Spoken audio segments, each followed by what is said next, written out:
And you may bring the jury.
Good morning. Good morning.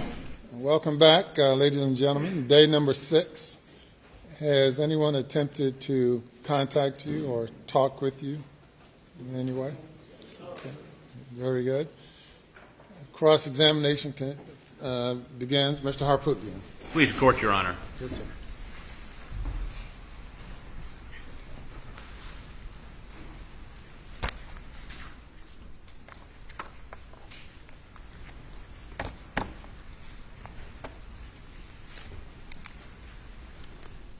Indulgence, one moment. I want to make sure I have the right stack of stuff.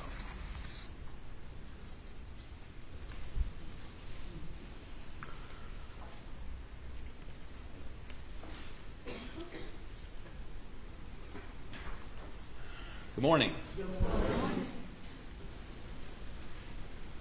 So,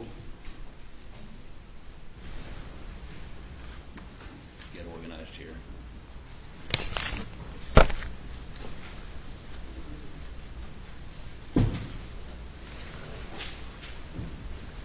I'm calling you Ms. Worley. Do you have a rank?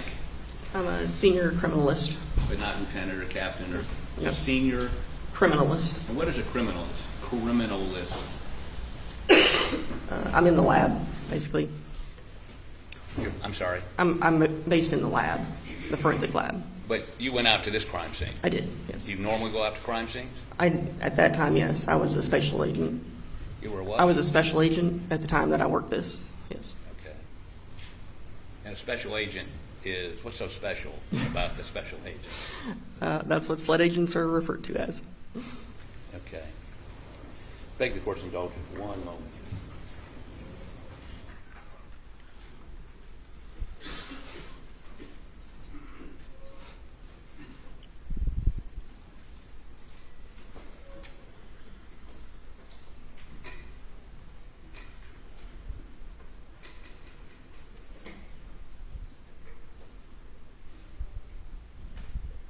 So,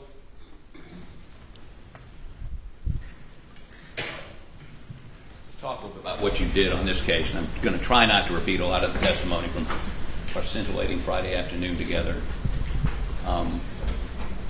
When did you first go to the scene? I responded as soon as I got the phone call at 10:33 p.m. I got on the road from my house within 30 minutes and arrived on scene at 12:07 a.m. 12:07 a.m. Yes, sir. Now, when you got there, the Carlton County Sheriff's Department, were they supposed to process the scene? No.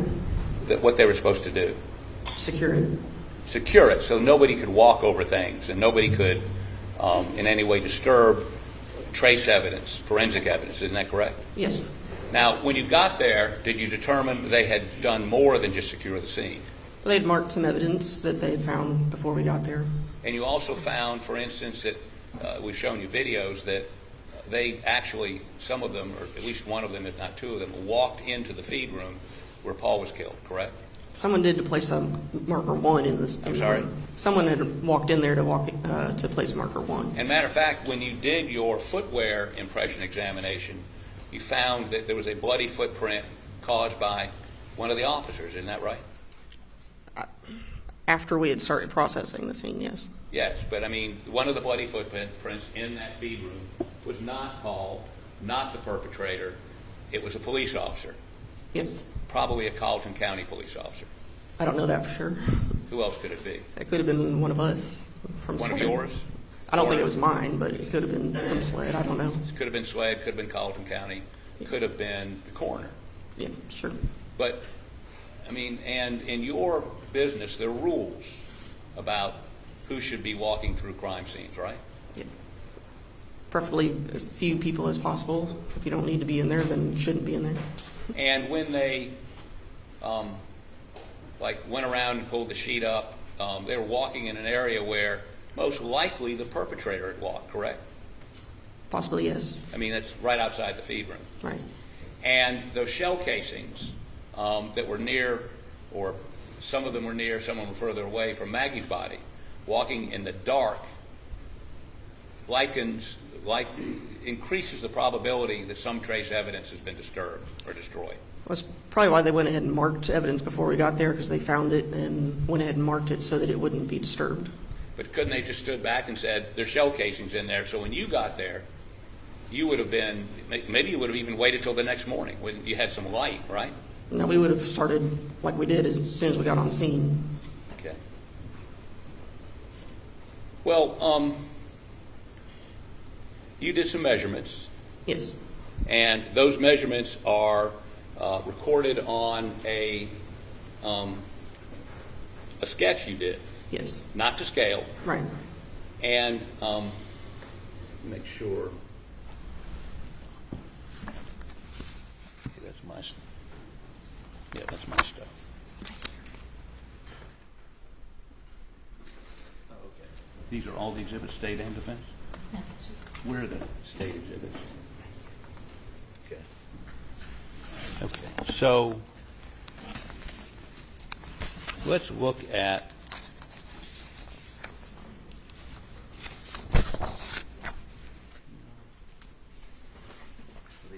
I'm not looking for pictures, I'm just looking for documents. Wait. No. Maybe they didn't put them in. Let me ask.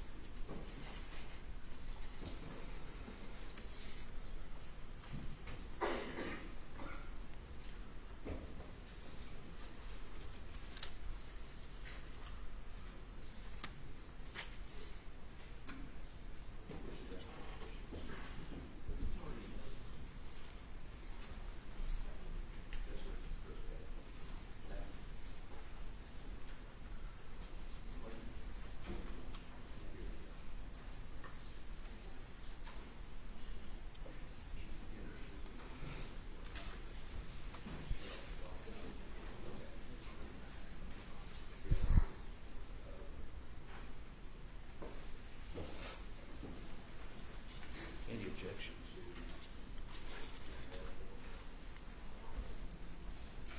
Mr. Harpoon, do you need more time before proceeding? Well, I'm just trying to. Well, do you need more time? No, sir. I'm ready. Let me see if she can identify this. Can you tell me what that is, please? This is my final crime scene diagram. Okay. And you did it. I did. You can identify it. Yes. Your Honor, we would offer this document into evidence, please. It's her crime scene.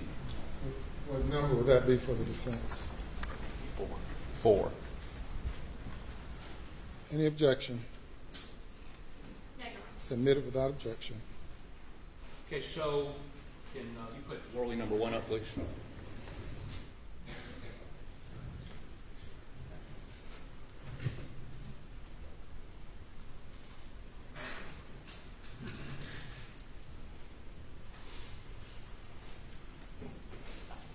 Okay, and you can see that on your screen? Yes, sir.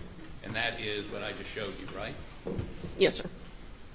And what's important to note at the outset is this is not to scale, correct? We never do our diagrams to scale, no. Okay, but it does tell us some things. Yes. you found a projectile that went through the doghouse, That's right. and you found a projectile that went through the small animal cage. We didn't locate that projectile, but one did go But through. you had an entrance and exit wound. Yes, that's right. And now these yellow items over here near Maggie's body, those represent blackout ejected shells. Yes, those are the evidence markers marking 300 blackout. Okay, and did you take measurements of where those were compared to anything else? For instance, we see a 23.9 between this post and that post. Did you do anything like that for the projectiles? I don't believe I did the doghouse because it was inside the bedding of the doghouse. I'm sorry, what now?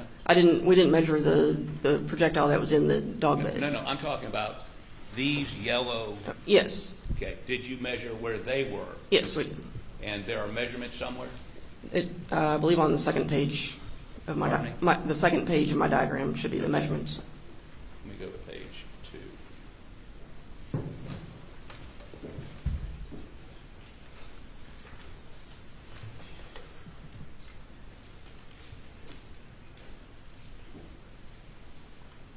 Do you have your report with you? I do. Do you have that page 2? I want to make sure I'm referring to the right one.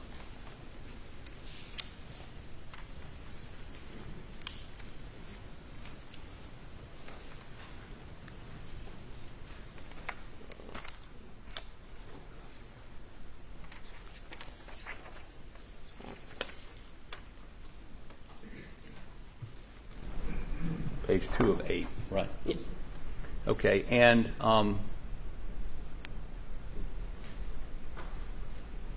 when it says you've measured them RP1, RP2, what does that mean?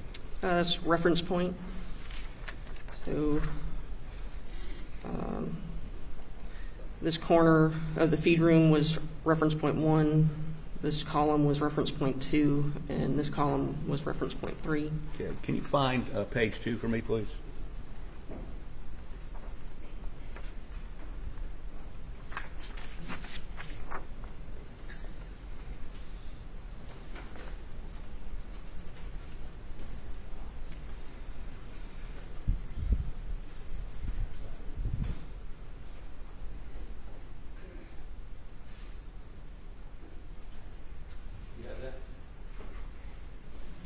Okay, well, I'll come back and show this on the Elmo in a little while. Do we have a copy of it? Not yet.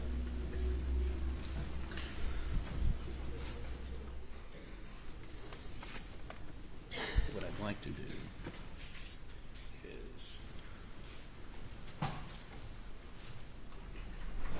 let me give you yours back and ask you, what did I do with it?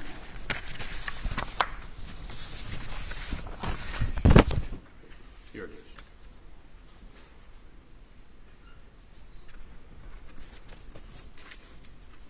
Is that what we were just looking at? Yes, And are these your calculations? they are. And this is what you recorded? Yes. Any objection? No. I'm sorry? No objection. No objection, okay. Your Honor, I'd like to offer this into evidence. I think it's defense 5. Submit it.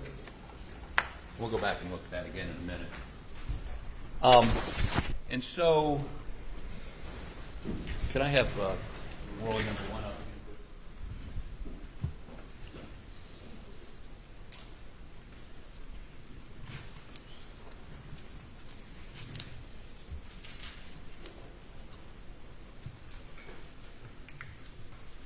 Okay, so you located these shell casings, right? Right. You did measurements of how far the small animal cage was from a reference point. Yes. And how far did you? What was the reference point for the doghouse? I'm not sure that I measured the doghouse to a reference point. You did not measure the doghouse. I don't think so. Okay, so let's get a little more.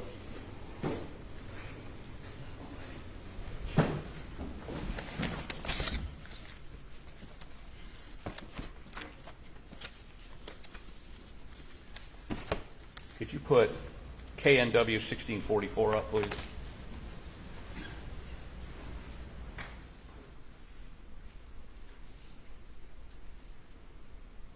Let me show this to her. Sorry, I'm getting this out of whack.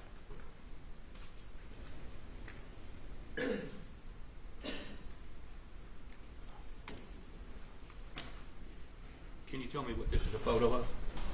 It's the doghouse.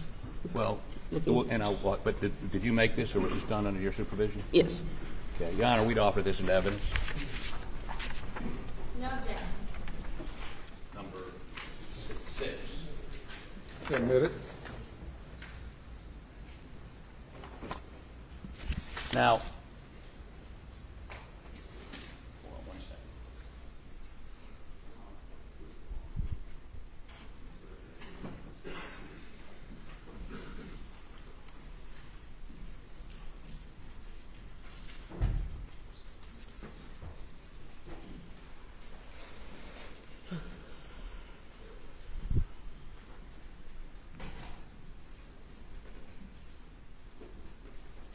So to give the jury some sense of, and your sketch, I'm not saying your sketch is bad, it's not to scale though, and to give them some idea of the layout,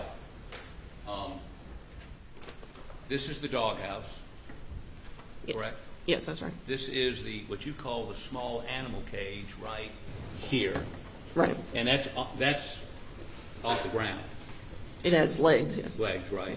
The doghouse has got like a couple of 2x4s under it, so it's not laying directly on the ground, correct? I think that's right. And then, if we look over to the right, that would be the door to the feed room where Paul was shot and killed, That's right.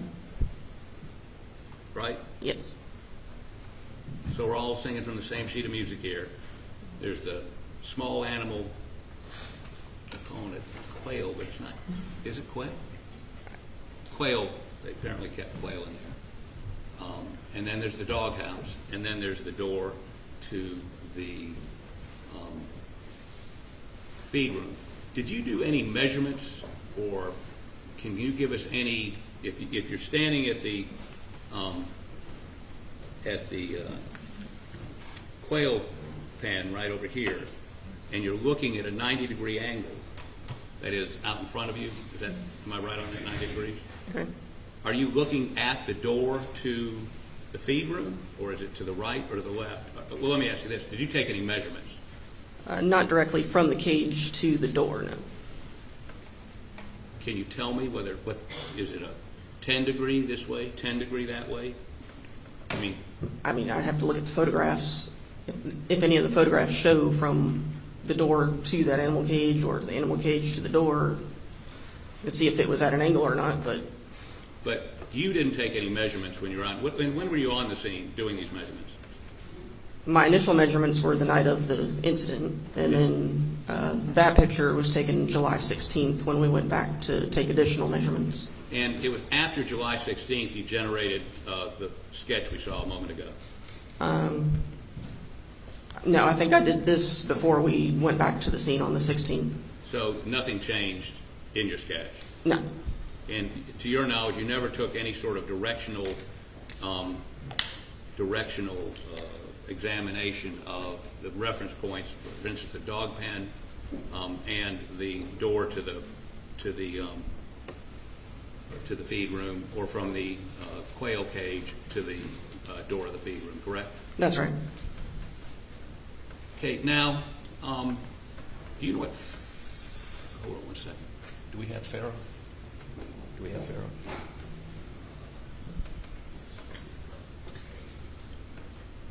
No? Yes, okay. What's Pharaoh? Tell the jury what Pharaoh is. The Pharaoh is a 3D laser scanner that we use to document the scenes. Okay, Takes did you use a Pharaoh scanner on this scene? On the July 16th we did. We couldn't the night of the incident because it was raining.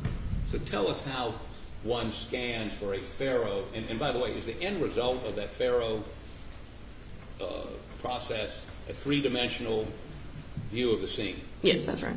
And so that you can manipulate it, turn it, examine it in any direction you want, correct? Yes.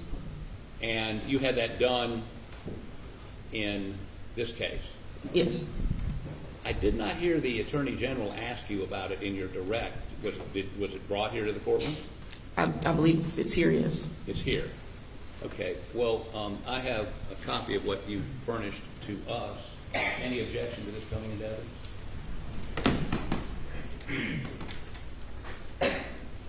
No objection. All right. Could you play that for me? Wait 1 second. Does Pharaoh stand for something, or is it a brand name like Coca-Cola or Xerox or? It's a brand name. I think it does stand for something. I'm not sure what. We just always call But it it's Pharaoh. a brand. When somebody says Pharaoh, it's not. There's a specific commercial product called Pharaoh that law enforcement uses, and other folks use too, right? Yes. Okay. How about play that for me, and I may stop it from time to time. All right. I believe a juror raised his hand, Your Honor. Yes. For that box to be moved to another location so I can see that. Yeah, I thought we. Apologize.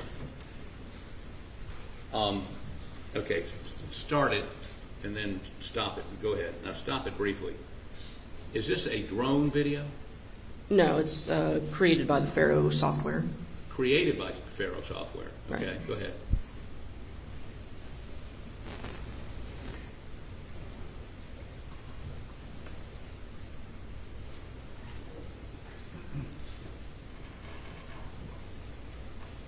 Stop it again. That would be right down here. That would be the dog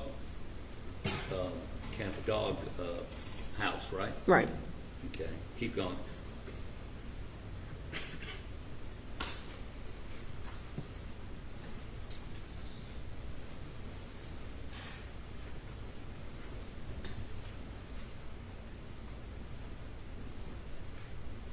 Okay, stop right there. Now, we're seeing the inside of, what is this room called? I refer to it as a workshop. Work, okay. And the bullet that went into the quail cage went through the quail cage and came out this wall, right? That's right. Okay, go ahead. Again, stop it 1 second. Make sure I look this straight on. And the quality of this isn't very good. Why is that? I'm not really sure. But I mean, isn't there a final product you get from this? I'm not sure if there's something more final than I don't do the rendering of the software, so I'm not sure if there's Okay. something more than that. Keep going.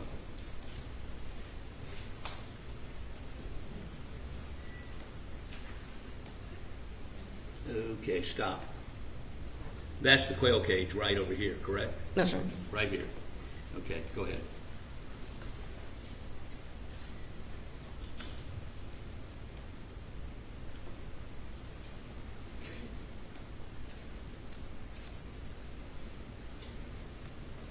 That would be the doghouse. Yes. Okay, let's keep going.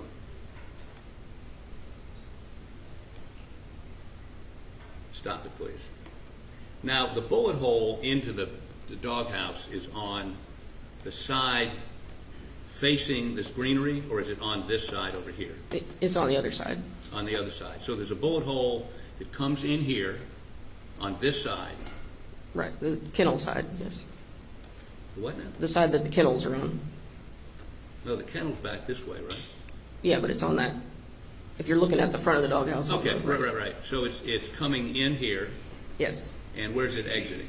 It goes into the doghouse there was a dog bed in the doghouse. It goes in there. Okay. Keep going. Now, stop right there. Go back just a little bit. Okay, go ahead. So as we watch it come around, you would agree with me that the doghouse is not perpendicular to, stop it, to the door to the feed room, correct? Right. Okay, keep going.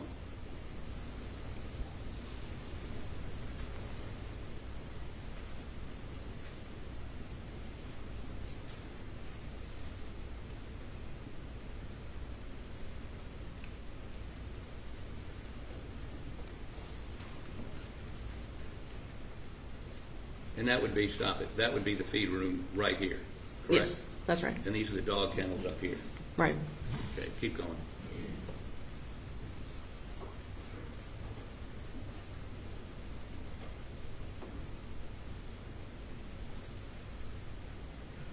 And so you can see that's like a chicken coop right there? I believe so. Okay, keep going.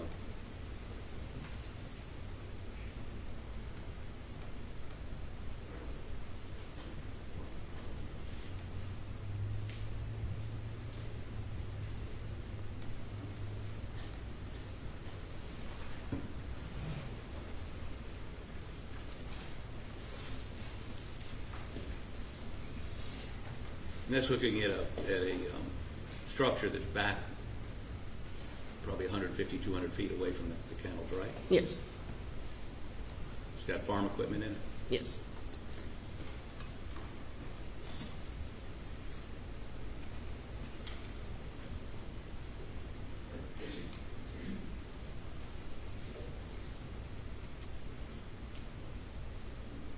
Okay, that's it. So we have, and you could take this and convert it into, well, let me ask you this. Do you know how they do this? On scene, we take scans with the scanner. Anything the laser touches, it records. Beyond that, Well, there's a laser touch, and then isn't there a camera that goes 360 degrees this way and 360 degrees this way, and the laser and the camera sync up, and you do a number of them. Yes. Maybe 100 or so. And then it knits it together. That's right. To get this. Yes. But you agree with me that you could do a much more focused look. This obviously has not been converted totally to 3D, has it? I'm not sure. Okay. Who ordered this? Who said we need this? I'm not really sure. I was told to go to the scene and additional documentation, and that's what we did. So I'm not sure. So, I mean, if I told you your chain of custody on this indicates it was, y'all received it sometime in July or August of last year, and it's been in the custody of SWED since early January, probably 3 weeks ago. Is that correct? I'm not sure when it was made, but But it wasn't turned over or pulled out of the evidence locker until 3 weeks ago, correct? I'm really not sure. Okay. Now, let me ask you to look at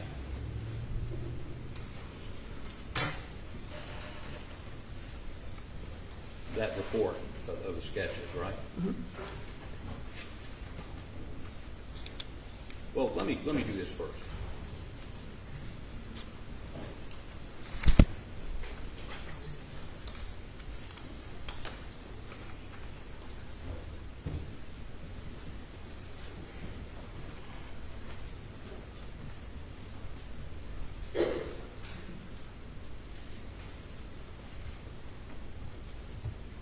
Okay, let me ask you, Attorney General.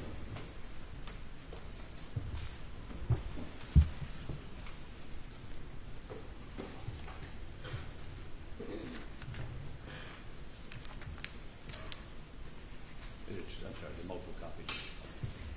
Any objection?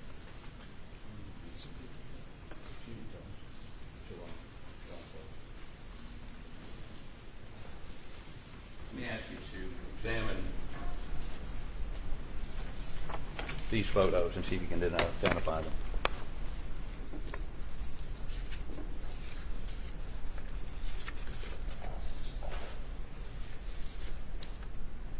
Yes. Okay. What are they? Those are photographs that we took when we returned on July 16th. And these are specifically photographs of the doghouse. Yes. And I'll get to these in just a minute.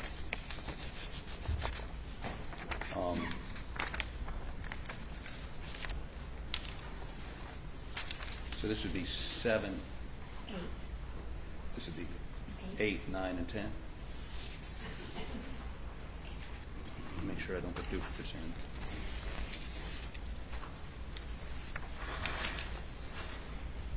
in. Let me also show you this photograph and see if you can identify it. Yes. What is that? It's a picture when we were trying to determine the angle of that defect in the doghouse. The defect would be the bullet hole? Yes, sir.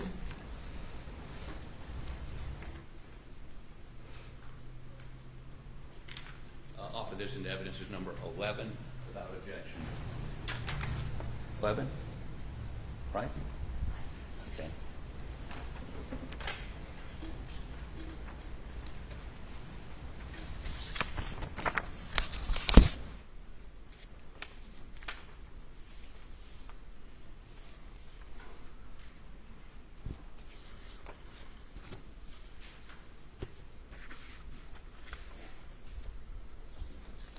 Ladies and gentlemen, we'll have you go to the jury room for a break. Please do not discuss the case.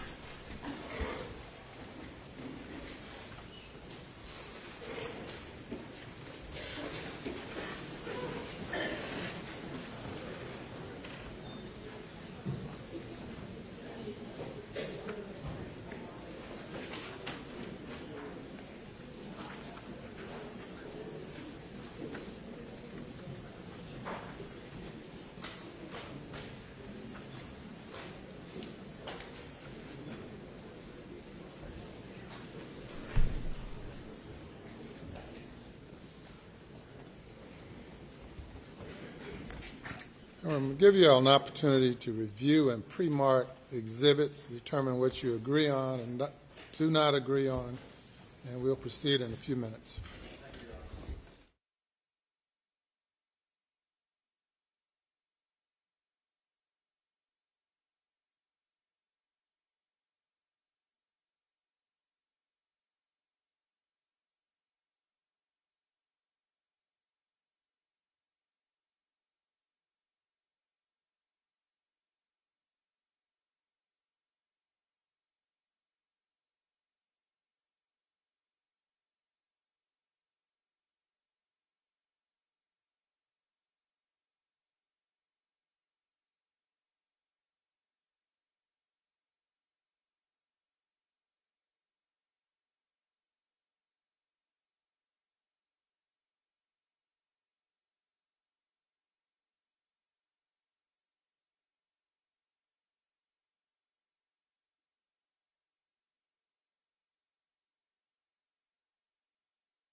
Do y'all want to introduce any exhibits without objections?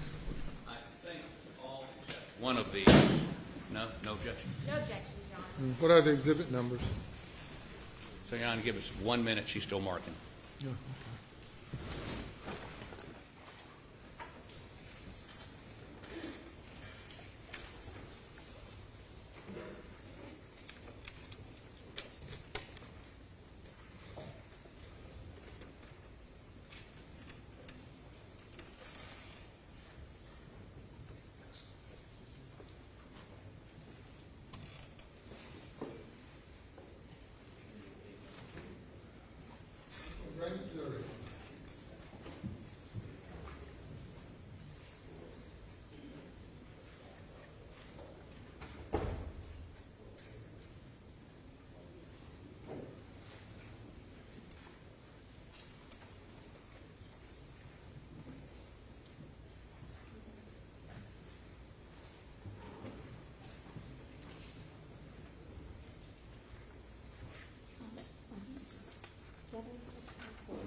No, it's two separate.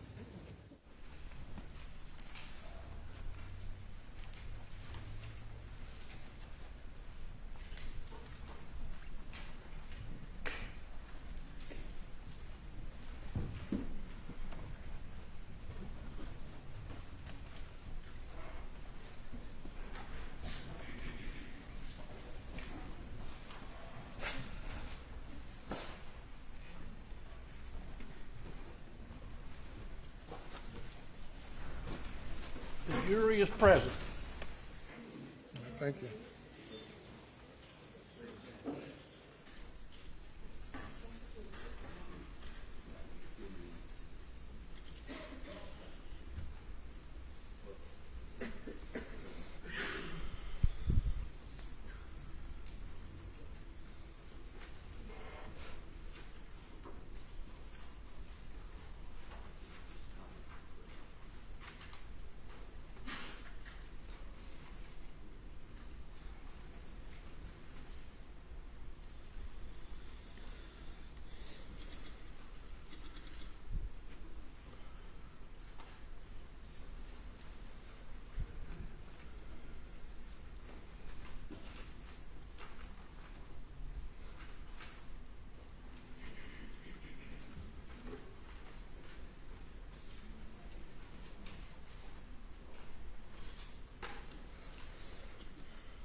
Exhibit numbers.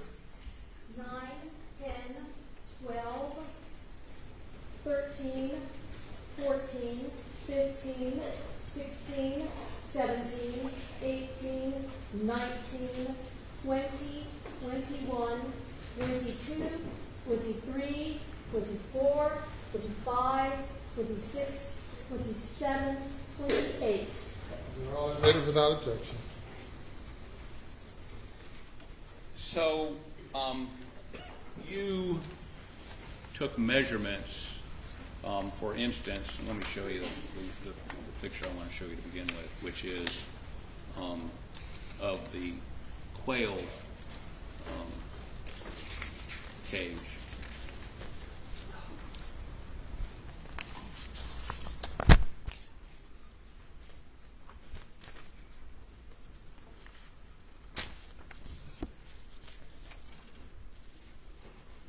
Let me first of all show you exhibit number 20, which is Worley, page 7, if you could put that up on the screen. You recognize that? I do. And what is that? It's one of the diagrams that I created, And what's it a diagram of? that quail cage. Okay. Now, you did that sketch, and that sketch shows, so it says, defect interior side of cage, defect interior side wall of cage, and defect interior back wall of cage, right? Right. So you have an entrance and an exit hole, correct? That's right. Now, what did you do to try to determine the trajectory on that? Where did it come from? We placed a flight path rod through defect J all the way through to where it went through the back wall of the cage. Okay. And let me see. I know I have a picture of that here somewhere.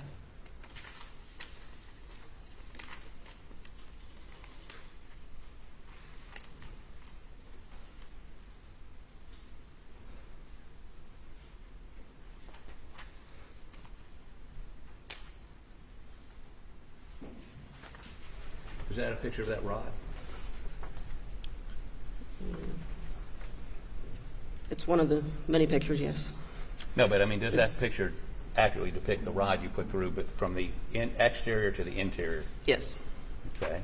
How about put that up, please? It would be 2019.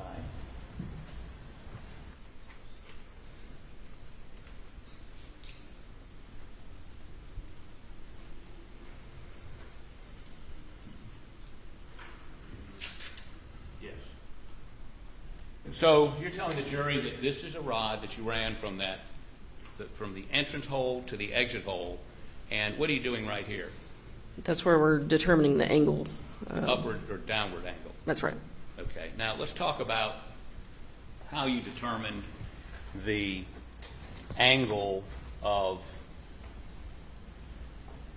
front to back. I don't know what you call that scientifically. I mean, did you determine the angle of that rod as to the exterior wall of that? Yes. Okay. And based on the exhibit we saw a moment ago, the entrance wound would have been on the, how about go back to Worley, page 7.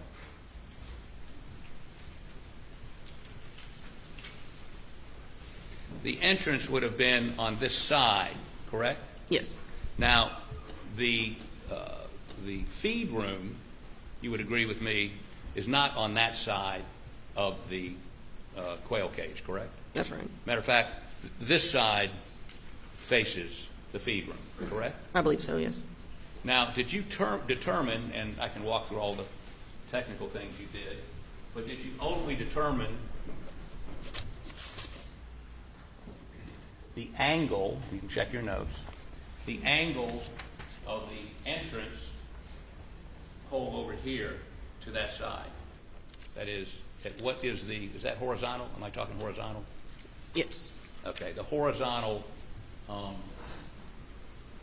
entrance and exit wound, if you put that rod through it, what did it tell you about the angle as opposed to that flat area?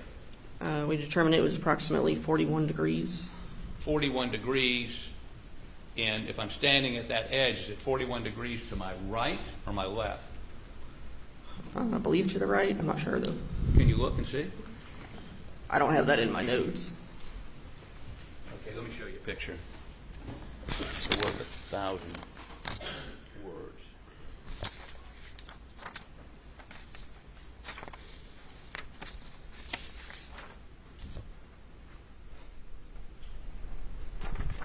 Just help refresh your memory. Yes. And so, could you put KNWL 2019 up, please?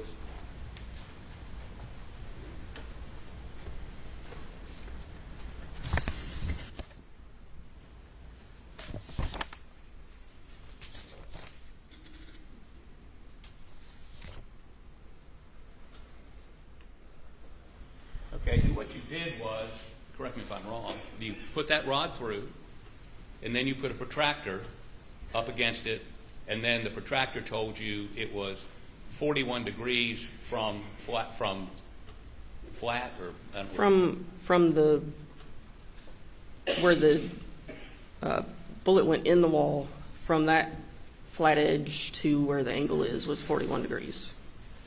Okay, and let me show you KNWL2007. Ask you a question as soon as it comes up.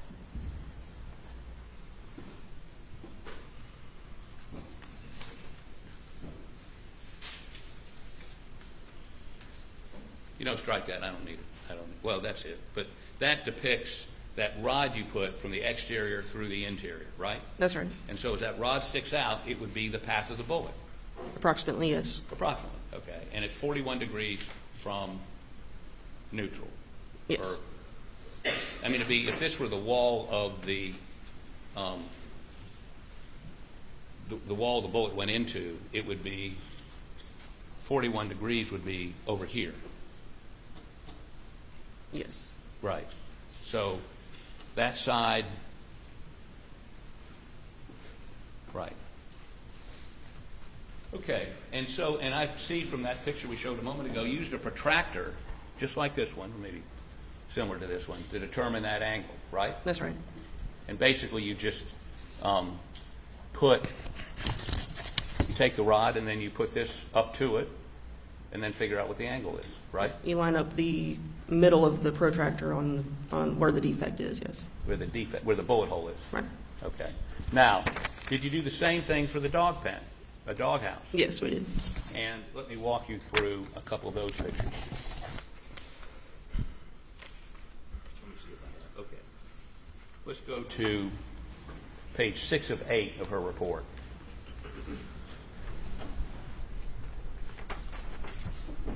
Is that something you prepared? It is. Okay. So as we look at this, could you zoom in just a little bit for me, please? And here we go. So defect 1 is the entrance hole. It's defect I, yes. I'm sorry? Defect I. Okay. And defect H is what? We weren't sure if it was a defect. It didn't go through the wall, but we marked it. Did you have anything that went all the way through? Just I. Just I. But you also stuck a rod in that, correct? Yes, we did. And what was the dog, this side of the dog house would be the side facing the kennels? Yes. Okay. And what was the entrance angle on that? You put a rod through and measured, just like you did before, with a protractor. And what was the angle on that? The horizontal angle was approximately 84 degrees. So 84 degrees. Now the side the bullet went in was facing the dog pens. Yes. And as we see from the photos, approximately, I mean, again, it's just guesswork, but not square with the dog pens, a little bit further to, if you're standing in the feed room, if you're looking at the dog house, it would be a little bit to your left, correct? That's right. And then this trajectory into the dog house is 84 degrees, which means it's coming, if that's the feed room, it's coming from even further over here, correct? Yes. Okay. So let me have you do this for me. If I had a sketch, your sketch, of the dog house and the quail cage, you could take that protractor right there and basically show the line out, correct? From the quail cage to the doghouse? No, from the quail cage, the trajectory, if I put down that protractor on the side where the bullet went in, it's pretty easy to identify in your sketch. Right. And went to, what was the first one? How many degrees? I'm sorry, I can't remember it either.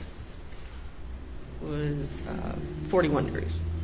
41 degrees. 41 degrees on your sketch, you could follow the trajectory of that bullet out, correct? Yes. You do the same thing on the doghouse. Right. Okay. Wait 1 second.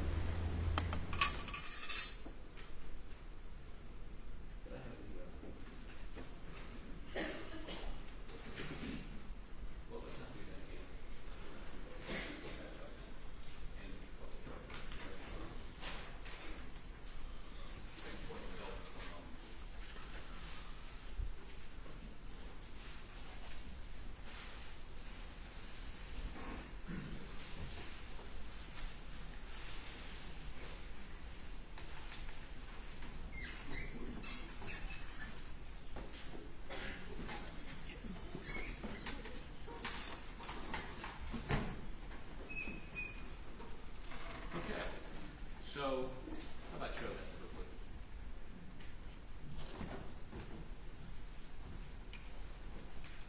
Okay. Is that just a blow up of what we previously put into evidence? Yes. Okay.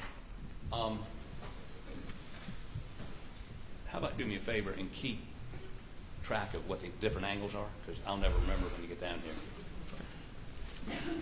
So, if you'd step down, please.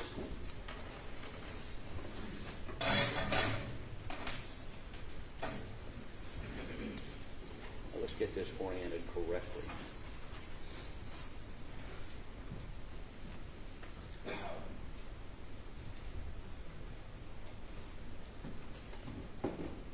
Is the doghouse on this? Okay, I'm disoriented. I'm looking at it upside down.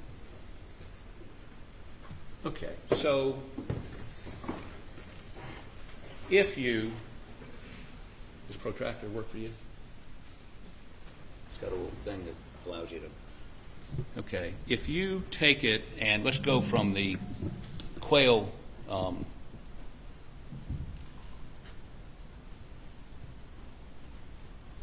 here it is, small animal cage. And the projectile came in on this side over here, correct? Okay, so if you'll come over here for me, please. And put the put the protractor against the, there you go. And how many degrees did that go? 41 degrees. Okay, could you put that on 41 degrees?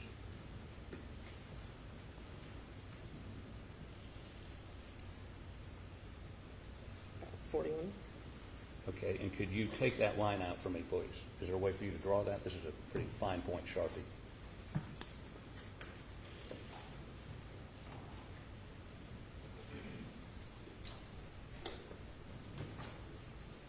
Okay, I'm going to hold this down if you'll draw that line for me, please.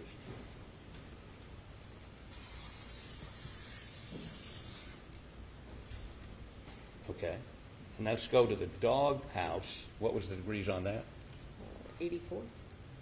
Okay, 84 degrees.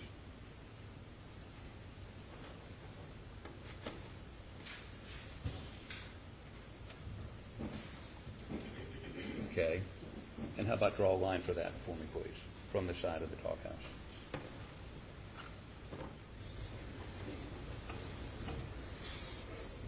That's okay. And I can get perfect. Okay. Now, I'll take that easel now.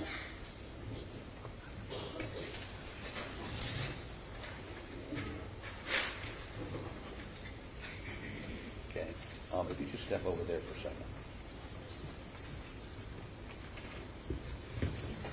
Oh.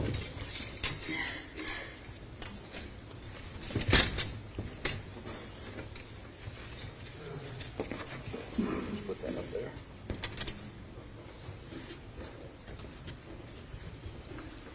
Now,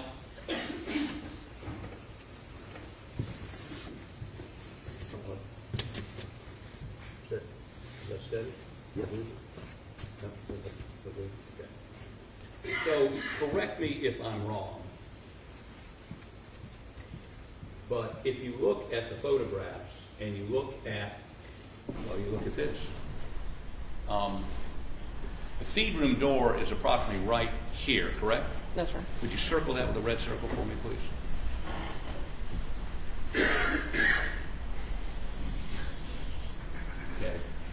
trajectory on both these shots. So let's take the small animal cage. Did that come from anywhere near the feet wound? Doesn't appear to have, no. It would have been up, if you follow that out. Are you familiar with where that grapevine was? If you're looking at the feet wound all the way to the right? Here somewhere? Well, it was, I think, a little bit further up than that. But even maybe beyond that, one of the shots fired by that AR, blackout, was fired from somewhere way up here, correct? I mean, that's the trajectory.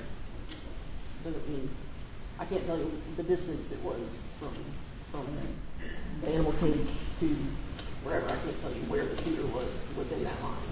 But that line is way away from the right? Right. And this one, while it's closer, it's still many feet away from the feed door.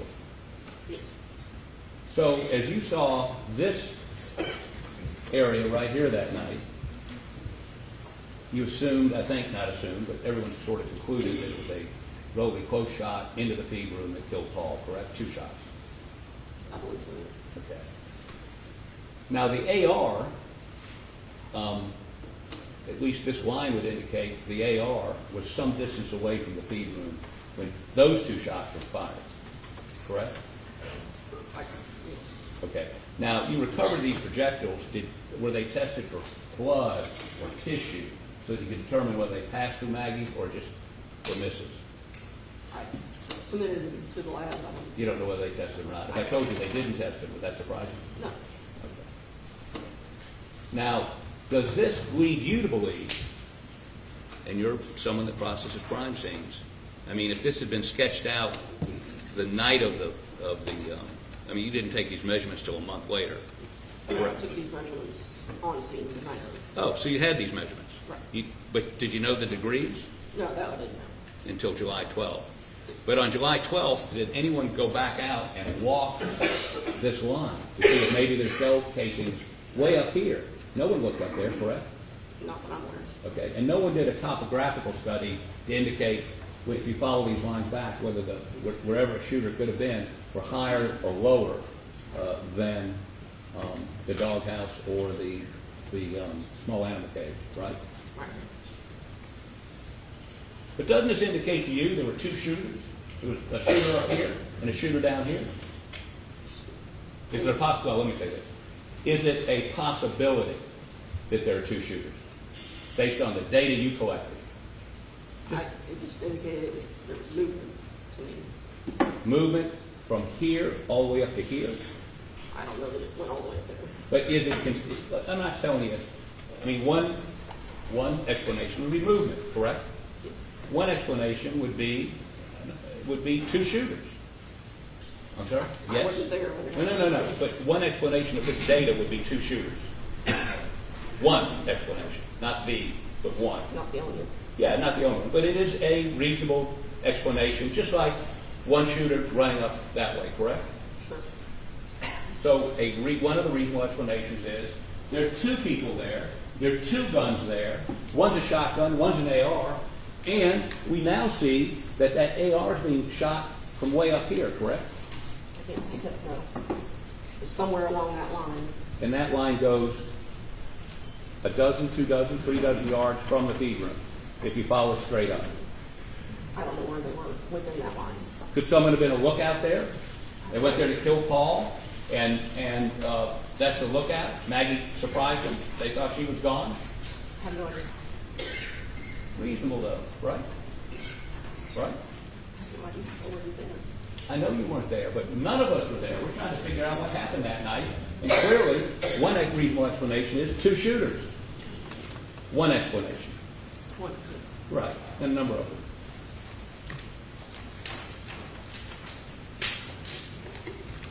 I'd like to offer this as evidence.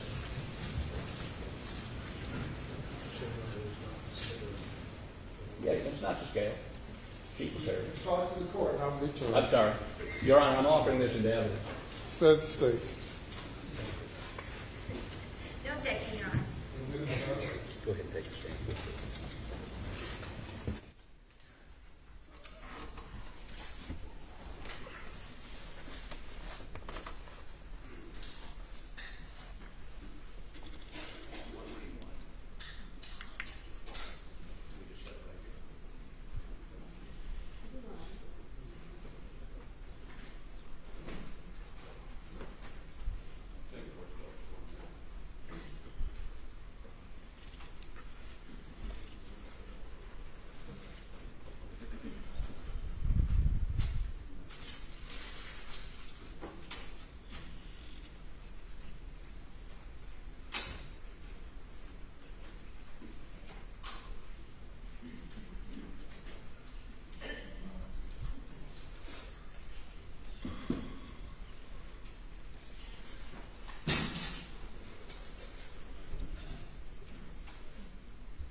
You testified it was 80-something degrees, right? 84 degrees. It's not 90-something degrees? I had 84.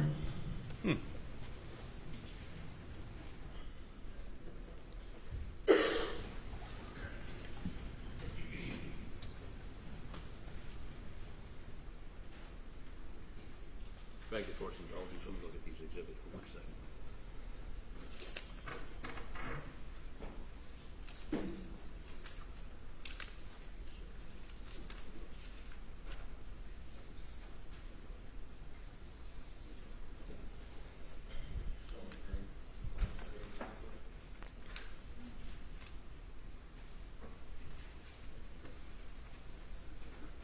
Okay, let me show you defense exhibits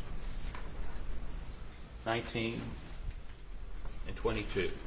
Are these the actual protractor measurements you did that? Of the animal cage. Okay, both of them are of the animal cage? Yes. Okay. And did you do the same measurements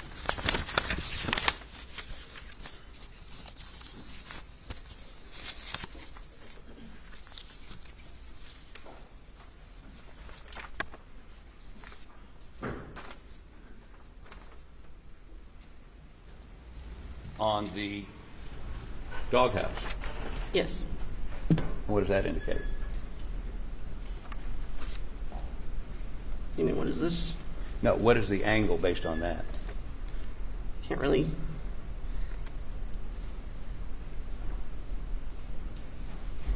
$80-something. Okay. You have in your notes, let me see what you have in your notes you recorded it.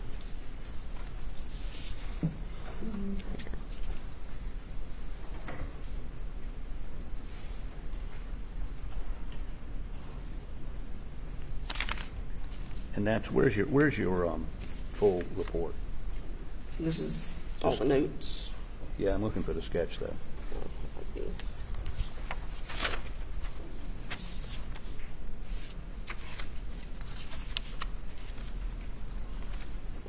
Okay, where's the doghouse?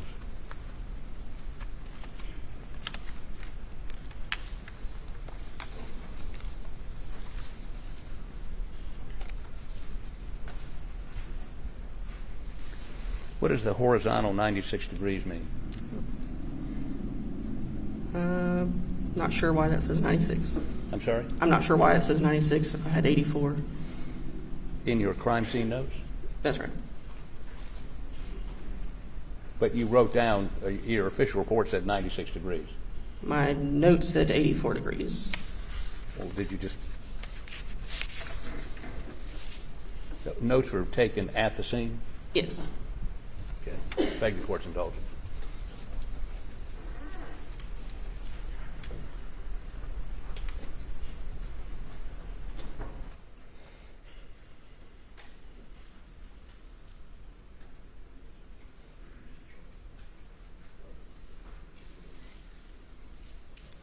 Let me move on to a different area. Let me say this to you. Based on your calculations, both of those shots came well to the right, if you're facing the feed room, well to the right of where the feed room is, correct? Thereabouts. I'm sorry? Thereabouts, yes. Thereabouts? Yeah. Is that what you said? Yes, sir. So I'm trying to look for some concise, you're a criminalist. You would agree with me that they did not come from the feed room, or Right. the vicinity of the feed room, and they're literally yards away from the feed room, correct? Yes. Okay, I'm not going to beat that, of course, anymore. So let's talk a little bit about footprints, okay? Okay. So I noticed in your report, correct me if I'm wrong, that you were unable to identify, either exclude or include, a number of different footprints in and around the feed room, bloody footprints, and other footprints, because of the quality of the photography. Is that correct? I was able to attribute them to Paul's shoes. I'm sorry? I was able to attribute them to Paul's shoes, though. Well, we'll talk about Paul's shoes in just a minute. But when you, what's the process to take a photograph of footwear or imprint that's recognized by a number of different agencies, including the FBI. What's that process? Place a scale, preferably an L scale, around the impression and document it with the camera parallel to the surface so you get a straight-on shot.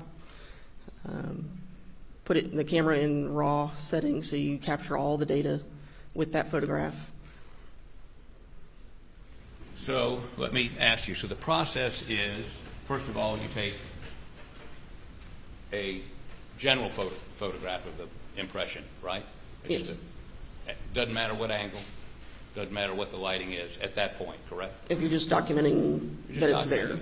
But when you go to take a photograph of a footprint for forensic analysis later on to compare it to a known shoe, you're supposed to do a couple things. One, you're supposed to have good lighting if you can get it, right? Preferably. Two, you're supposed to put a scale down next to it so that later on you can, because you need to understand how big or how small the foot is and the distance between the treads. So the scale's a little, like a little ruler, just a piece of a ruler that you put down next to it to get some idea what an inch looks like, what 2 inches look like. And that's really important, is it not? It is, to make sure it's to scale. Okay. And then you're supposed to do a photograph straight down on it with good lighting, so that you can you understand what you're seeing is a straight-on impression, correct? That's right. Now, was that done on any of the impressions that y'all analyzed? No. We didn't recognize on scene. I'm sorry? We didn't recognize on scene that there was footwear. You didn't recognize on scene there was what? Footwear impressions in the room. Well, that brings up another topic. There was what may have been a footwear impression on Maggie's calf, correct? I couldn't say that was a footwear impression, just an impression. Well, there was something on her leg that could have been a footwear impression, correct? Possibly. Possibly. And again, they didn't put a scale, they didn't do any of this procedure, correct? That's right. And it was in dirt. Yes. Or mud, one. And so once her body was removed from the scene, that examination could never be done, correct? That's right. As a matter of fact, none of the impressions could be examined after the next day at best, correct?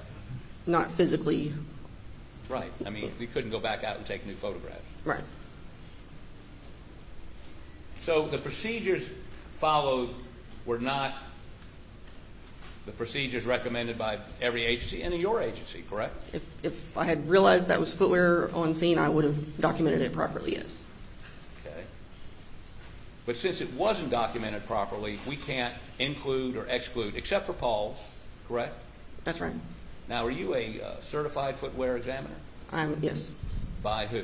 Well, within SLED, yes. I'm sorry? Within SLED. Within SLED, but you not peer-reviewed or... Oh, yes, I am peer-reviewed. By somebody at SLED? Yes. Okay. And your analysis is that one set of those footwear impressions is Paul facing the back of the feed room, right? Right. And yet we know, and they're bloody, so he's already been shot. Right. And we know the initial shot came buckshot, very small pattern, in his chest, and came out underneath his left arm. Matter of fact, there was wadding under his left arm, and buckshot went through the back window and embedded in the windowsill. You documented that, right? Right. And then I think some of it embedded in a tree back behind that window, correct? I think, yes. And he's facing backwards, bloody footprints. Has anyone discussed with you how he got faced away from where he was shot? No? Were the footprints smudged as if he was turning? And there was blood dripping. He was stepping in the blood and leaving his own footwear impressions in the blood. I don't know that it was smeared necessarily. Well, we also know that a second shot, literally his head exploded, his brain flew out, we know there's hair and blood all over that door up high. There's actually hair and blood and pieces of his skull in the ceiling and around him. Assuming the first shot would not have been immediately fatal because it didn't hit any critical organs, he would have been alive for some period of time after that shotgun blast to the chest. But the second shot, as you've seen in the pictures, and you were there that night, wasn't his brain laying at his feet? It was beside his left leg, yes. I'm sorry? It was beside his left leg, yes. Yeah. And his feet are just, one of them is just inside the feed room and the other's not. Yes. And he's face down. Right. So you can't explain how he got shot in the front when he's at some point soon thereafter is facing backwards. I can't say which way he was facing when he was actually shot. The second shot, he was right there at the door. I can tell you that. So he got from facing the back door after he was shot, the back window, to facing forward for the second shot. Is that right? Right.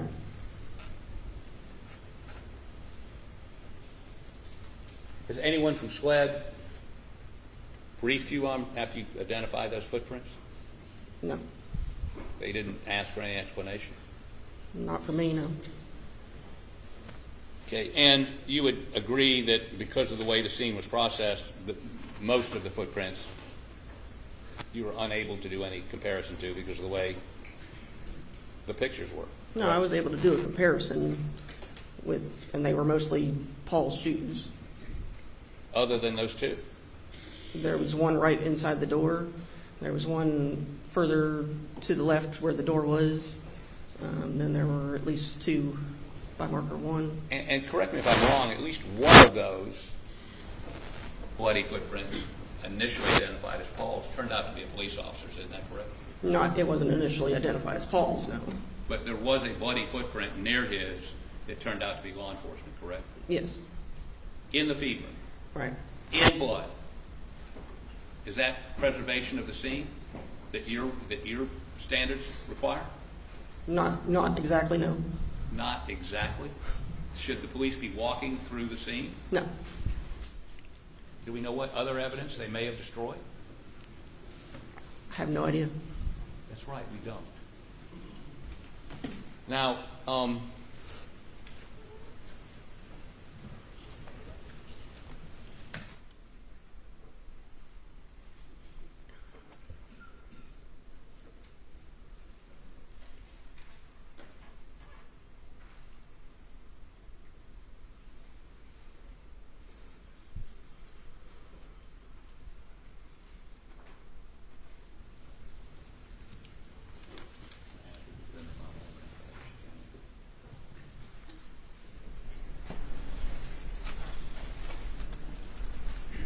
have you seen this photograph before? Can you identify it?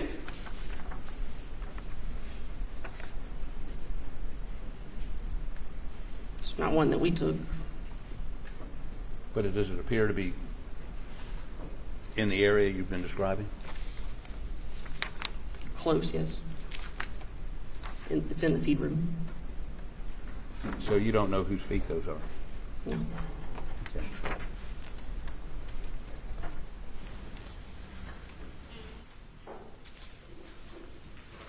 Did you check other foot impressions in the feed room and exclude Paul?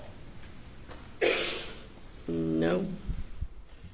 There were other bloody footprints or impressions in the feed room. Did you identify them as Paul's? I thought I accounted for all the ones that we knew of. Okay. Now,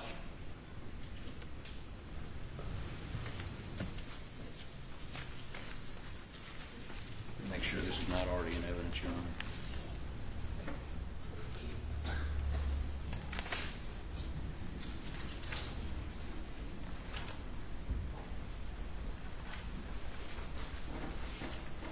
Could we look at defense exhibit number 2, and we need to cover the screens.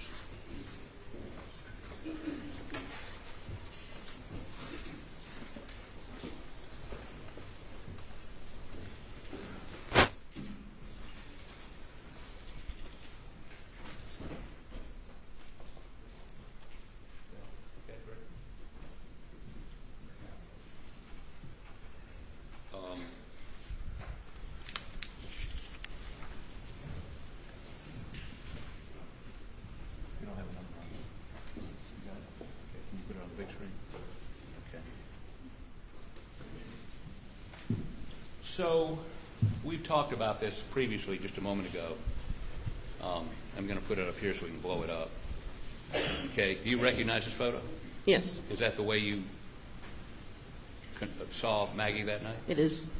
Now, how about zoom in on her calf, right there, yep. Now, somebody, even that night we see in notes, thinks that could be a footwear impression, or it could be something else, correct? I couldn't determine what kind of impression it was. No. Okay. But you would agree with me, there is something on the back of her leg that has some sort of pattern in it? It is, yes. Okay. Not naturally occurring pattern. Right. And this is the only photograph you received that night, or you received ever, of Maggie's calf, correct? That's not the photo I used at all. I'm sorry? That's not the photograph I used at all for my footwear examination. What photograph did you use?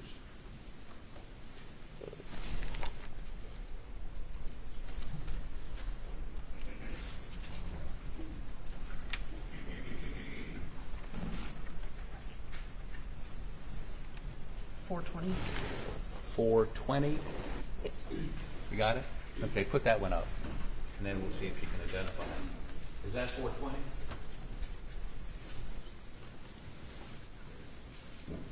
Yes. Okay. We'd like to offer photograph 420 into evidence, Your Honor. No objection. We just asked to see the photo before it's offered. It's admitted. Thank you. I don't have it. We'll get it. Do we have Holly, we got a hard copy of that? Thank you. We'll get it to you in just a minute. So, can you come down here for just a second, please?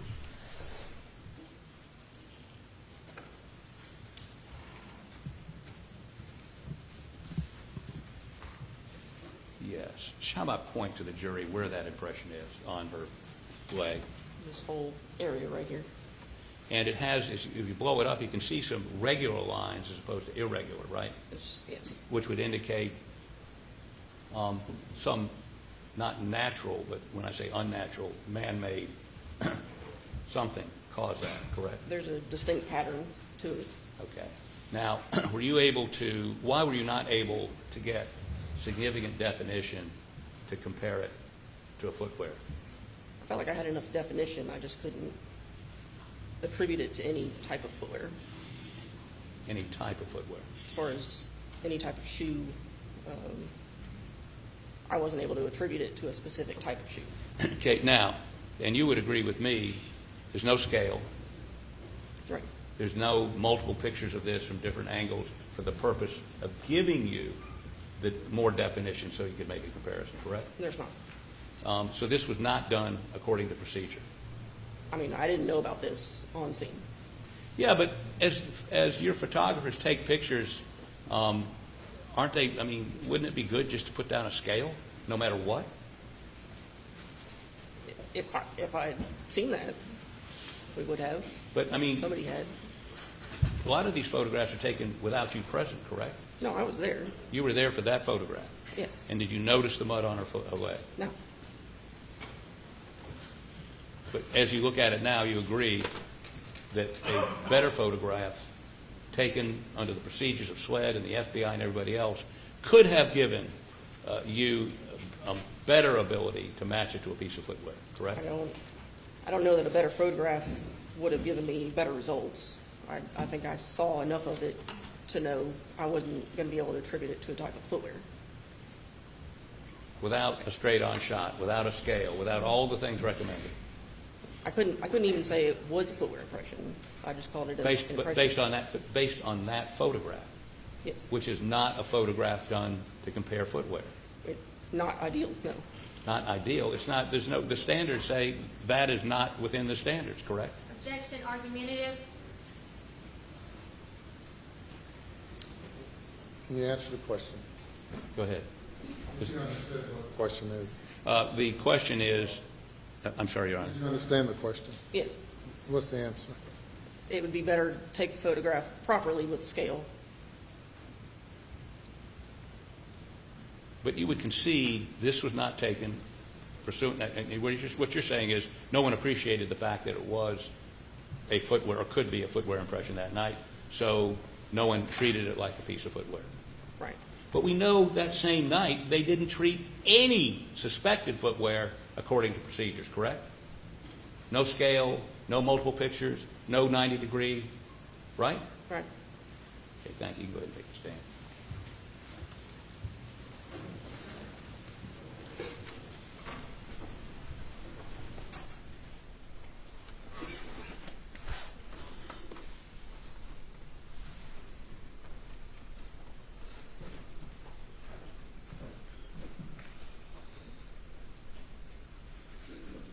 So,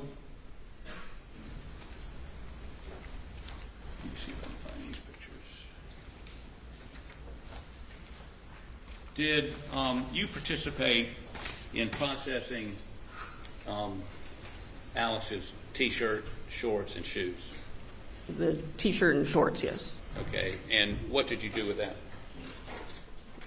As far as the LCV, Yeah. we documented the entire process from start to finish, starting with the packaging that the shirt was in.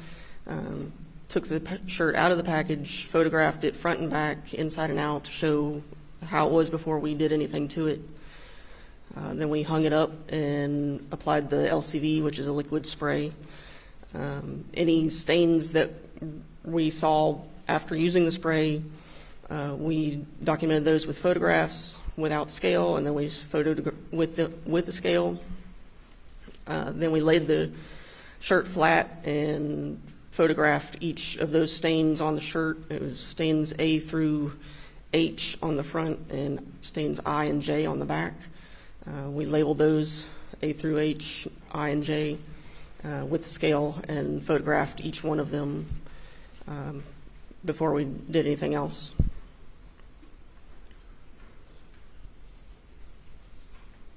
Let me show you a couple photographs. Any objections?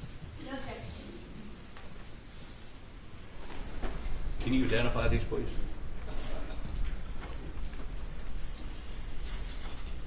Doug, 19A, please. Yes. Yes. Is that the shirt as you saw it that night? Not that night, no. When did you see it? When we processed it at the lab. Okay. So you would agree with me that this shirt has, it doesn't look like it just came back from the laundry. It's got smudges down here and generally stains here and there, correct? Not completely clean. Yeah, okay. Well, that's it. It's not completely clean, correct? Right. And then I'd offer that into evidence, Your Honor.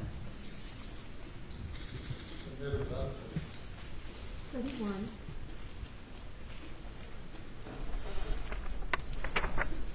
Tell me what this is, please.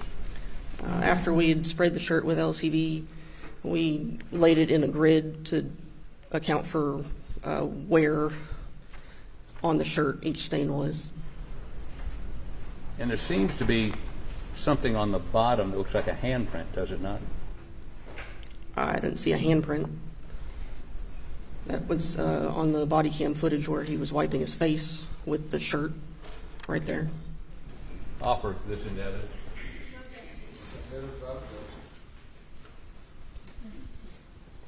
Can I have that 19, I'm sorry, let me see what it is. What does it say at the bottom?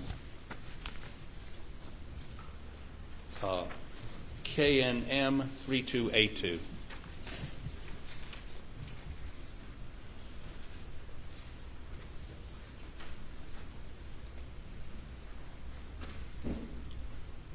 Okay, and we agree that you did this with LCV, right? That's what they call a presumptive test. It could be human blood.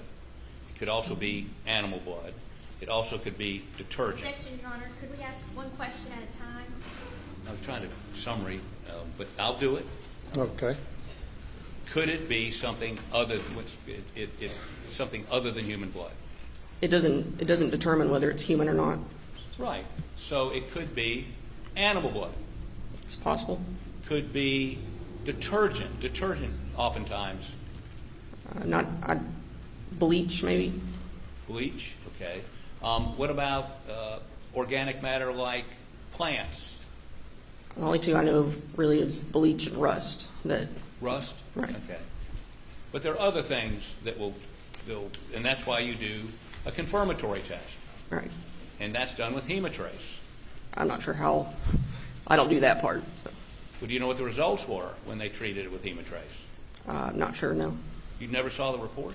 No. No human blood found? Okay, now, did you test his shorts? We did the same procedure with the shorts. And there was some presumptive, some indication that it was human blood or something else, correct? Yes. Do you know whether they ran a confirmatory test on that? I'm not. I assume they did. I'm not Did sure. you? Well, but you don't know. Right. Do you know whether, did you use LCV on the shorts or did you use something else? We used LCV. Okay. Did you do the shoes? No.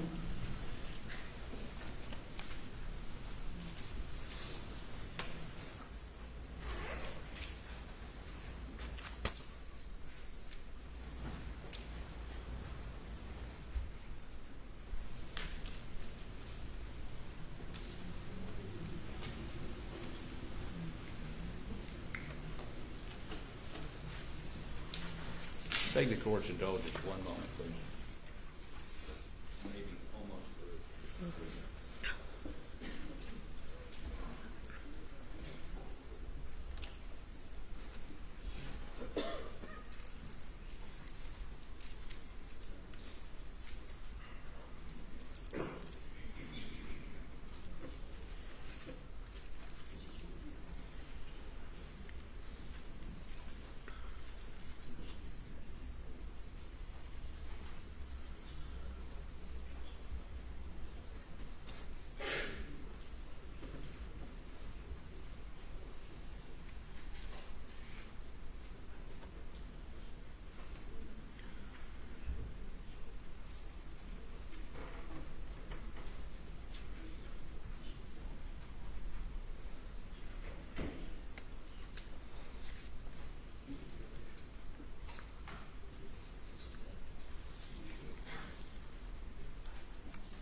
beg the court's indulgence. We're trying to make sure when.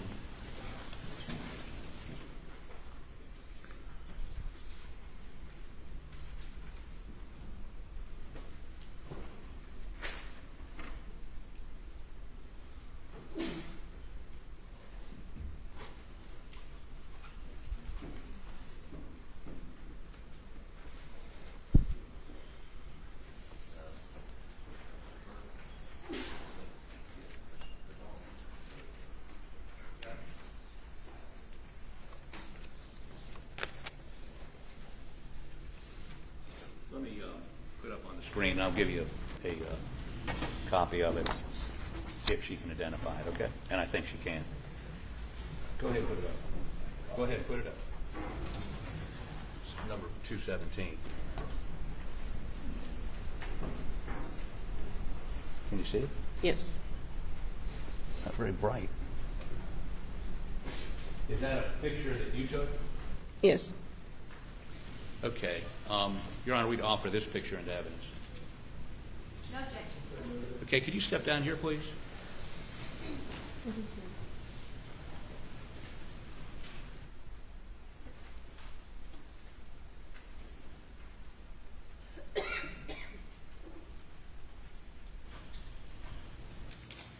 So the angle, this is the doghouse. What's the angle on this?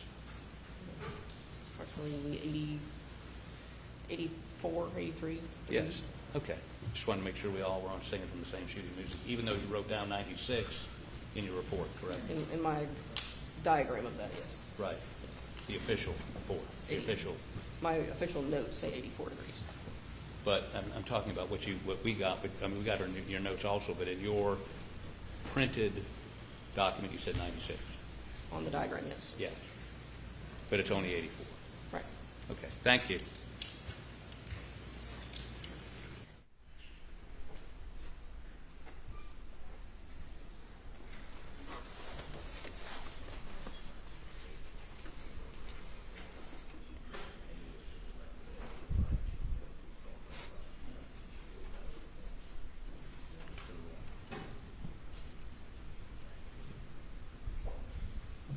So, and again, maybe I need to check you on this, but the angle from the doghouse, you seem to indicate is going still to the right of the dog kennels. But, and let me check it out, just one second. I'm not sure you got this right.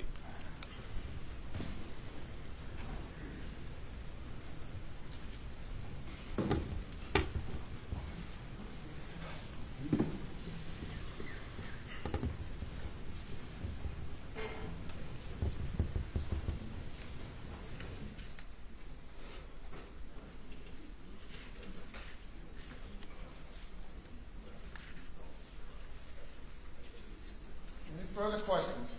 Your Honor, you can do that here. Ladies and gentlemen, let's stand for a moment.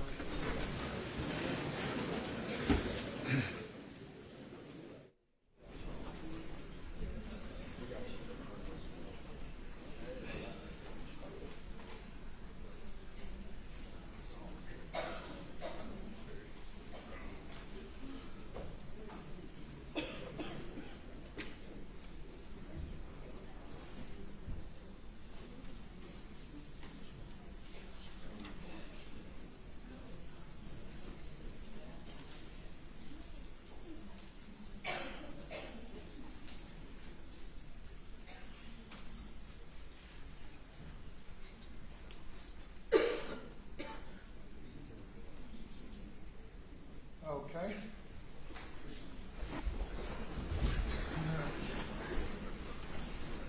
Okay, we'll proceed.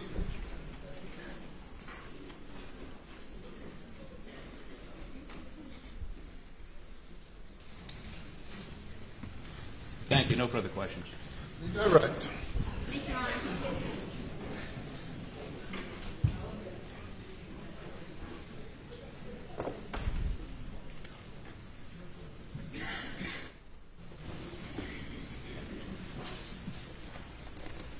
All right, Agent Burley. Let's see. Right. We saw this big diagram and then some other diagrams that you prepared. What was the purpose of you preparing all these diagrams?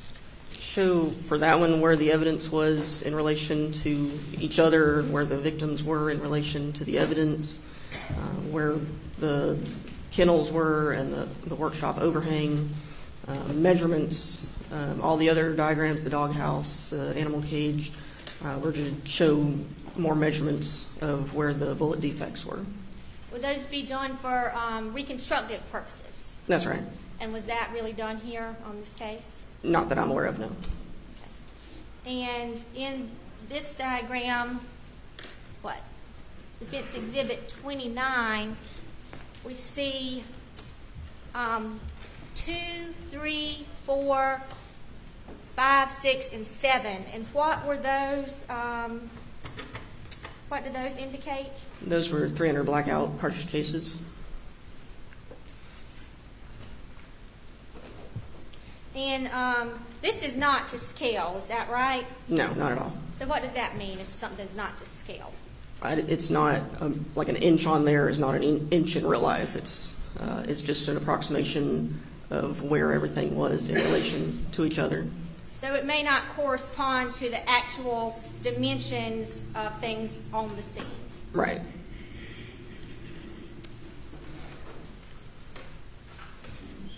Now, are you aware that there was stippling on the victim, Maggie Murdaugh? Yes.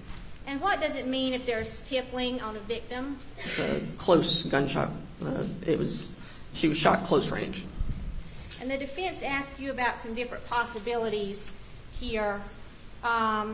It's possible that people can move around. Yes.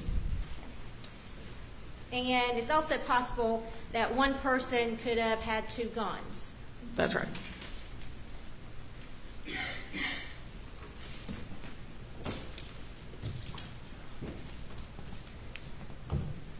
All right. Then we talked a lot about footprints. Let's see here.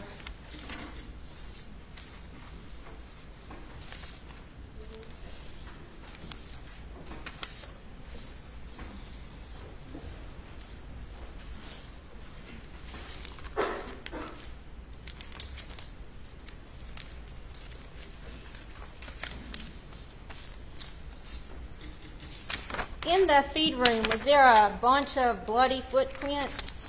There were.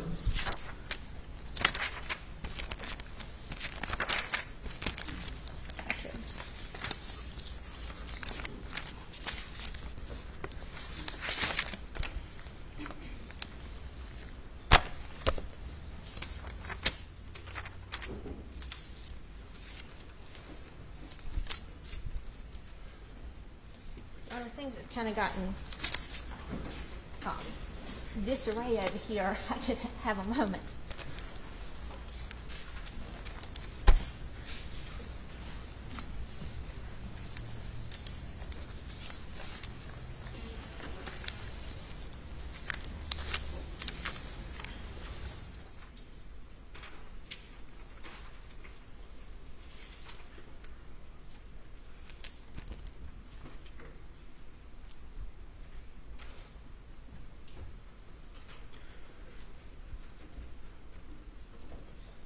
Show you State's Exhibit 35.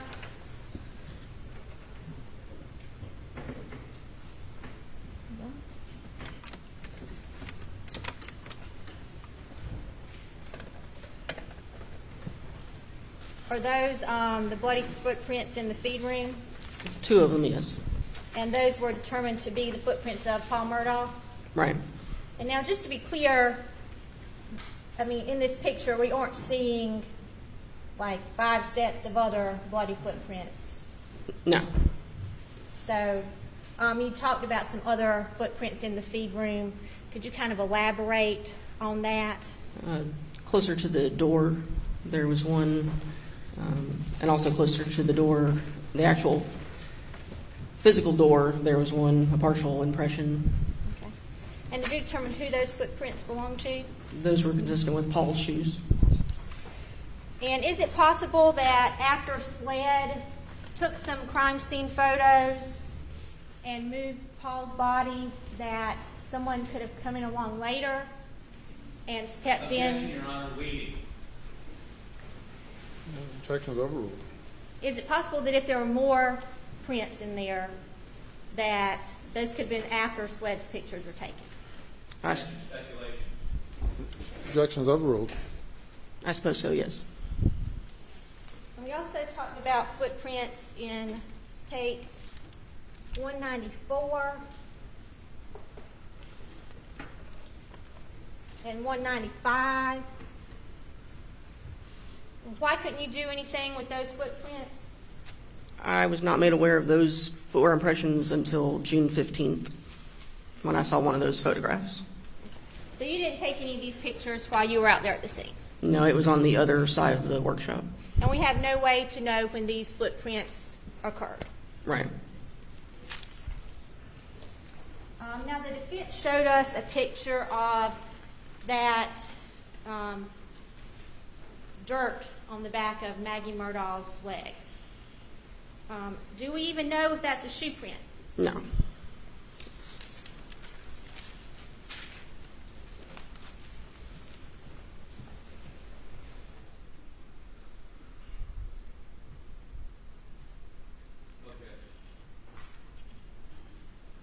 Yeah, taken by her. As long as they were taken by her, Agent Farley, if you could please take a look at States Exhibit 70 and 71. Could you tell us what those are pictures of? These are pictures of the front of the ATV that was parked near Maggie's body. Your Honor, the state removed 70 and 71 into evidence. Okay. Admitted without objection.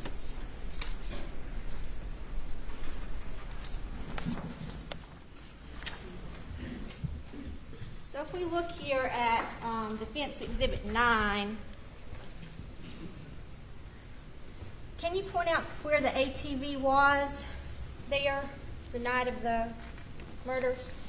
That photo was taken on July 16th. But where were the photos or the ATVs on the night of the murders? Under that overhang behind the doghouse. This time I'm going to publish State's Exhibit 70.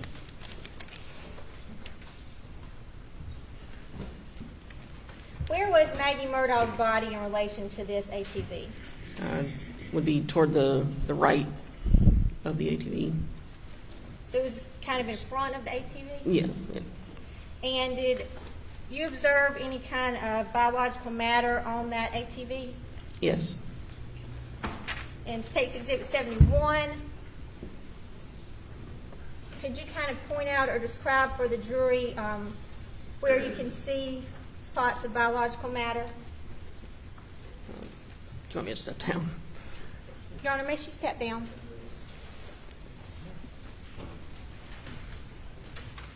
Objection, Your Honor, unless she's going to indicate it appears to be biological matter. Did she test? Was it tested? I have to hear the question before I can hear an objection. Go ahead. Agent Forley, if you could please point out for the jury where it would appear to be biological matter or tissue on that ATV. Object to the question. I object to the response because it was never tested. It appears, and it could be deer blood, it could be a number of different things. This calls for speculation.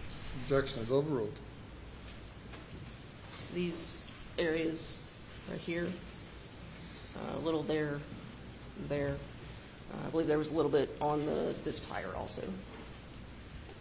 Thank you, Agent Forley.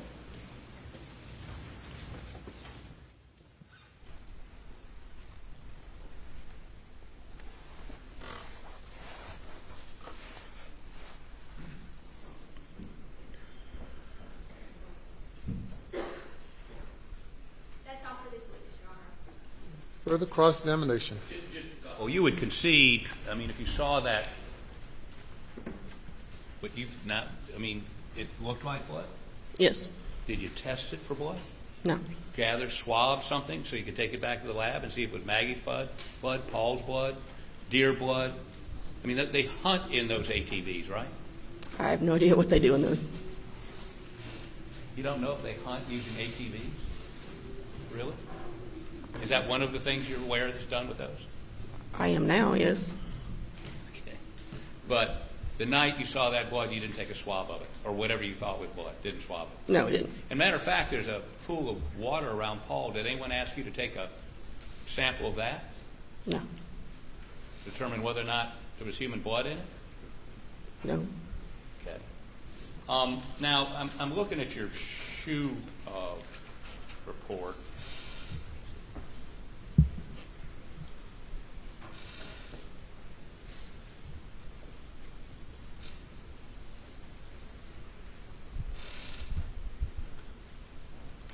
You specifically say on a number of these that the photograph is inadequate to do a comparison, right?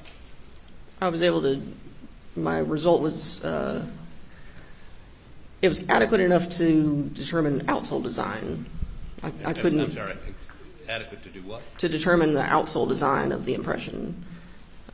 I wouldn't have been able to identify it. Okay, on Paul's, the ones you've already said he was facing backwards, did you say that you had partials and at one point you didn't know which way the foot was facing? Did you say that? I'm not sure. Did you come to any conclusions about any of the other, I mean, did you match his footwear to any of the other bloody impressions in that feed room?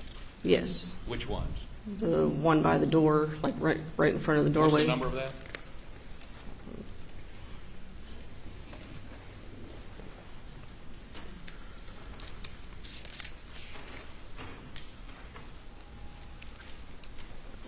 .105.1. I'm sorry? Item 105.1.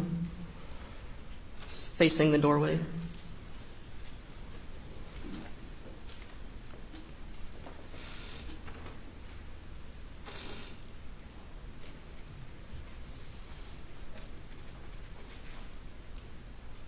It says that the outsole design is consistent with item 103, Paul's shoe. So you also say that the way you got scale was in some of these were evidence markers, and then you figured out how big the evidence marker was, and that's what you used to get to scale. The marker and the shot shells at markers 9 and 10 were measured. Okay. And that's not the best way to do it, is it? No. And in terms of the sketch we had a pretty crude sketch, but have you ever been asked by SWED or the Attorney General's office to do this trajectory analysis that I asked you to do today? No, but I don't necessarily do crime scene reconstruction. Who does? I'm not sure. We don't necessarily do that ourselves. We process crime scenes and document it, but we don't do reconstructions. But no one has consulted with you about a reconstruction. No one's come from SWED and said, let's go over these angles, or, how did you conduct this, or nobody's asked you. No. Have you ever had a conversation with anybody from the Attorney General's office about this? No, I don't think so. Did they ever talk to you about the video we showed a little while ago, of the process you all used to try to make a 3D? Not with me, with others who rendered the Pharaoh software, the video. They talked to people that did the Pharaoh? Yeah, I believe so. What? I believe so, yes. Do you know who that was and who they talked to? No. Do you know when that was? Not really, no. So they'd have a 3D image of the crime scene, and you don't know when they got it or what they did with it. They never talked to you about it. No. Thank the court's indulgence.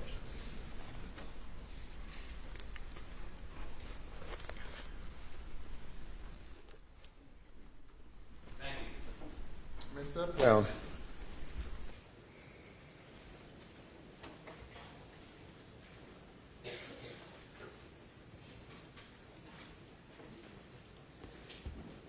We go to the jury room for a 10-minute recess. Please do not discuss the case.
Please be seated.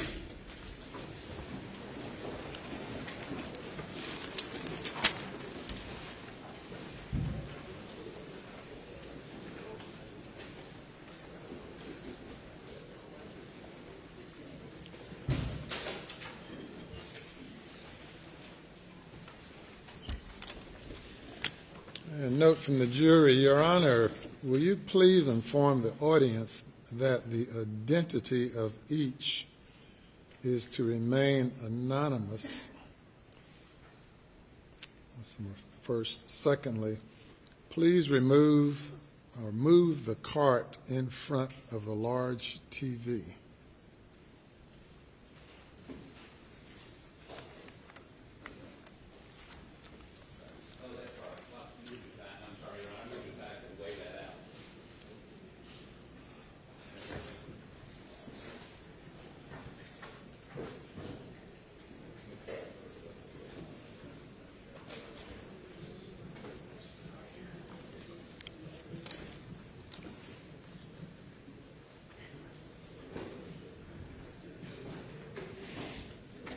Okay, the audience is reminded, as requested by the jury, and we've removed the cart. You may bring the jury.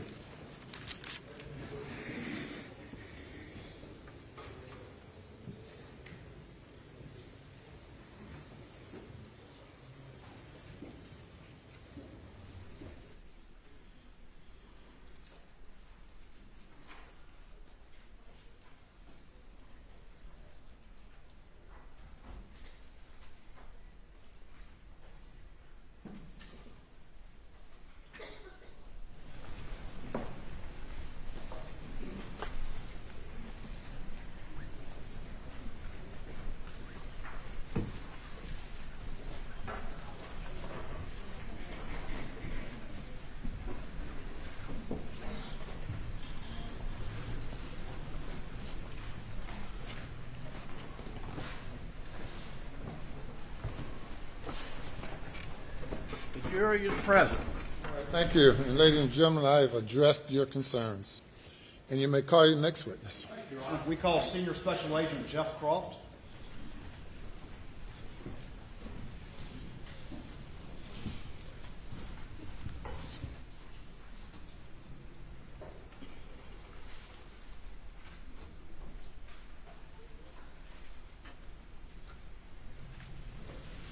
Raise your right hand, left hand on the Bible. Do you affirm the testimony about to give the court in this trial shall be the truth, so help you God? Yes, ma'am. Take a seat in the witness stand. State your name again for the record. Spell your last name.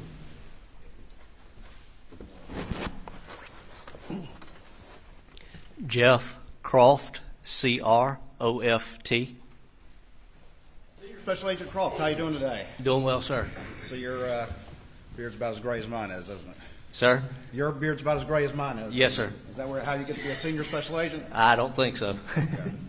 Tell us a little bit about yourself. Where'd you grow up? Where are you from? And then tell us a little bit about your career in law enforcement. I grew up in Baltimore County. I started my law enforcement career in the early 2000s as a reserve deputy with the Baltimore County Sheriff's Office. I got hired full-time, started on the road. I did road patrol. I then went to investigations, where I worked narcotics and violent crime. In 2012, I transferred over to SLED, where I worked in the Low Country region in investigative services. I was assigned to this area for investigative purposes, working homicides, violent crime, financial cases, all sorts of stuff. Okay. And how long have you been with SLED? I'm going on 12 years. Where were you assigned back on June 7th, 2021? I was assigned to the Low Country region here in Colleton County.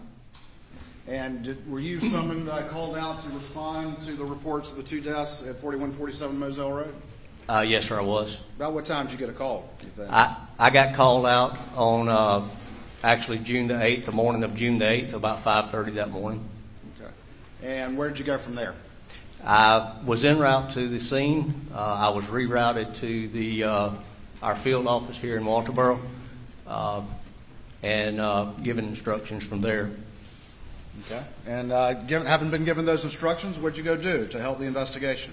What's the first thing you did? I located and interviewed Rogan Gibson. All right. And did you have a conversation with Rogan Gibson? Yes, sir, I did. Did you ask Rogan Gibson about whether or not he had phone communications with Paul Murdaugh the evening before?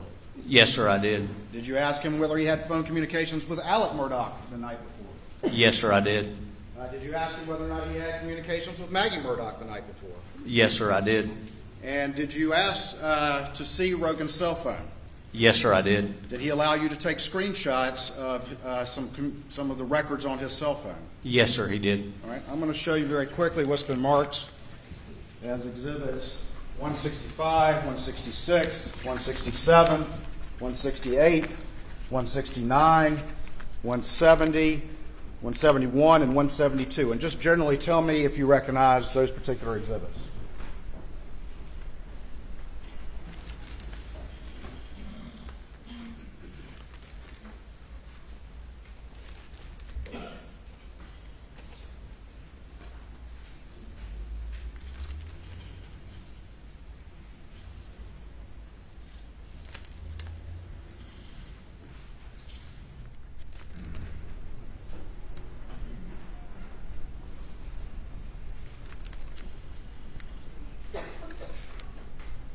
Yes, sir, these are the snapshots which I took of Rogan Gibson's phone. Okay. Bear with me 1 second.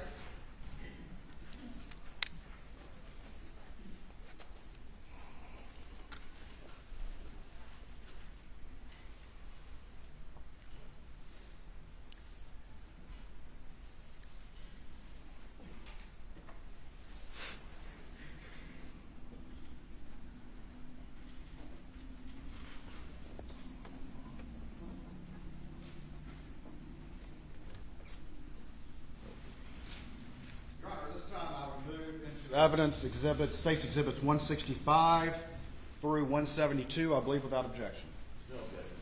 They are admitted. All right.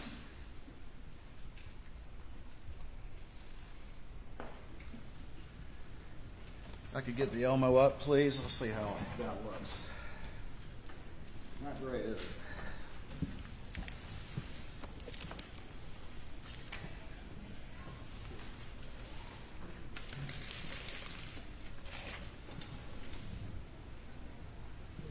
All right, I'm going to put up on the screen States Exhibit 165.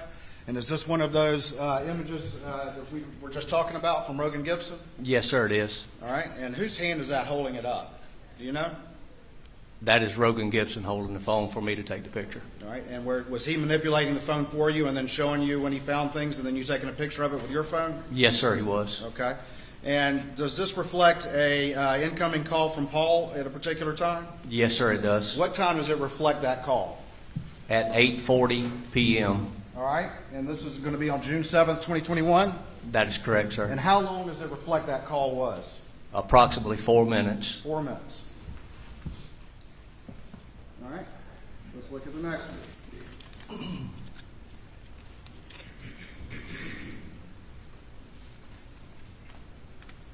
I'm going to publish what's been marked as States Exhibit 166. And is this another screenshot that Rogan showed you from his communications with Paul Murdaugh that night? Yes, sir, it is. And does it show an incoming call from Paul Murdaugh to Rogan Gibson? Yes, sir, it does. And what time is that call? 8:44 p.m. 8:44 p.m.? That is correct.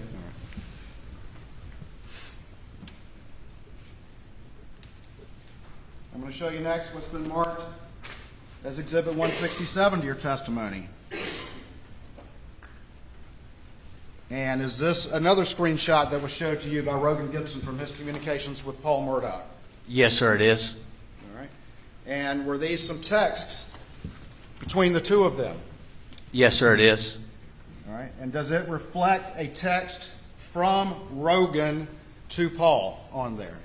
Yes, sir, it does. At What time is that? I'm sorry, go ahead. 8:49 p.m. 8:49 p.m. Is that correct? That is correct. And can you read that text to the jury, please? See if you can get a good picture of it. Marion wants to send it to a girl we know that's a vet. Tell him to sit and stay and he shouldn't move around too much. All right. Does it reflect any response from Paul? It does not. All right. What is the next communication on this particular exhibit? It's a little got glare on it. I can't. Yep. It looks like All right. 9:58 p.m. All right. I'm going to bring the exhibit up because I know our Elmo's not working great. We're still working on that. But let me actually have you look at it. So we said there was that communication to Paul from Rogan, and then you said there was no response. Is that correct? That is correct, sir. And then the next thing is Rogan sends a text. Is that correct? That is correct, sir. What time is that text? 9:58 p.m. 9:58. And what does he say? Yo. Yo. Y-O, yo.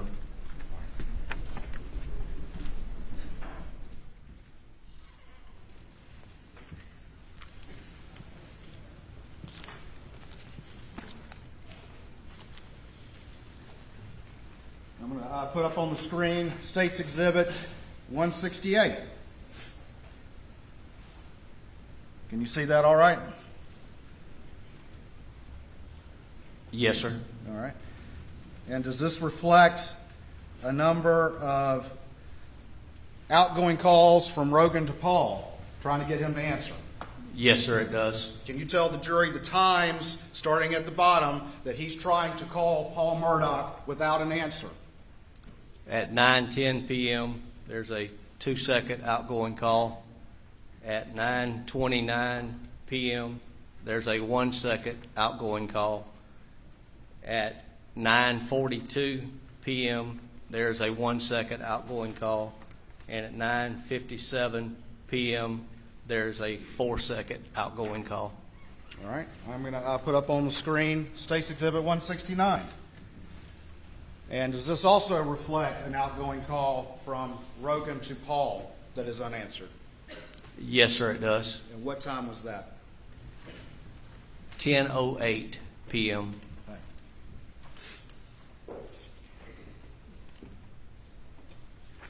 All right, we're now looking at State's Exhibit 170. I'm going to bring it up, tell you real quick. Who does this reflect communications with, between Rogan, Gibson, and who? Mrs. Maggie Murdaugh. All right, let me go publish this real quick.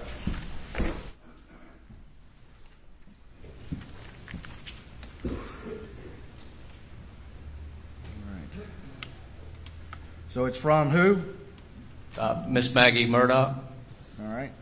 And Rogan sends her a text, is that correct? Yes, sir, he does. What time does he send that text? 9:34 p.m. And what does he say? Tell Paul to call me.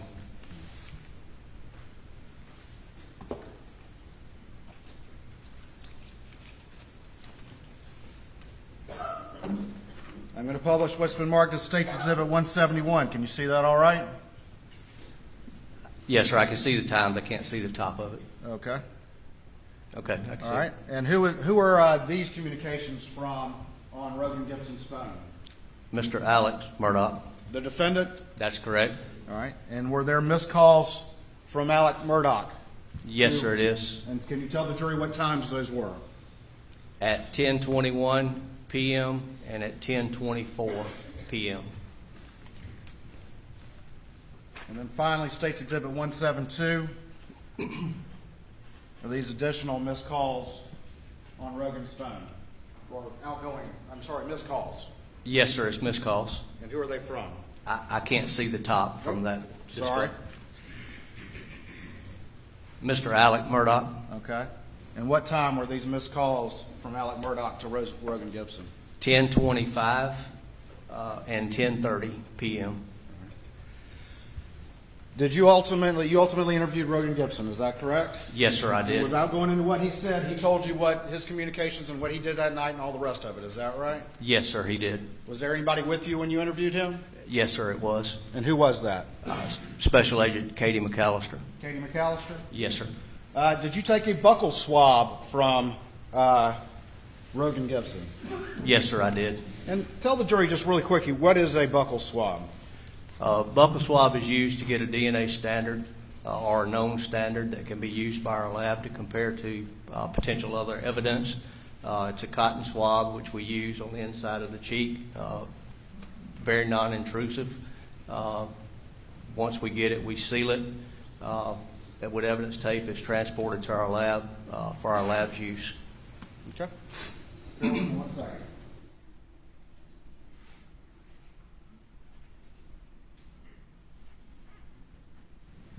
I'm going to show you what's been marked as State's Exhibit 154 and see if you recognize this document.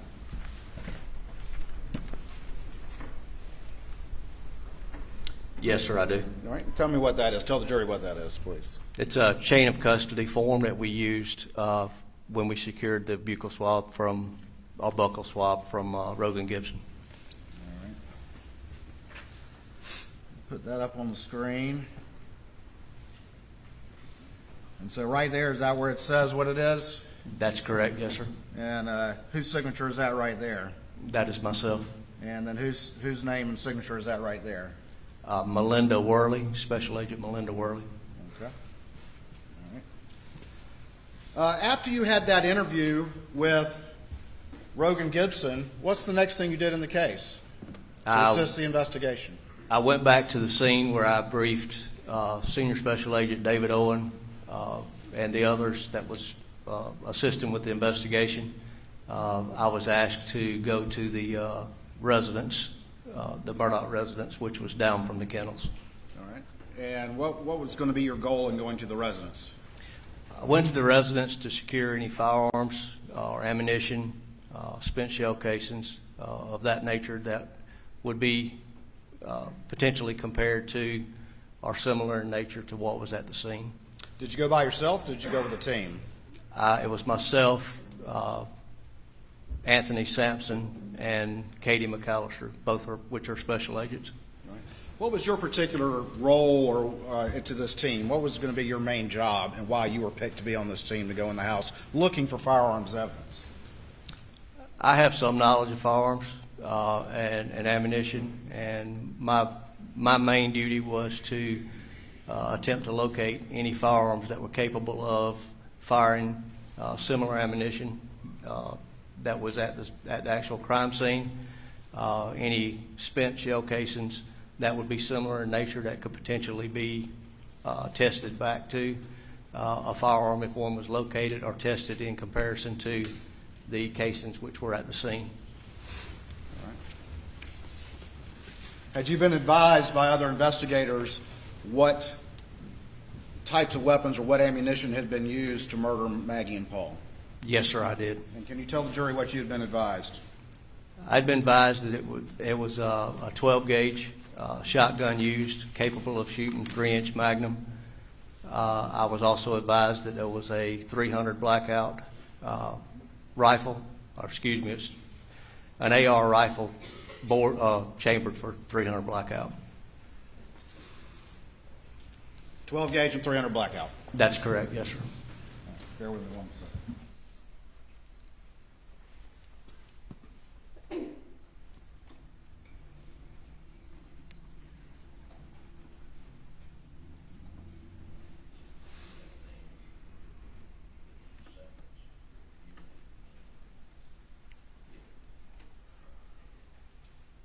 All right.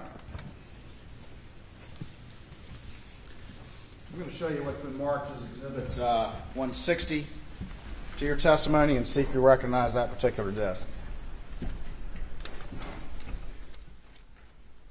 Yes, sir, I do. All right, tell me what that disc is.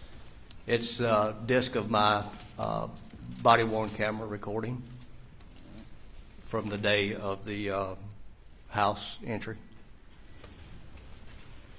All right, I'm going to show you what's been marked as Exhibit 159. See if you recognize this particular exhibit. Yes, sir, I do. All right, and what's on that? This is, again, a recording of my body-worn camera for the house entrance. All right, and why are there two recordings of body cams? Why do we have two instead of just one? After the initial entrance to the residence and some initial items being secured, I stepped outside to speak to the investigative team, which was up at the kennels, and then I walked back in the house. While I was outside, I noticed some items on the ground that needed to be secured, so I walked back in the house, got Anthony Sampson, Special Agent Anthony Sampson, to accompany me outside to collect those items. And what were those items? I'm going ahead and let's jump ahead. What were those items you ultimately collected out there? It was 300 blackout shell casings, which appeared to be weathered at the bottom of the stoop, entered to the entrance of the what I call the gun room, and in the flower bed on each side. All right. And when you say cases or casings, tell the jury what we're talking about. What is a case or a casing as opposed to the whole cartridge? Can you explain that to the jury, please? Cartridge case is what's ejected from the weapon once it's fired. It houses the powder, the primer, the bullet on the end, which is the projectile which leaves the end of the barrel. It's basically just the housing that holds the firing mechanism in a shell or in a casing. And in a semi-automatic weapon, once the bullet is fired, what happens to the casing? In a semi-automatic weapon, it is ejected. It's ejected? Yes, sir. Okay. And if nobody picks it up, it stays right there on the ground, doesn't it? That is correct, yes, sir. Your Honor, this time I'd move State's Exhibit 159 and 160 into evidence.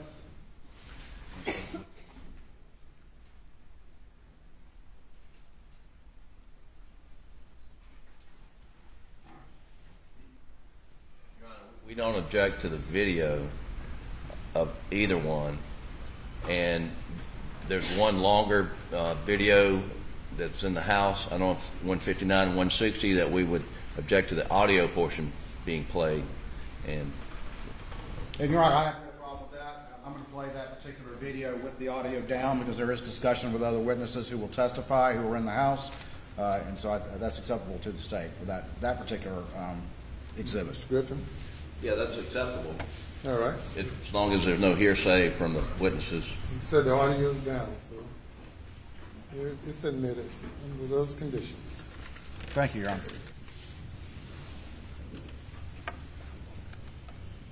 Bear with me 1 second.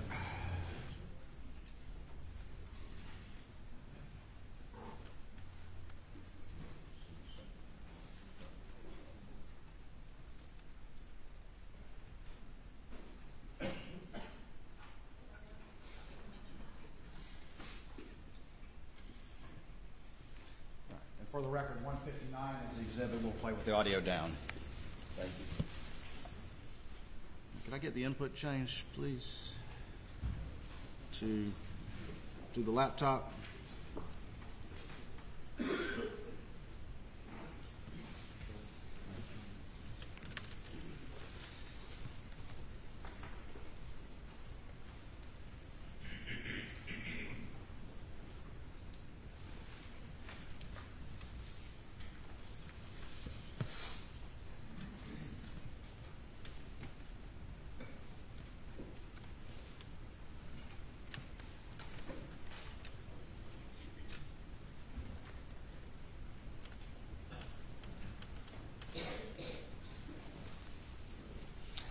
All right, so Special Agent Croft, since we don't have audio on this, we might just kind of narrate it for the jury while things are happening, okay? All right, sir. All right, let's do that. All right, what's happening right now? We are walking up to the side door of the residence, which enters the gun room. And just real quick, we see that side stoop right there? Yes, sir.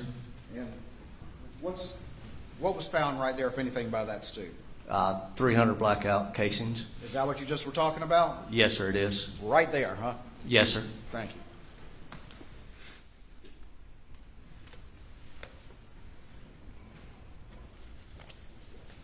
Who is that individual right there? Do you know? Attorney Lee Cope, Who's talking to him? Special Agent McAllister. I'm going to move it forward, going in the house a little bit. Where are we now? We are inside of the residence at 4147 Moselle Road in the gun room. Who are you shaking hands with right now? That would be Attorney Mark Ball, All right. Who's getting their hands shook right now? Mr. Attorney Ronnie Crosby. Now, you mentioned Lee Cope and Mark Ball and Ronnie Crosby. Who are those individuals? What if anything, is their relationship with Alex Murdaugh? They are law partners were law partners with Mr. Alex Murdaugh at PMPED. Do you know what Alex Murdaugh did for a living? He was a trial lawyer, and he also was a prosecutor for the 14th Circuit Solicitor's Office under Solicitor Duffy Stone. And what does a prosecutor do? They try cases for the state. Criminal cases. Criminal cases for the state, yes, sir. All right. That's what he did. That is correct.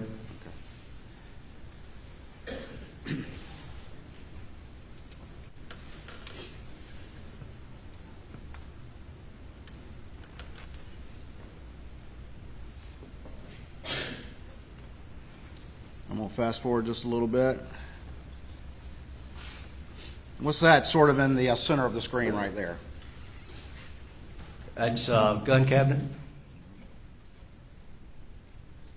or gun shelf.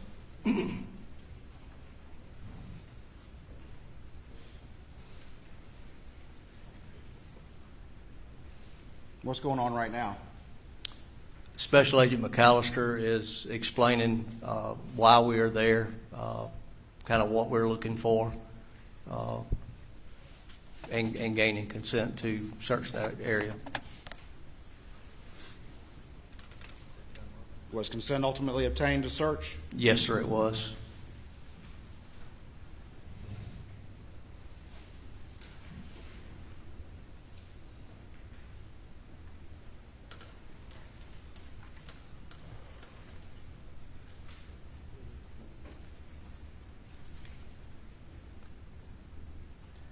Let me back it up real quick. All right, at this point, are y'all having a conversation with people who were there? I'm not trying to get into the conversation, just were you having a conversation? Yes, sir, we were. All right, and who are the two individuals you're talking to, or three individuals you're talking to right there? Ronnie Crosby on the right, Mark Ball in the center, and Mr. Lee Cope on the left-hand side. Agent McAllister standing with her back turned. At some point, did Mark Ball point to anything? Yes, sir, he did. And what did he point to? A .300 blackout rifle, which was sitting in the gun wall.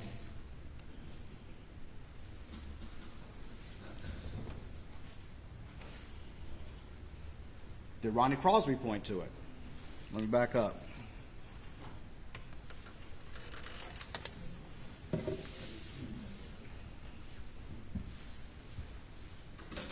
Yes, sir. All right.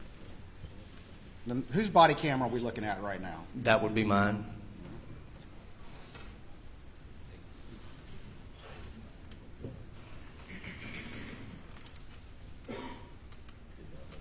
Where are you going right now? I'm walking over to the gun wall or gun cabinet in order to get a better picture of what Mr. Ball is pointing to. Is that it right there in the middle? That is it, yes, sir.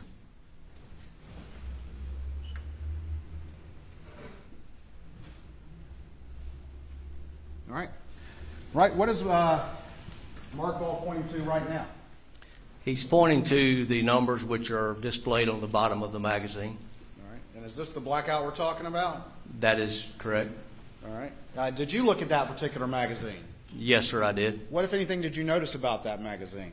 The magazine stamped with 223. All right. Is 223 the same ammunition as 300 blackout? It's same in length. 223 magazine is capable of housing a 300 blackout round. Well, explain to me a little bit about 223, and which is a type of ammunition, and blackout. What are the differences and what are the similarities between those two rounds? They both can be fired from the AR frame. It's the 300 blackout is actually approximately a 30 millimeter projectile, a little bit larger bullet than the 223. Has a little more kinetic energy and a little more stopping power than the 223. The 223 is a faster bullet, a little flatter trajectory. It does not have the stopping power that the 300 has. But because the 300 is a larger bullet, and trying to use it in an AR frame, it's neck down, So you don't have quite as much speed coming out or velocity coming out of the barrel than you would with a .223. What is it you just said, though, a 300 blackout has more of? Stopping power than the .223. And stopping power, what does that mean? What is stopping power? It has more impact than the .223 round would have. Impact. Okay. All right.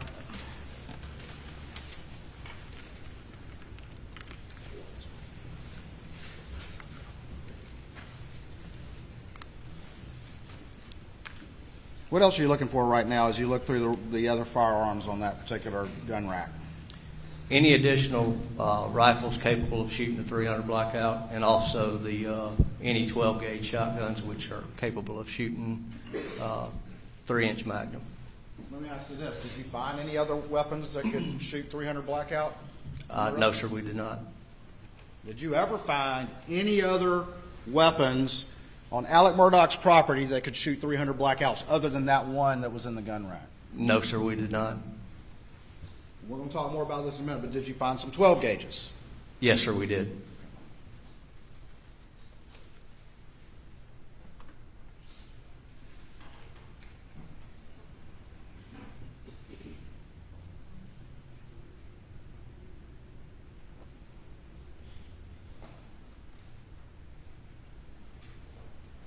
All right, what are we looking at right here? That's to the right of the gun wall or gun cabinet. It's various ammunitions for different type of weapons,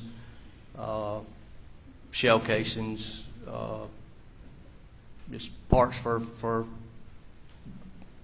the gun wall. Okay. And you're having a conversation with who right there?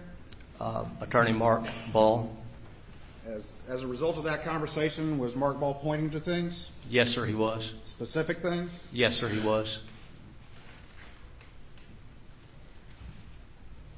Did you ultimately come back and collect some of those things? Yes, sir, I did.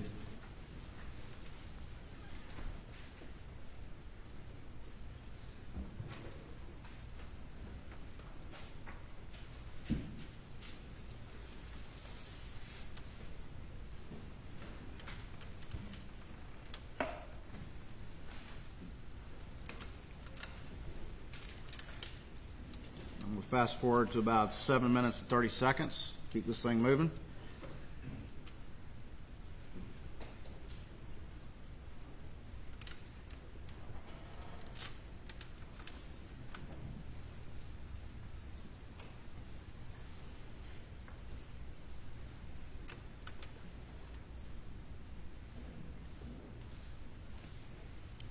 Right there.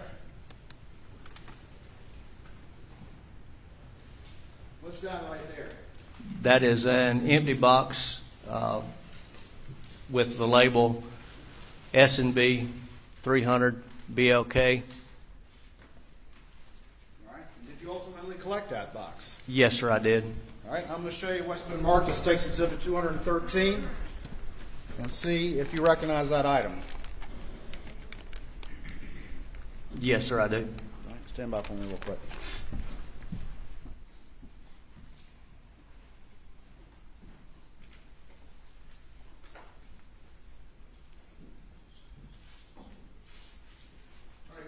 We move State's Exhibit 213 into evidence, I believe, without objection. No objection.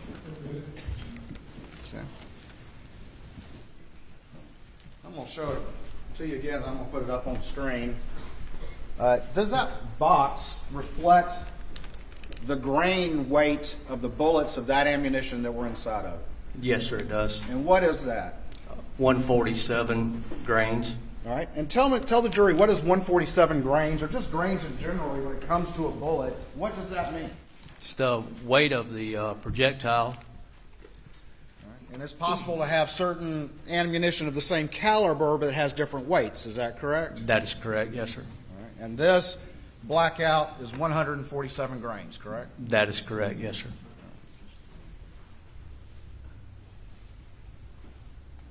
Sorry. Can we, no, that's fine. I'll show it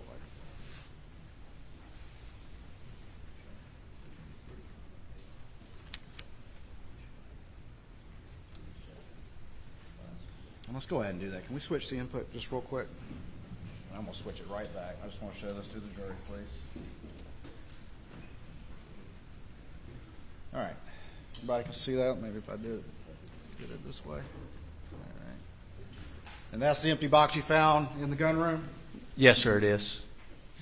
All right. And right there, is that the grains that you were talking about? Yes, sir, it is. Step down if you need to. See what I'm pointing at? I can see you, sir. All right.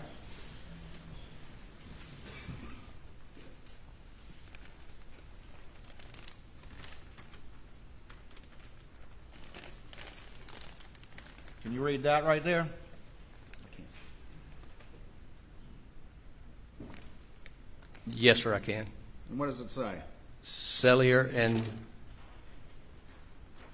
looks like bellet, All right. And in shorthand, when people are talking about ammunition, how do they say that?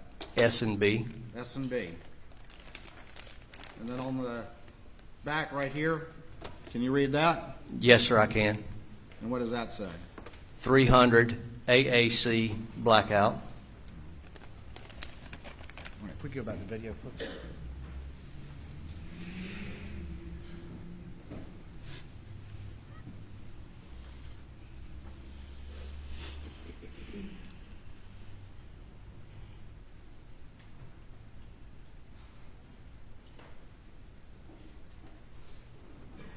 For the record, I'm fast forwarding it a little bit just to keep us going.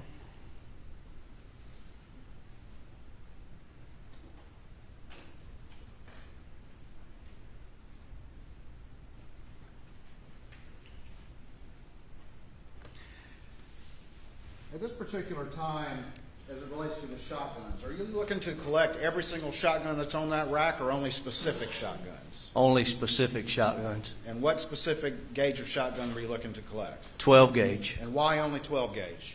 That was the shell casings that was located at the crime scene.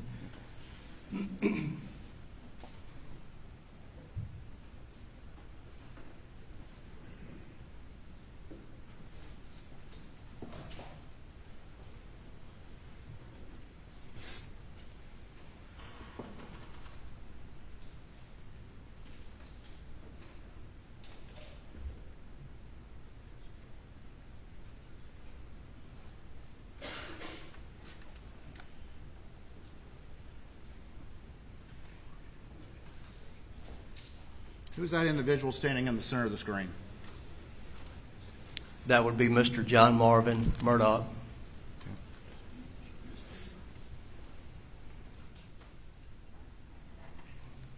Now, you mentioned attorneys Lee Cope, Mark Ball, and Ronnie Crosby were in that room as well. Is that correct? That is correct, yes, sir. And Mr. John Marvin Murdaugh, is that correct? That is correct, yes, And sir. what's his relation to the defendant? He is the brother. Was that everyone that was kind of there, or was there another attorney as well that was present? There was an additional attorney that walked in the room early in the recording, And who was that? Chris Wilson. Chris Wilson.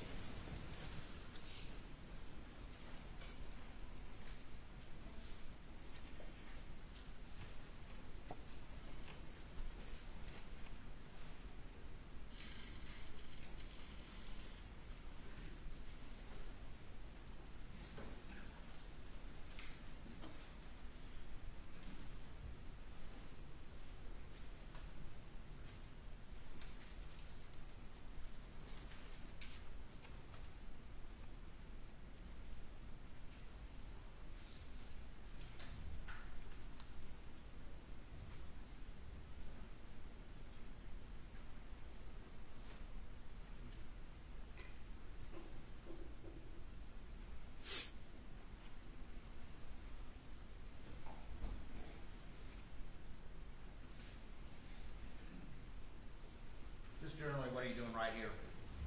Just getting an overall of where things were at when we went into the room before anything was actually moved.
Saw you doing something with your hands. What are you doing right there?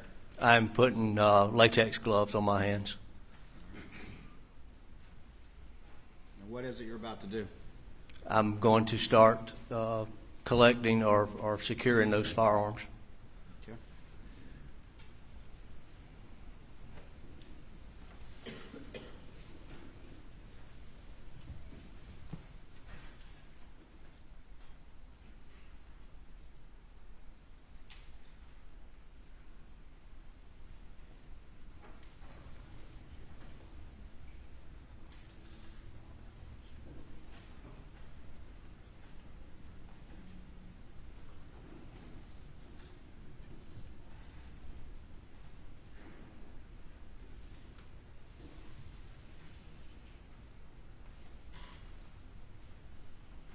What is that in your hand right there?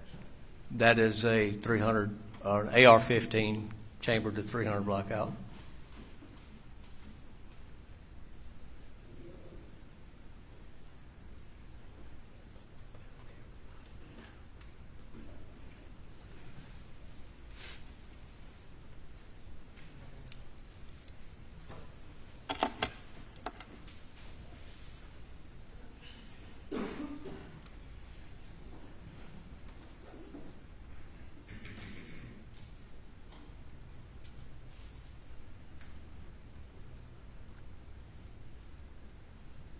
What is that in your hand right there? I kind of fast forwarded it. That was the magazine which I removed from the 300. What ammunition was in that magazine? S&B, 147 grain. 300 blackout? 300 blackout.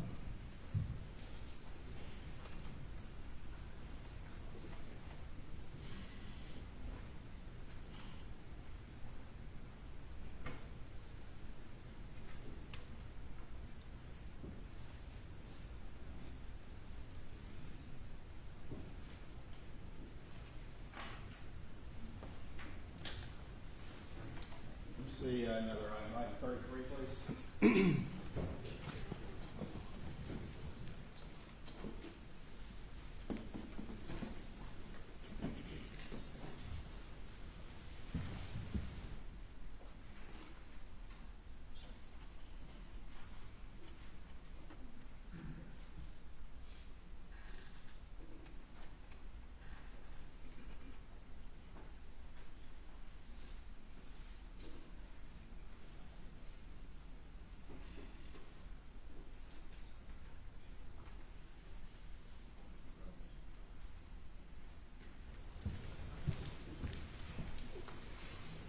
Right. I called it item 33 because that's the sled item, but actually it's been marked as State's Exhibit 88. I'm going to have you take a look at that and see if you recognize that. You go ahead and pull it out. Just make sure not to point it at the jury. And if you could also make sure that it is not in a firing state, please, sir. It is safe. All right. And what is that item right there? This is the 300 blackout rifle which I secured from the gun wall. All right. Let me see it. Your Honor, at this time we would move State's Exhibit 84 into evidence. Your Honor, I object on relevancy grounds. There's no evidence that this gun was the gun. I mean, it's just not relevant. It was found in the house. Thank you, Your Honor. Hold on that gun for me, please, Special Agent Croft. Let's see what else is in this box.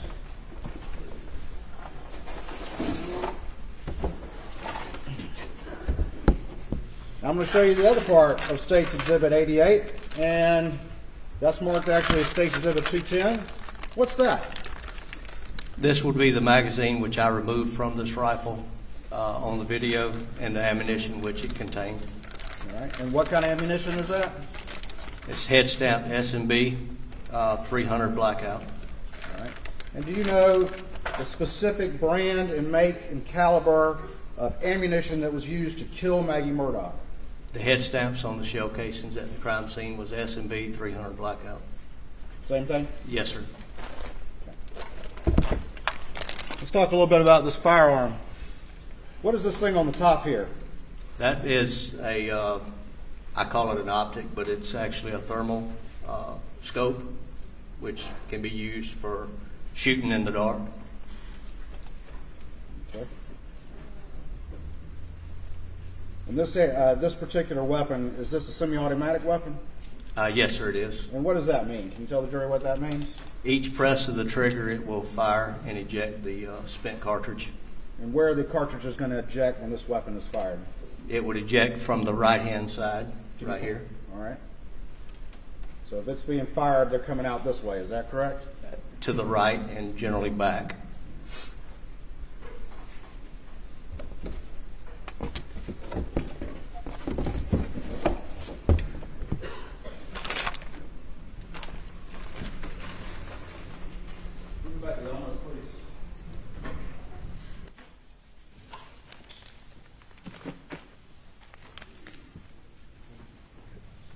Excuse me.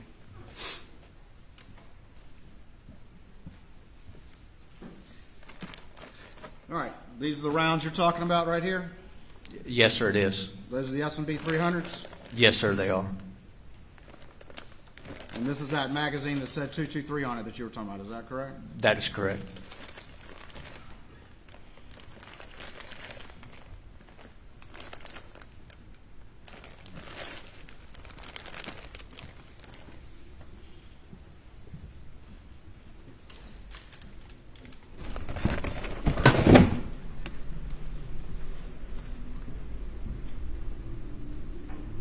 Can we turn to the video, please, ma'am?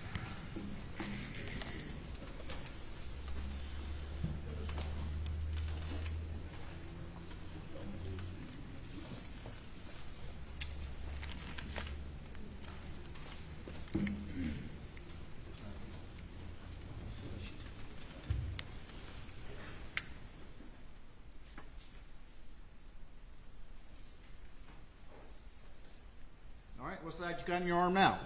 That is a 12-gauge Browning. All right.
Just a hair.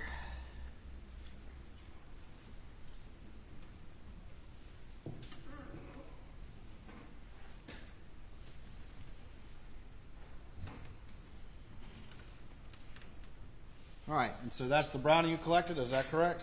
Yes, sir, it is.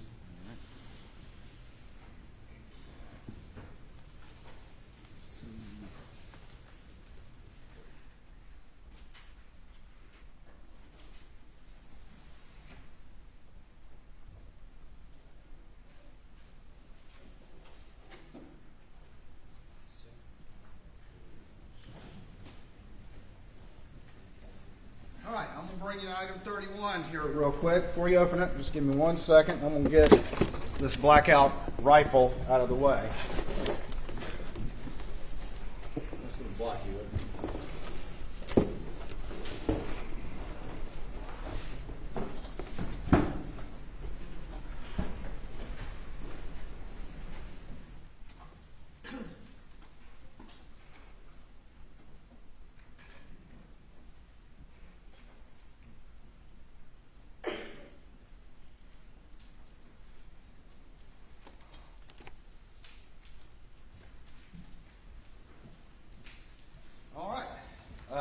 That's been using the sled item number, but that's State's Exhibit 90. Is that correct?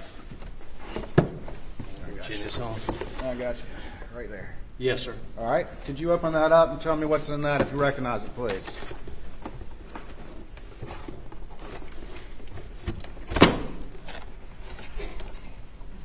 That would be the Browning which I secured from the gun room. All right. Can you, is it in an unfired condition? Can you show that to the jury, please? It's in a safe condition, breech open. All right. And this is chambered in what gauge? 12 gauge. All right. Your Honor, at this time we would move State's Exhibit 80 into evidence. Relevancy, unless they have evidence tying it to the murders. I mean, there are a lot of guns that were seized, Your Honor. Objections overruled. Thank you, Your Honor. My apologies.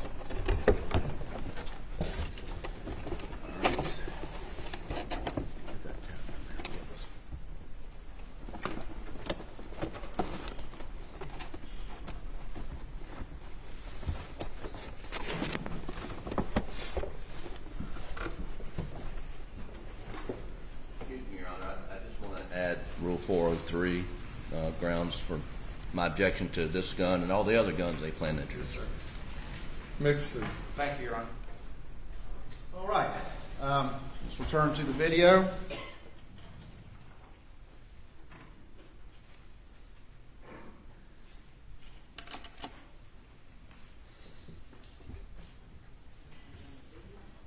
Yeah, video. We're good.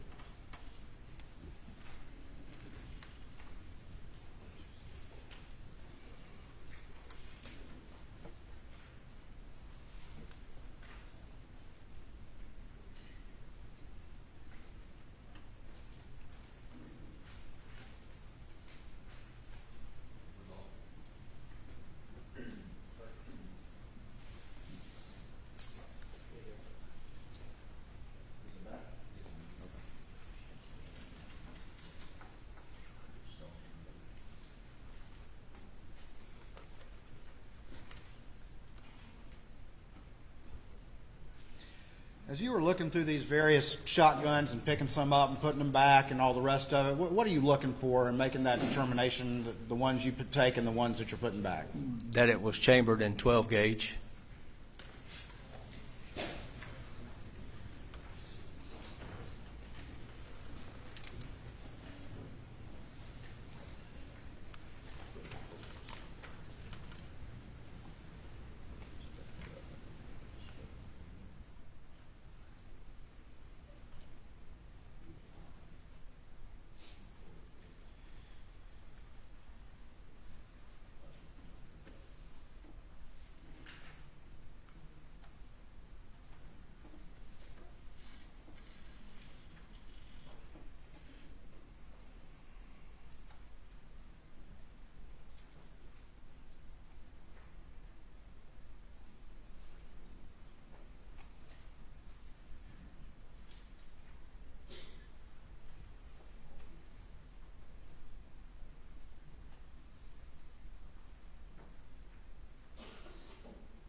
Another gun on the table.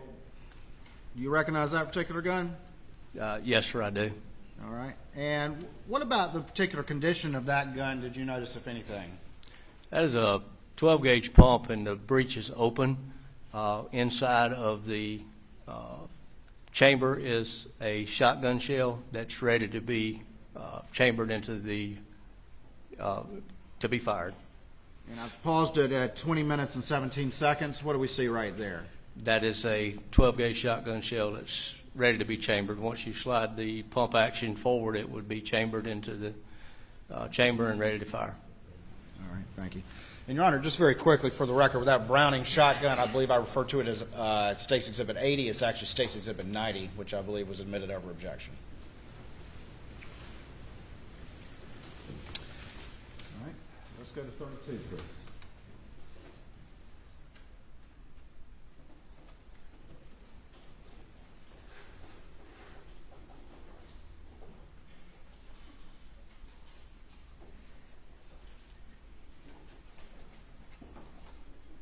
I'm going to show you what's been marked as State's Exhibit 91.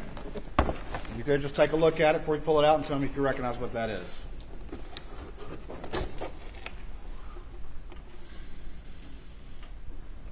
Yes, sir, I do. And what is that? That is a Benelli 12 gauge. All right, thank you. Let me close that back up real quick. I'm just going to leave that there for a second, all right?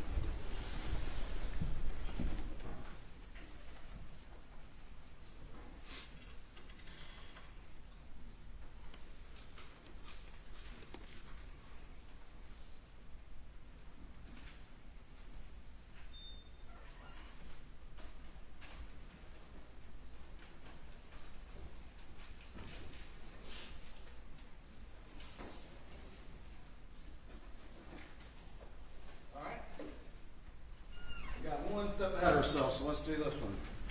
This is State's Exhibit 87. Let's try this one.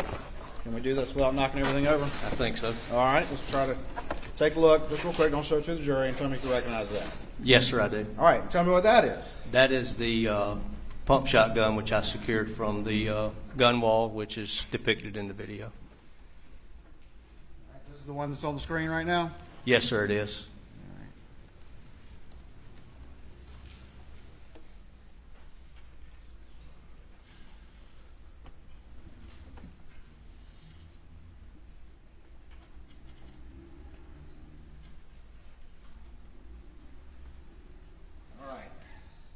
For the record, this is State's Exhibit 89. Let's go ahead and take a look and see if you recognize that. That's the gun we were just talking about? Yes, sir, it is. All right, Your Honor, this time I'd move State's Exhibit 9 into evidence. Your Honor, objecting on relevance, 403. There's no evidence linking these guns to the crime. And we're just cumulative. Did you want to respond to the speaking objection? Yes, sir, I do want to respond to the speaking objection. It is very important to show the extensiveness of the investigation that was done, particularly as it goes to firearms, and there were multiple guns that were tested, and there will be an analysis list here later to show how those guns were tested and what the results of those. So admitting these guns into evidence to show the extent of what was tested is very relevant, Your Honor. Thank you, Your Honor. I'm sorry, Your Honor. All right, let's go ahead and show the jury this one if we can, please. Is it not in a fireable condition? Breech is open and it's not in fireable condition. All right. And when you first got this particular, or took this weapon off the wall, what was different about its condition that we talked about? It had a round that was here ready to be chambered once the full grip is pushed forward. All right, let me see it just real quick.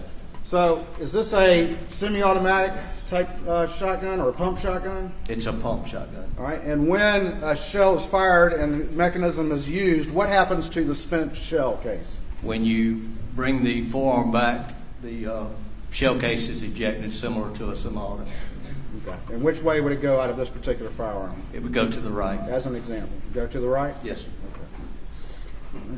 Okay. Just pointed out a court reporter, sorry. All right, this item was found within that weapon, is that correct?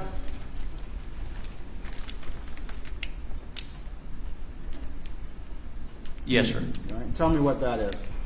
It's a 12 gauge, 3.5 inch shell, 2 1/4, number 7.9. Is that a turkey load? Yes, sir, it is. All right, let's close this box up. Help me out if you would real quick.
Do you recall what y'all are doing right now? We are securing a Benelli shotgun.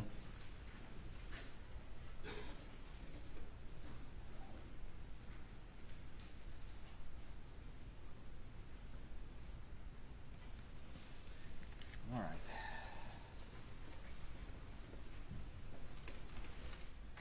So we just did States 89. And now let's do states. Can you tell me the number on the bottom of that one? 91. 91. All right, just real quick, if you can just take a look without showing it to the jury and see if you recognize that.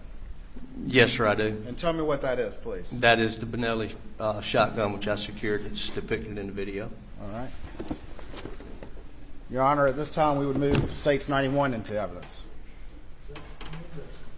Yes, Your Honor. Relevance and 403. All right. Let's go ahead and again, if you can show that to the jury, please.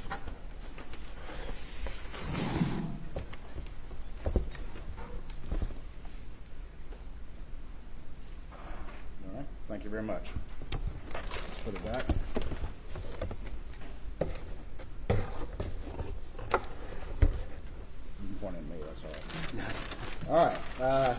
I'm going to show you what's inside this particular exhibit and see if you recognize those items, please.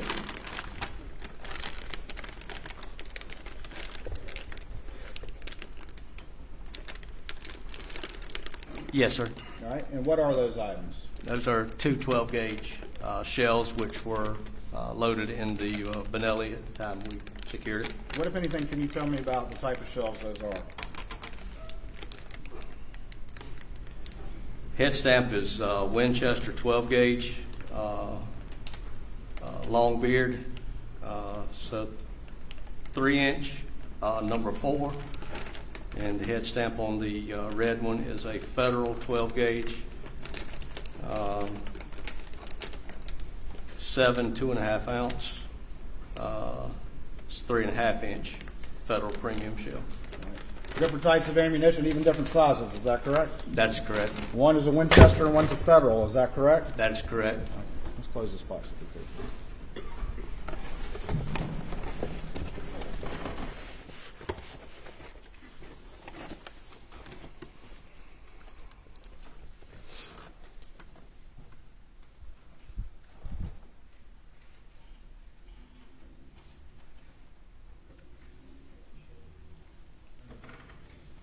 All right, back to the video. We're picking up at 21:58.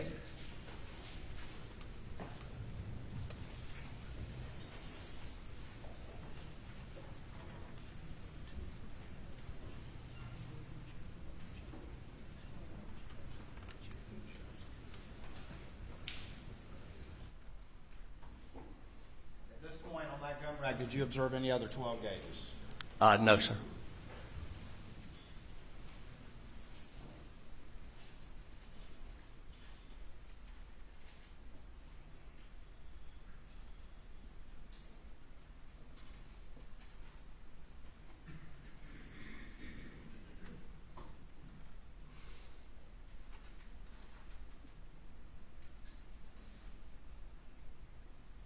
Who are you having a conversation with right there? Attorney Mark Ball. Was he pointing in that box? Yes, sir, he is. Was he pointing about what y'all were talking about? Yes, sir, he is.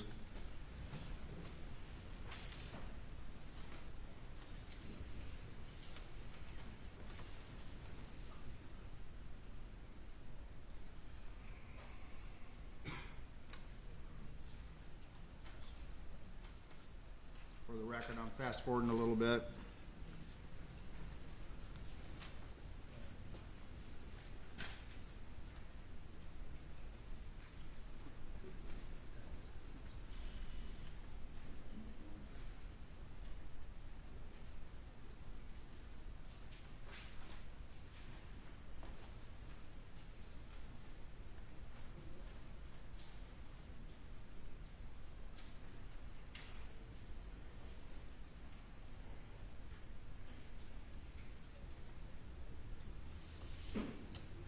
We're going to talk more about this, but after collecting these various firearms, did you and the other agents ultimately collect both spent rounds as well as unfired rounds in the property and at the house? Yes, sir, we did. And that's what generally the video is depicting from here on out? Yes, sir, it is.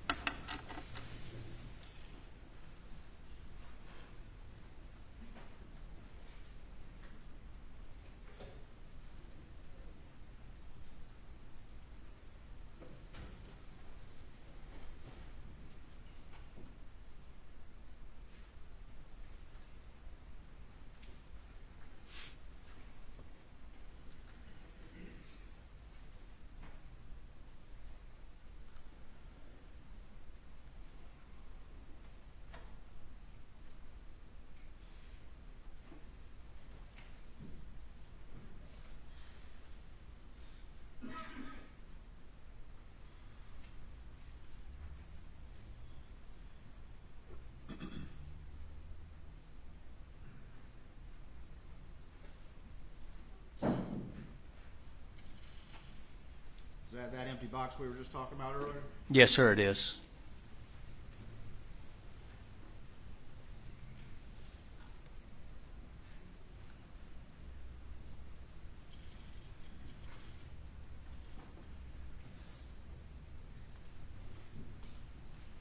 For the record, we're at 28 minutes and 59 seconds.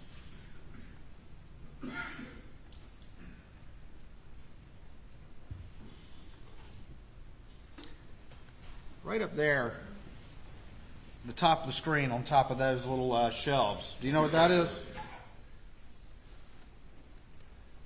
I don't see where you're talking, sir. Let me back it up. If you could step down for me real quick. Back it up one more time. That silvery thing, you know what that is? Right there. I didn't catch a good look at it, sir. It looks like a juice box drink. Okay, 2 Sprite strings. All right, keep on going if you would, please.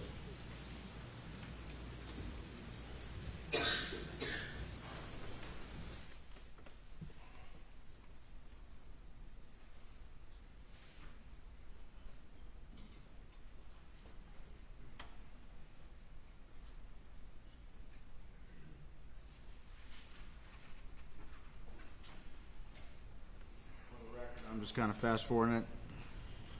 What's generally going on right here? Still looking for any additional weapons or ammunition.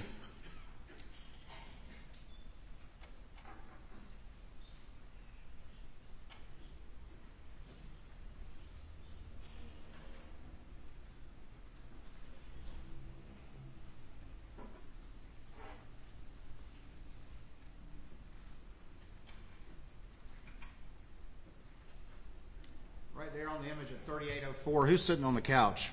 That would be Attorney Chris Wilson.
All right, bear with me. I'm going to kind of fast forward through this.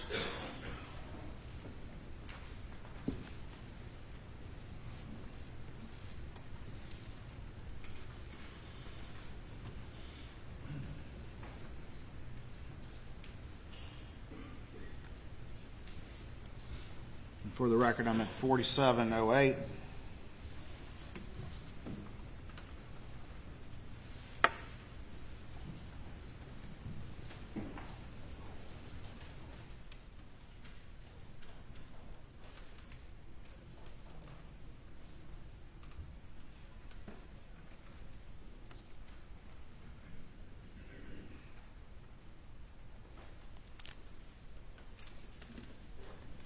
See who was on your cell phone right there?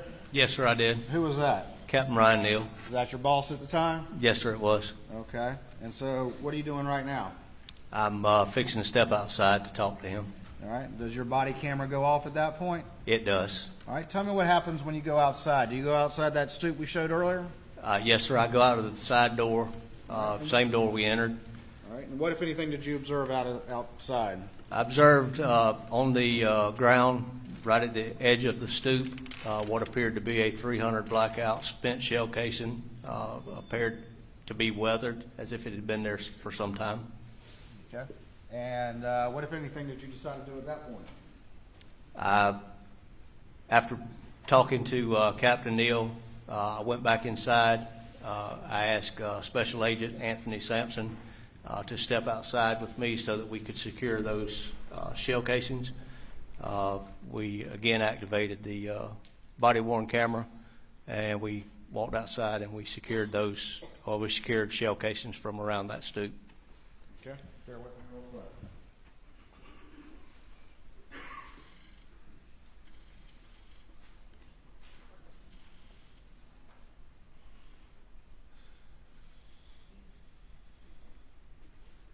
All right, I have what's been marked as State's Exhibit 260 for identification at this time, and I want you to have to take a look at that and see if you recognize that. Yes, sir, I do. All right. Let me take them back real quick. And what are these?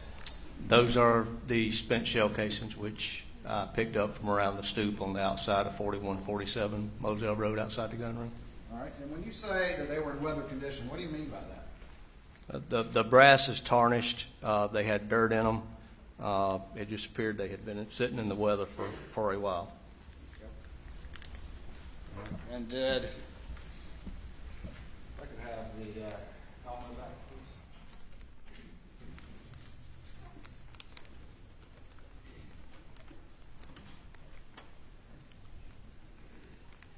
Did they appear to be shiny, like the bullets that were with the magazine that the jury earlier saw from the prior exhibit? No, sir.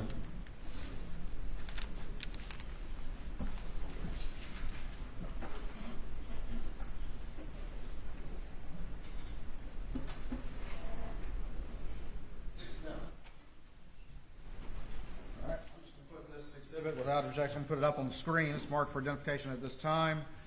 And again, if you could describe for the jury the condition of those cases when they caught your eye. I apologize. I couldn't hear what you said. My apologies. Again, if you would, just describe for the jury what you're talking about about these cases when you that caught your eye when you saw them outside.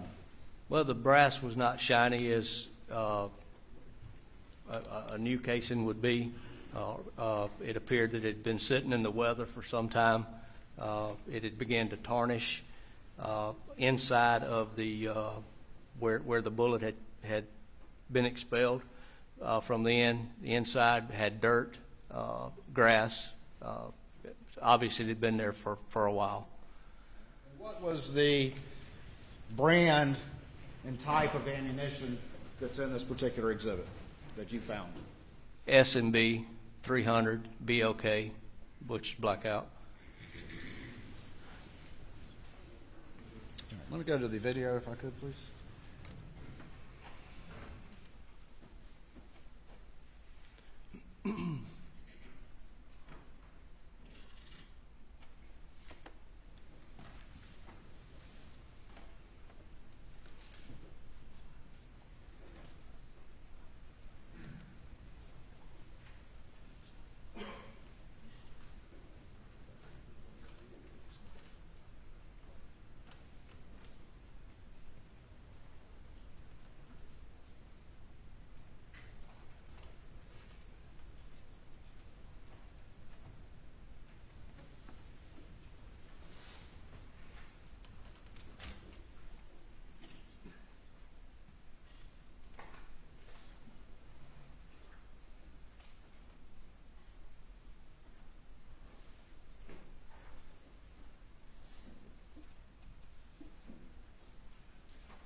What are y'all doing on the screen right here?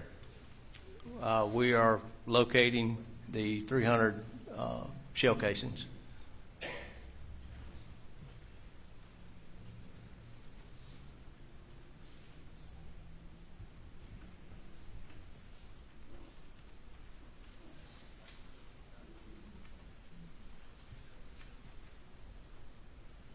What's Agent Sampson doing right there? He is picking the shell casing up. Is that one of the casings that's in this bag right here that you identified? Yes, sir, it is.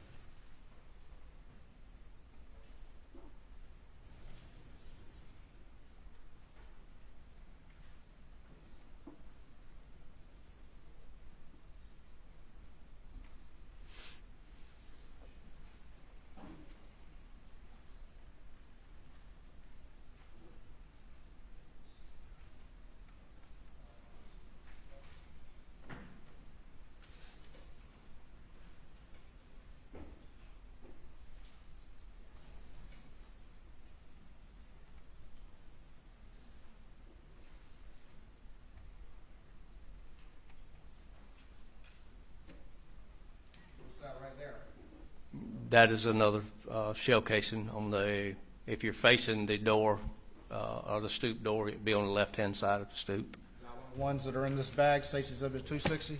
Yes, sir, it is. And what brand and type? S&B 300 be okay.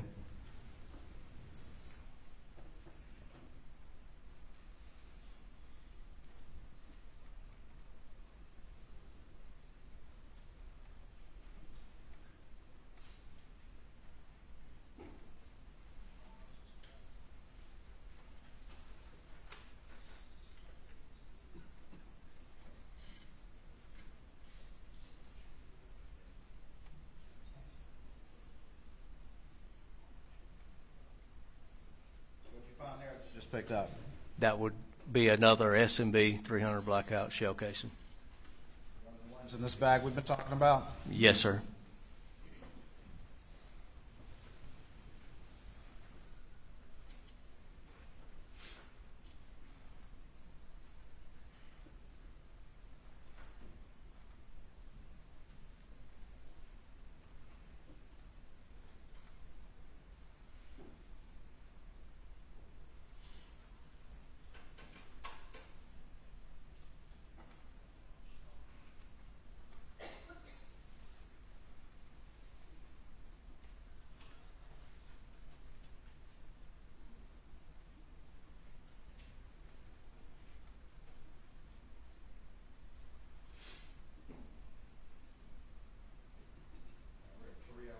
Fast forward just a little bit.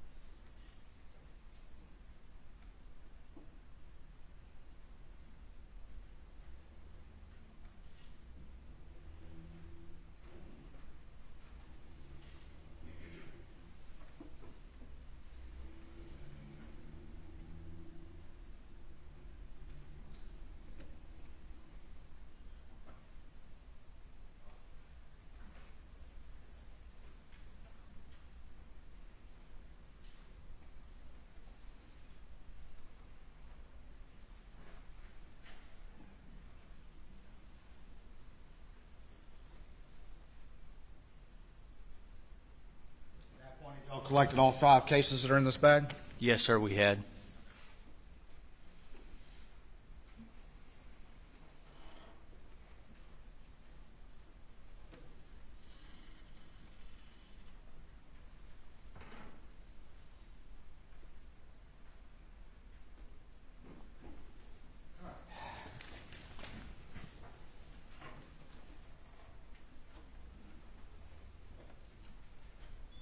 Go to any other locations that day? What day is this right now, with those videos you just watched? 6/8 of 21. 21. On June 8th of 2021, the day after the murders, did you go to any other location in the property to search, to your recollection? I don't think it was that day, no, sir. Okay. Did you ultimately go and search a shed at the property? Oh, yes, sir. Okay. And what specifically did y'all search at the shed? The trash that had been taken away from the house. Okay. And I'm going to show you what's been marked as State's Exhibit 161 to your testimony, and see if you recognize that exhibit.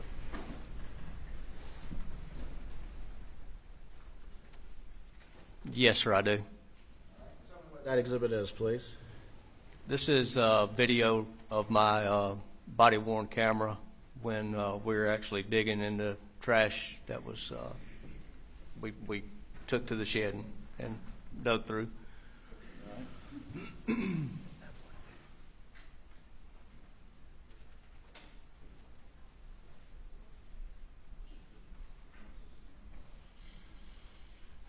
Honor, this time I would offer State's Exhibit 161 into evidence, I believe without objection. That's correct. It's admitted. All right.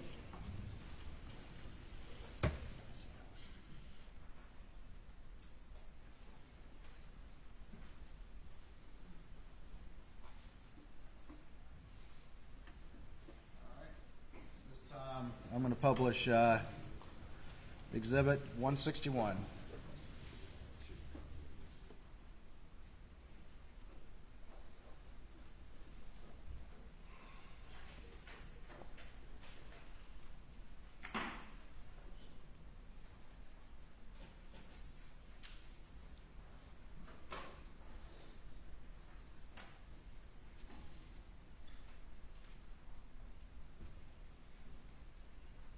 Tell me what we're seeing. We're at 28 seconds in. What are we seeing right there? That is the large shed that's our hangar. Just probably to the right middle of the screen would be the dog kennels, dog house. To the far right is the I think it's chicken coop. But the shed is where we went through some trash that we had secured. All right. And step down for me, if you would, please. Let's kind of point that out for the jury. So where are the kennels in this particular video? The kennels are right here. And where's the feed room in this video? The feed room would be right here on the end. All right. And where's the little doghouse in this video? This would be the dog house. All right. What is this thing right there underneath the shed? That's UTV under the shed. And then the kennels extend down this way with various cages? Yes, sir, it does. Thank you. You can retake your seat.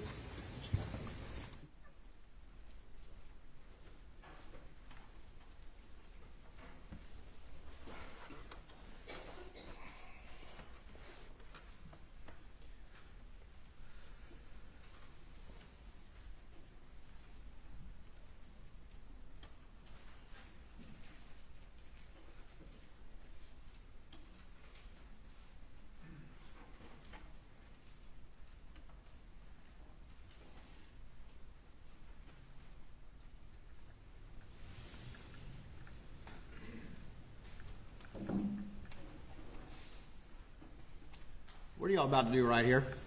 We're about to dig in trash. Digging trash? Yes, sir. Is that a fun job? It's not, but it has to be done.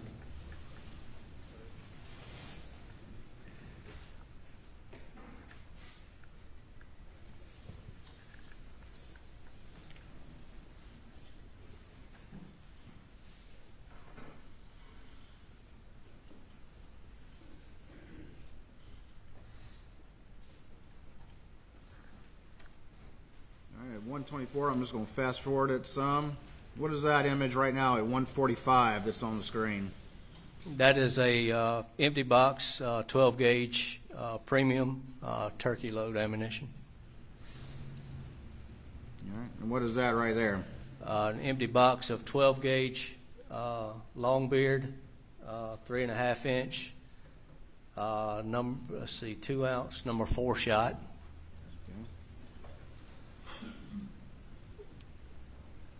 And what is that right there? That is a empty box of 12 gauge. It's got Browning on it, TSS. It's a 3.5 inch, 2 1/4, number 7 and 9. All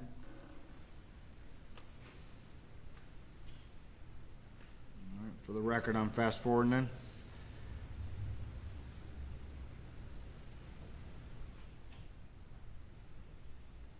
What is this right now that we're seeing at 3 minutes and 7 seconds? That is appeared to be a credit card statement or receipt and it's got an item circled on it. And there was an item circled on it? That is correct. And what was the store on that particular item? Goosey store? Gucci? Yeah. All right. And what was the amount? $1,021.10. Okay. And somebody had circled that particular entry, is that correct? That is correct.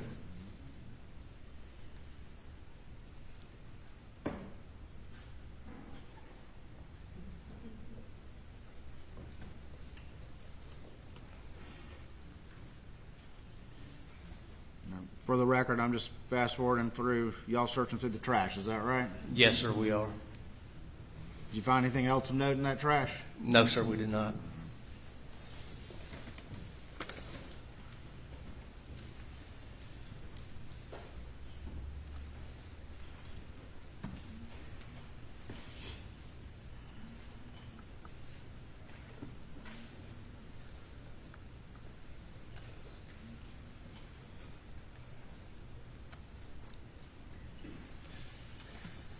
All right.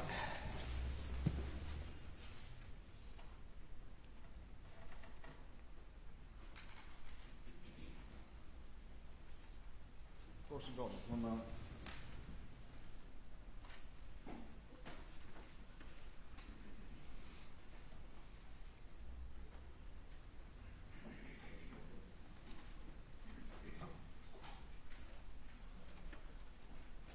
All right, I'm going to show you, stand by for me real quick.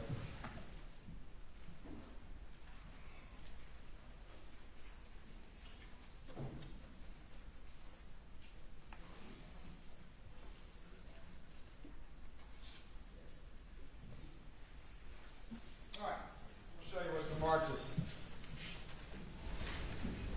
Stand by.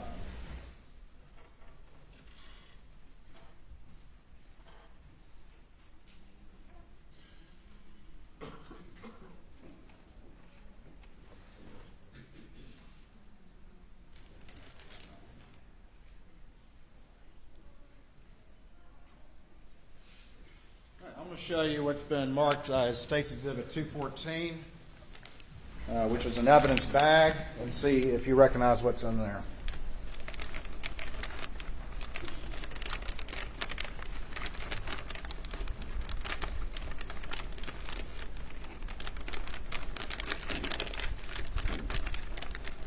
Yes, sir, I do. All right, tell me what's in that bag. These are the shell boxes which I described on the video or observed on the video, and it's the receipt, credit card receipt, which was torn that we collected from the trash. All right, the one with the circle thing with Gucci on it? Yes, sir. Your Honor, this time I'd move State's Exhibit 214 into evidence, I believe, without objection. Did it?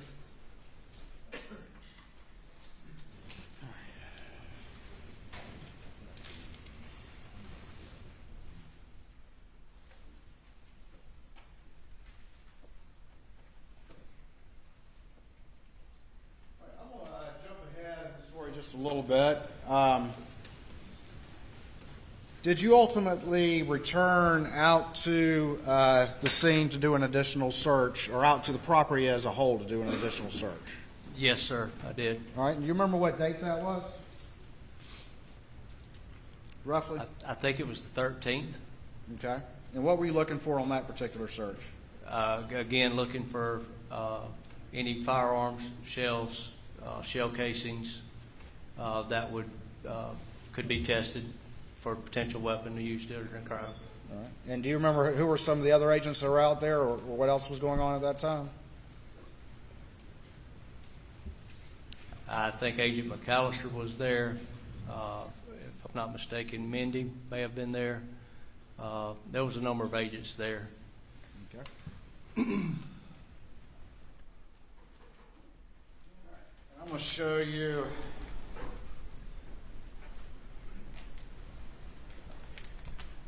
what's been marked for identification, or marked right now, is State's Exhibit 152 and 151, and see if you recognize those items generally.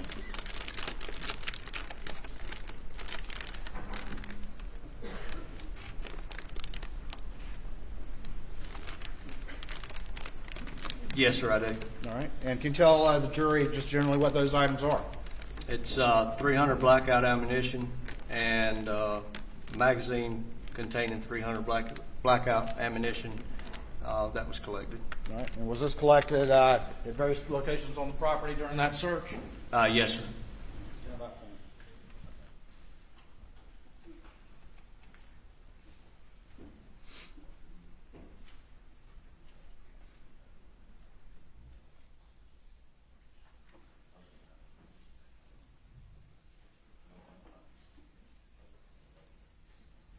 Your Honor, at this time I call for State Civil 152 and 151 into evidence, I believe without objection. No objection.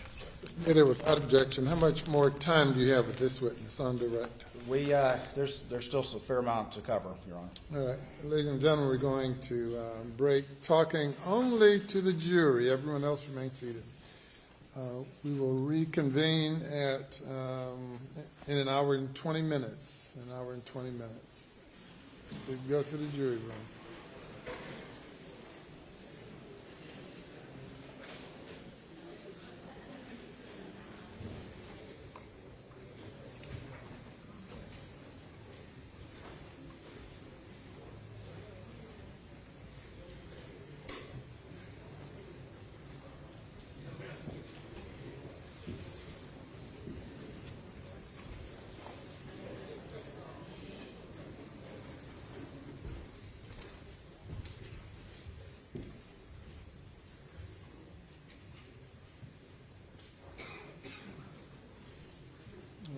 With regard to the admission of the guns, anything further the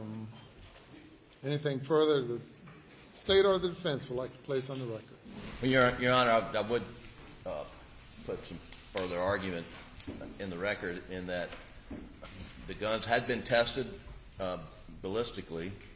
The test excluded the guns as being in the murder as murder weapons, my understanding, and as a result, they're just not relevant. They have photos of the guns, which is completely sufficient information for the jury and to get the information in that they were tested. But sending, just weapon after weapon back into the jury room during jury deliberations, we think is unfairly prejudicial. All right. And response, Mr. Your Honor, the defense, as you might expect, has already challenged the sufficiency of the investigation and what was done. And I think the state, not only just generally, but certainly in response to those lines of examination, is entitled to show the extent of the examinations that were done in analyzing the relevant firearms evidence that was on scene. This agent gathered 12-gauge weapons for a reason, because 12-gauge rounds were used to murder Paul Murdaugh, and therefore admission of those we believe is relevant and not overly prejudicial. Certainly nothing about the way we did that examination did anything that was prejudicial. It was all very straight to the point. All right. Relevant evidence means any evidence tending to make the existence of any fact that is of consequence to the determination of the action more or less probable than it would be without the evidence. This evidence, so these guns were part of the crime scene in and around the crime scene at or around the time of the murders. Issues have been raised regarding multiple guns, multiple shooters, multiple spent rounds, and the court, in its discretion, have admitted the evidence as being relevant, and there's no dispute that the defendant had multiple guns in and around his place, and I find that it's relevant and more probative than prejudicial, and that's the basis for the court's order with regard to admitting that evidence. And we'll be on break for an hour and 20 minutes.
Okay, if we can have our witness back.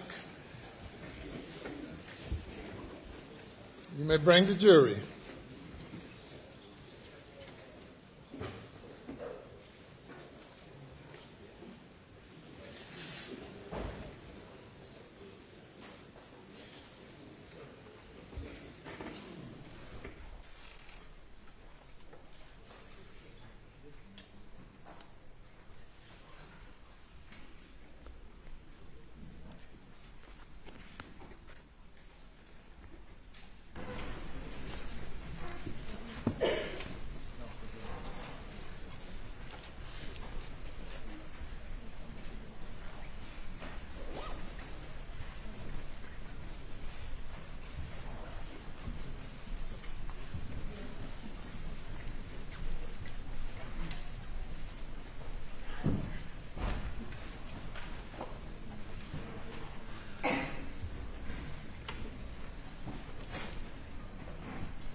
Thank you. You may proceed. Thank you, Your Honor. May it please the court. Senior Special Agent Croft, a couple things I want to kind of go back to just as a housekeeping matter before we move on to new matter. And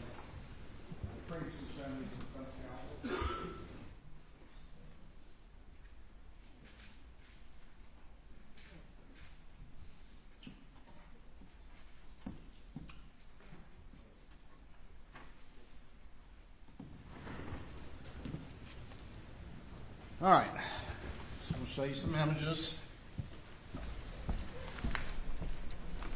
I'm going to show you what's been marked as State's Exhibit. What are we doing first? 163, 173, 158, 175, 176, 177, 179, 180, 181, and 183. And just have you generally flip through those and see if you recognize those images.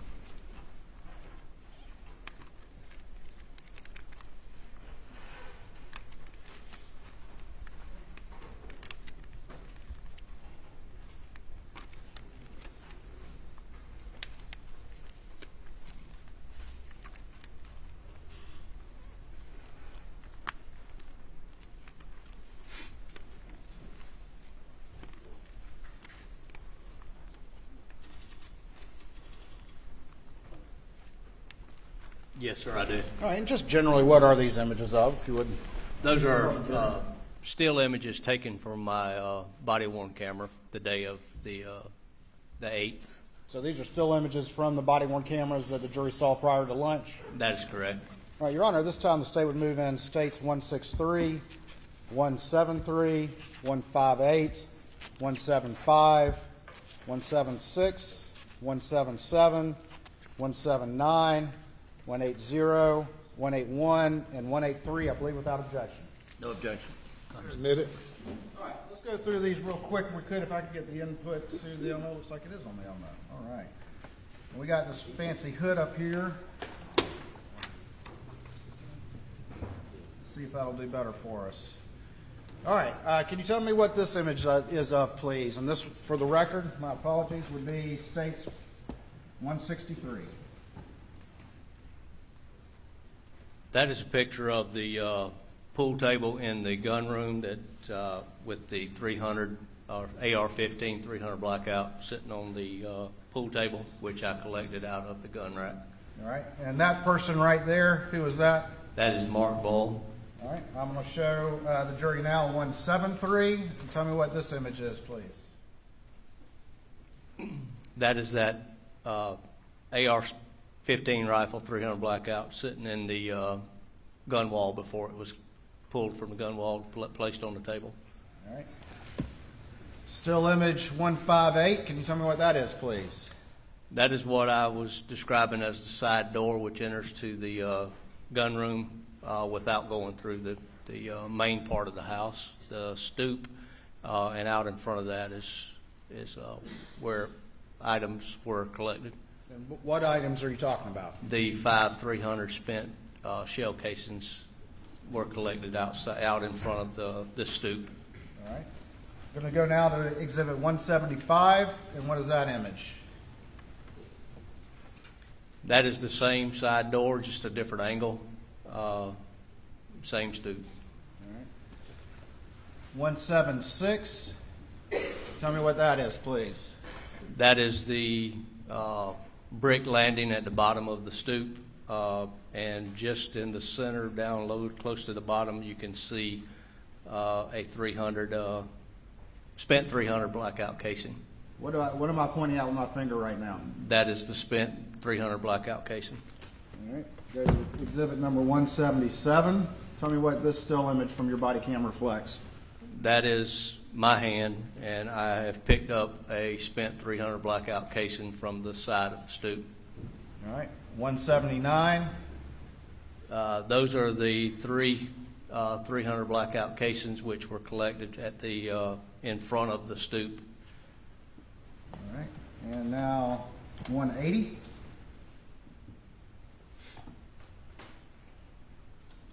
That is the left-hand side of the entrance of the gun room, just in the flower bed.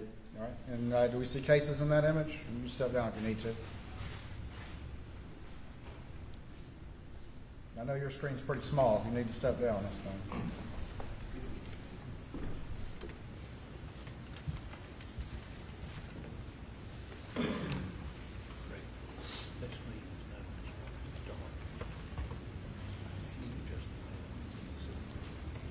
I can't pick it out on that picture. All right. I'm going to hand you State's Exhibit 180 and see if you can make it out. Yes, sir. It will be at the bottom of the picture, about in the center. All right. Well, let me have you come around, or you can do it. I'm going to put it back up and do it screen for the jury, please. It would be right here. All right. Sounds good. You can retake the stand, please.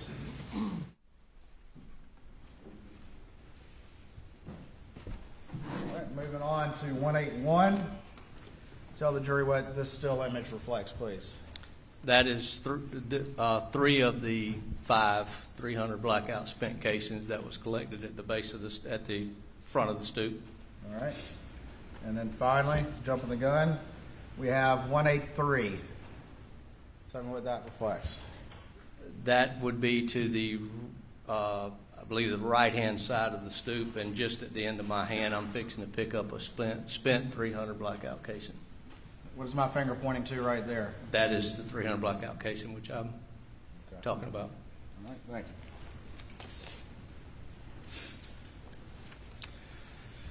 Right before lunch, there was admitted into evidence states 152 and 151, and you got your readers with you? I do, yes, sir. Can you remind us where those items were collected, please? The ammo was collected from the shelving in the gun room, 300 blackout ammo, on 9/13 of 21, and the 300 blackout the 243 magazine with 300 blackout ammo in it was collected from a black Ford F-150 that was located on the property. And you got a knife on you? I do, yes, sir. You mind opening that exhibit for us? And let's take a look at those items, please.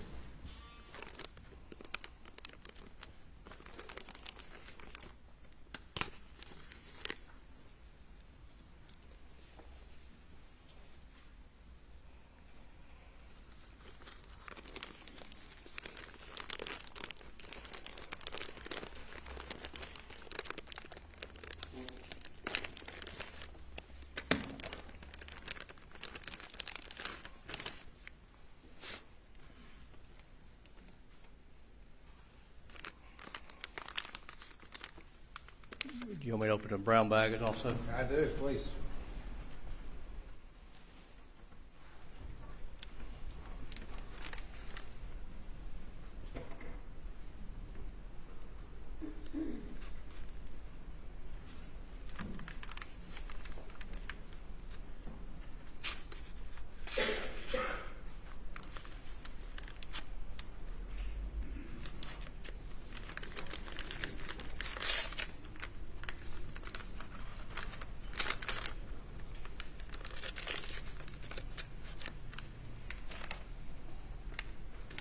go ahead and mess with that one first, if we could. Can you remove the item from its packaging, please?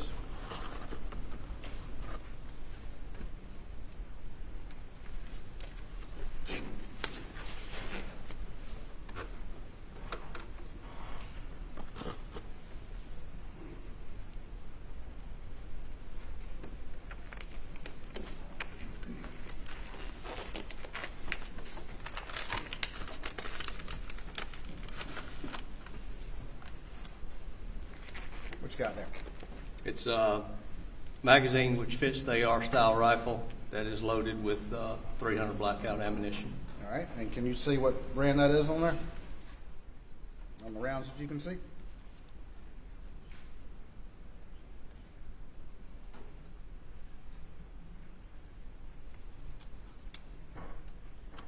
Appears to be S&B 300 blackout. S&B 300 blackout. Yes, sir. I'm going to take that item. I'm going to put this up on the screen so the jury.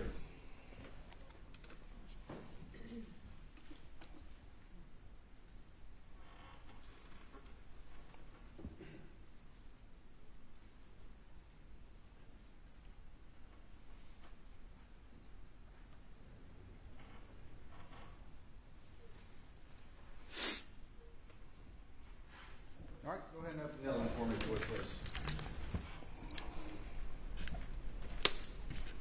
Before we move on, we're not pulling all the ammo out. Does this magazine appear to be relatively full? It's pretty heavy, so it's pretty full. All right. I'm going to ask you to go ahead and just put that one back for me, please. And then go on to the next one.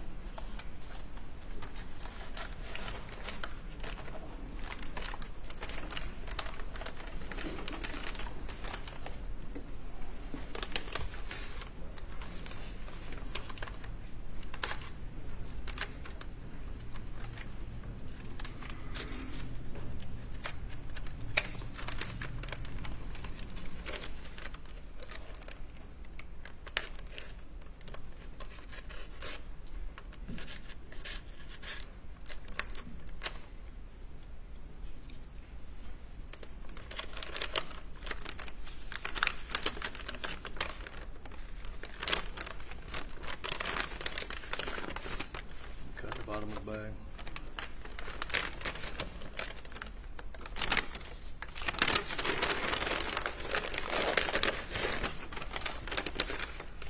What you got in there? This is another magazine that fits the AR style rifle. It's loaded with 300 blackout. Can you tell the particular brand of that 300 blackout? It's head stamped S&B 300 blackout. All right. Let me go put that up on the screen for the jury.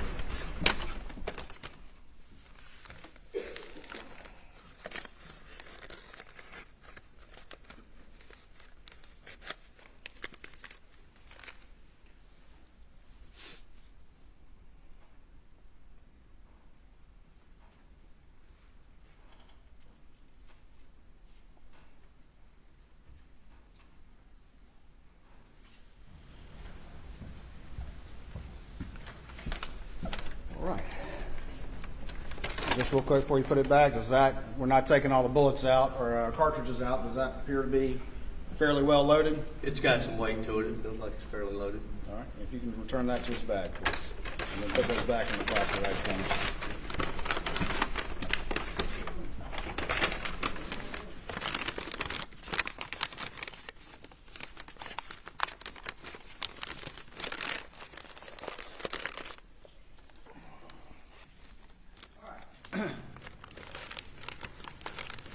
We've been talking about guns for a while. Let's talk about something else for a minute, and then we'll get back to guns.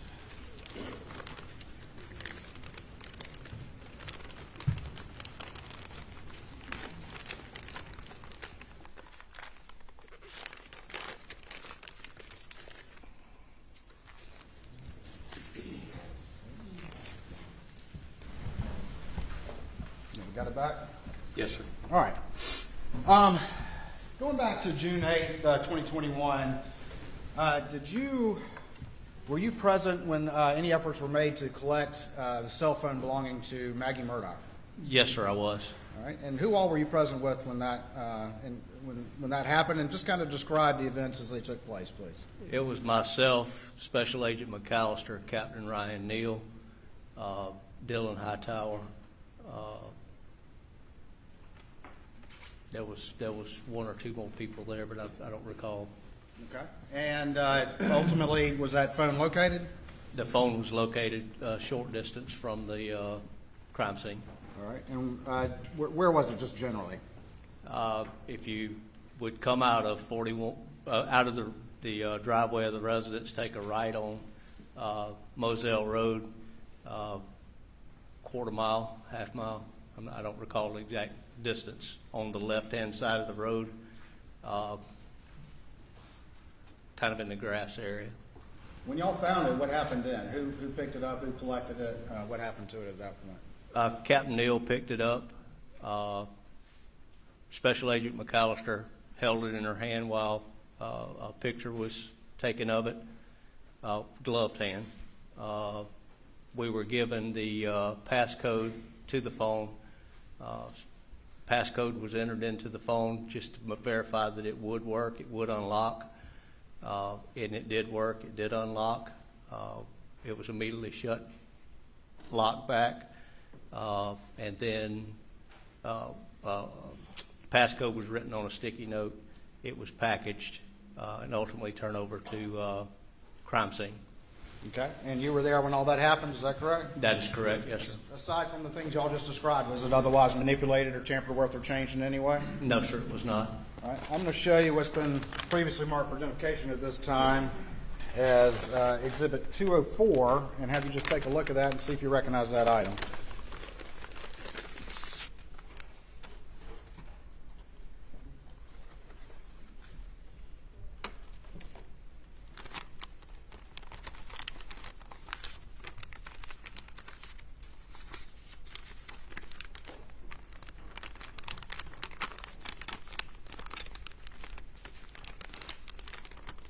Yes, sir, I do. All right. Tell me what that item is. This is the phone that was recovered on the side of the road belonging to Miss Maggie Murdaugh. The one you just described? Yes, sir, it is. The one that was secured by Captain Neal? Yes, sir, it is. And then turned over to crime scene? Yes, sir, it is. All right. Put it back for me, if you will.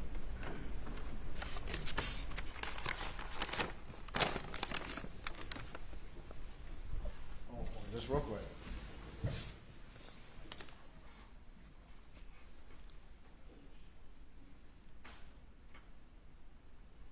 All right, at this time, Your Honor, we would move Exhibit 204 into evidence, I believe, without objection. Hit it.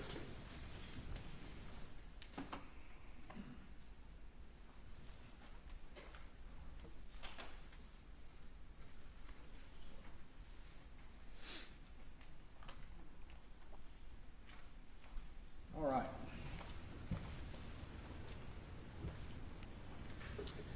Let me ask you this question. Do you know a guy by the name of John Bedingfield?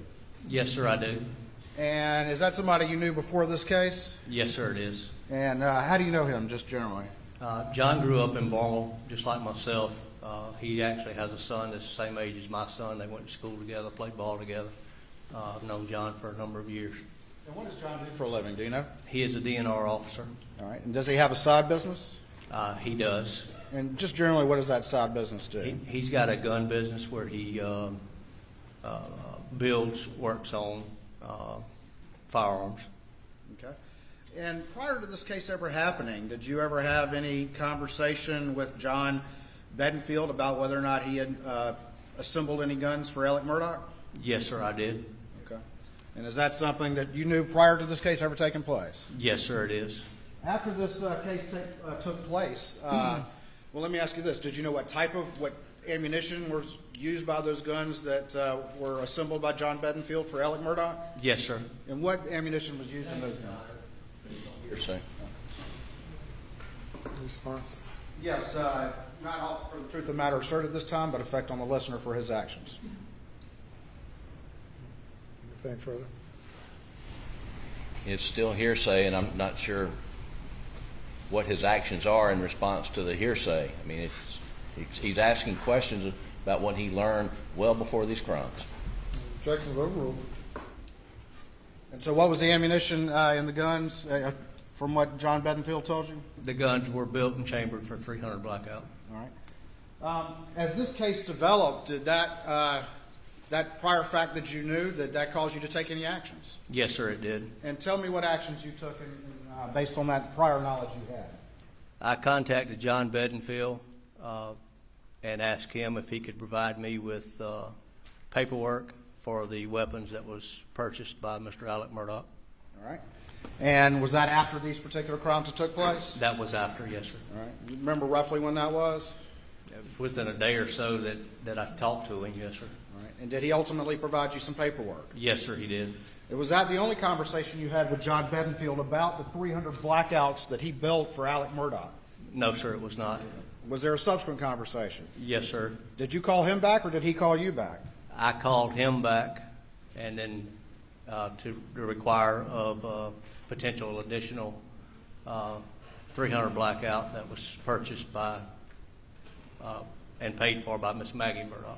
Okay. So you called him with an inquiry, is that correct? That is correct. Tell me what your inquiry was to John Bedingfield after he initially provided you some paperwork. I'm sorry, sir. I couldn't hear you. Sorry. Turned away. That's okay. Tell me what your specific inquiry was to John Bedingfield that second time when there was a subsequent conversation. The second time that I talked to John was to inquire about whether or not he built a third 300 blackout to replace a gun that Paul had misplaced or had gotten stolen earlier in 2017. All right. And in response to that inquiry, did John Bedingfield provide you some additional paperwork? Yes, he did. All right. I'm going to show you what's been marked as stand by for me real quick.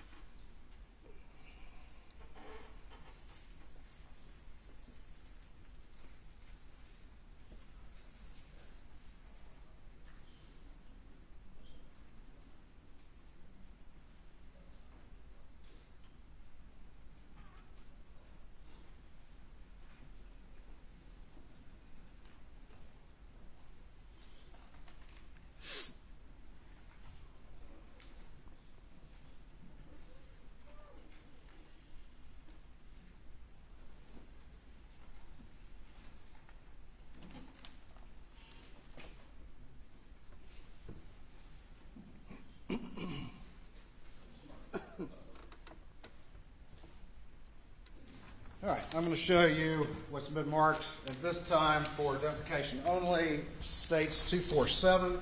Stand by for me, push full correct.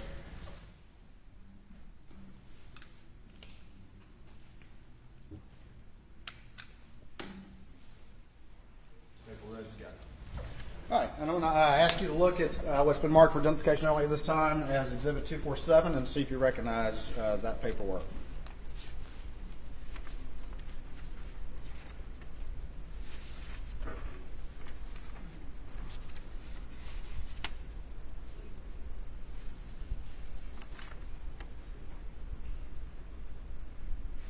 Yes, sir, I do. All right, and just, again, without describing the contents, tell the jury what this paperwork is, please. It's a copy of canceled checks and copy of the sale of Firearms. All right, and this was documentation that was provided to you in response to your inquiries to John Bedingfield? That is correct. And who gave this documentation to you? John Bedingfield. All right, I'm going to, again, without going into the contents, look at the second page and tell me, is that the document that was provided in response to your second inquiry when you called him back about a third blackout? Yes, sir, it is. All right, thank you.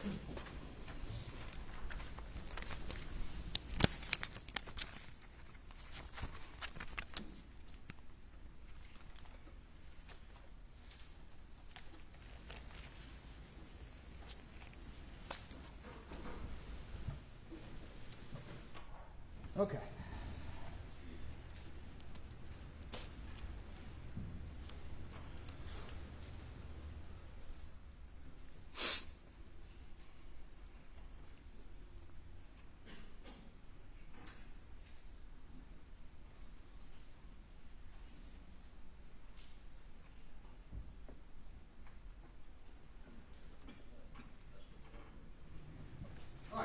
you two exhibits. I'm going to show you what's been marked as State's Exhibit 162 first, and it's a disc, and see if you recognize that particular exhibit, please. Yes, sir, I do. All right, tell me what that exhibit is. That is a disc from, or excuse me, a video from my body-worn camera of a collection of shell casings. All right, and does it have a date on when that occurred on it? 6/16/2021. All right, so this is different from what we've already talked about, is that correct? That is correct. All right, and then I'm going to show you what's been marked as Exhibit 248 and see if you recognize that particular exhibit.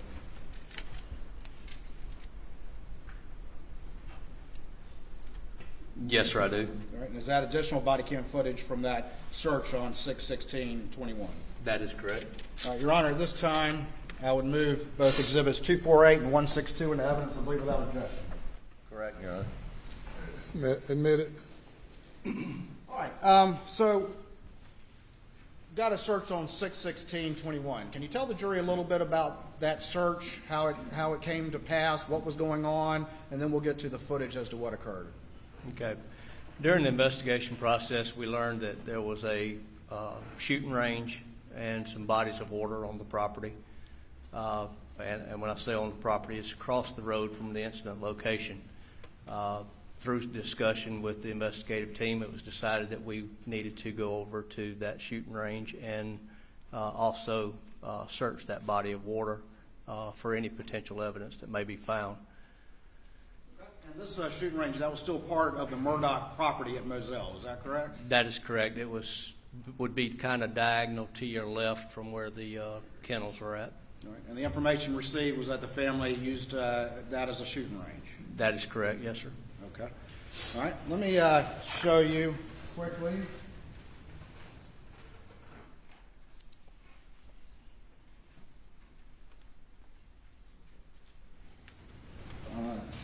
Go ahead and just quickly show you these. Show you what's been marked as exhibits 184, 185, and 186, and see if you recognize those.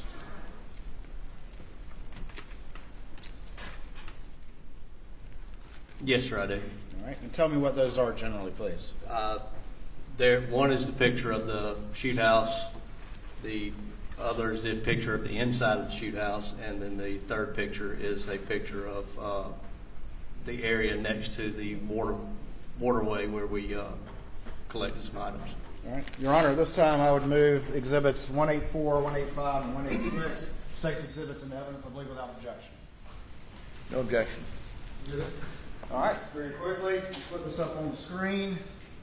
184. Again, tell the jury what that is, please. That is what I'm describing as a shoot house. It has a bench inside where you would set up to shoot targets out in front. All right. 185. What does that represent, please? That is on the inside of the shoot house, the chair, the stand where you would sit, and obviously the rail where you would rest your weapon. All right. What are these little shiny things on the floor there? That's brass from Firearms that's already been fired. All right. And is that how the scene looked when you found it? Yes, sir, it is.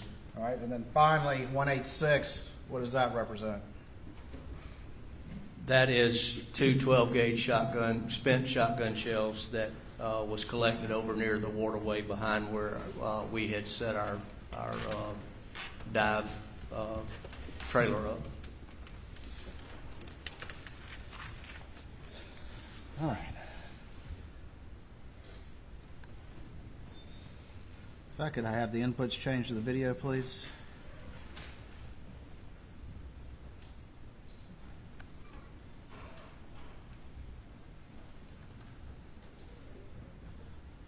All right. This time, I'm going to play Exhibit 162.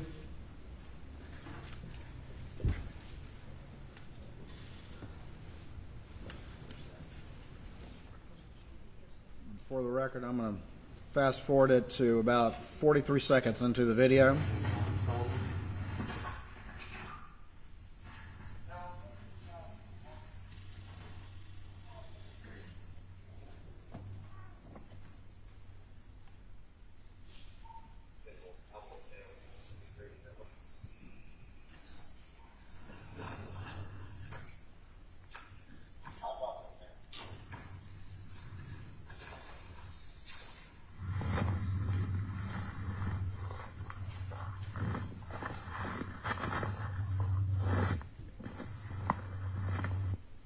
shooting house as you observed it?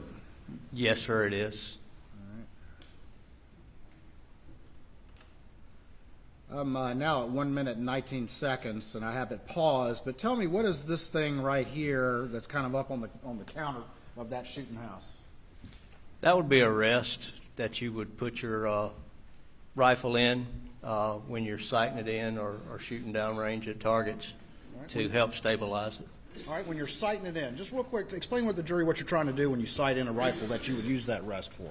When you're zeroing your rifle, whether it be 100 yards, 200 yards, you want to hold a rifle as still as possible, obviously. You would have a target downrange at whatever distance you're sighting it in at. You would fire 1, 2, 3 rounds, and then you would adjust your optics and continue till you get it zeroed to where you want it.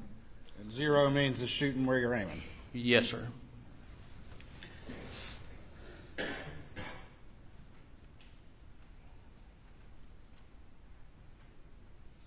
Ultimately, and I'm going to fast forward through a fair amount of this, but ultimately, after seeing those cases on the floor, did you see any 300 blackout that you recognized just looking down were 300 blackout?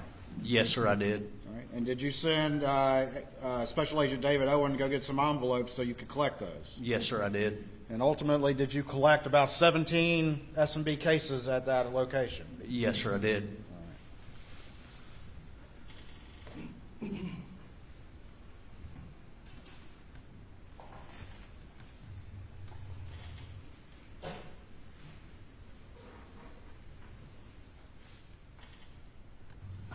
Hold it.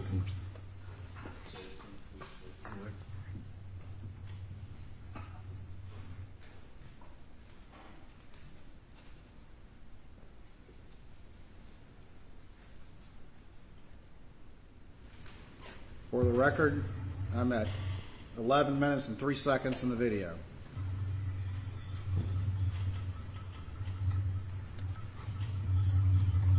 Okay. And what is it? 300? 300 blackout? Head stamp is S&B. Okay. 300. That AACBLK. What are you reading out right there? I'm reading the numbers, the identifiers off the head stamp of the shell casing. All right. Moving now to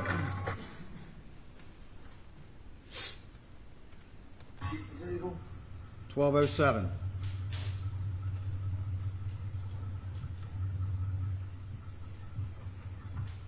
S&B 300.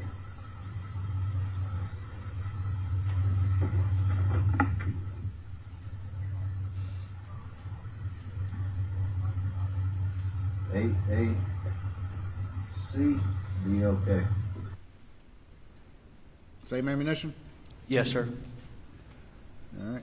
I'm going to move now.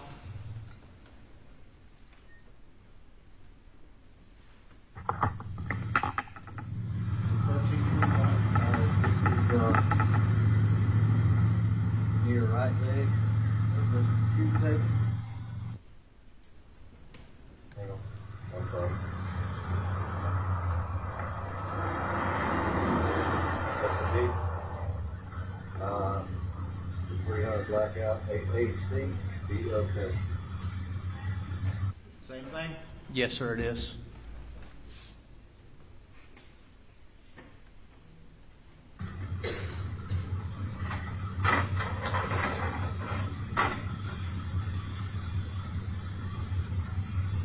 Also near the right leg of the shooting tape. Above the chair.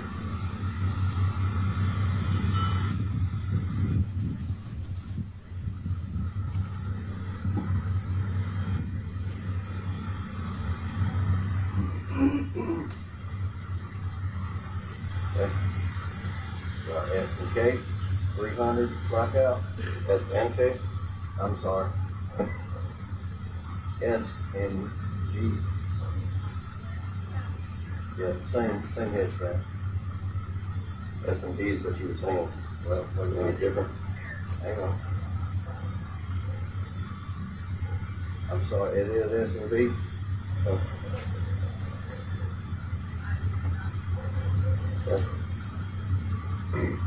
AAC, BOK. Same thing? Yes, sir, it is.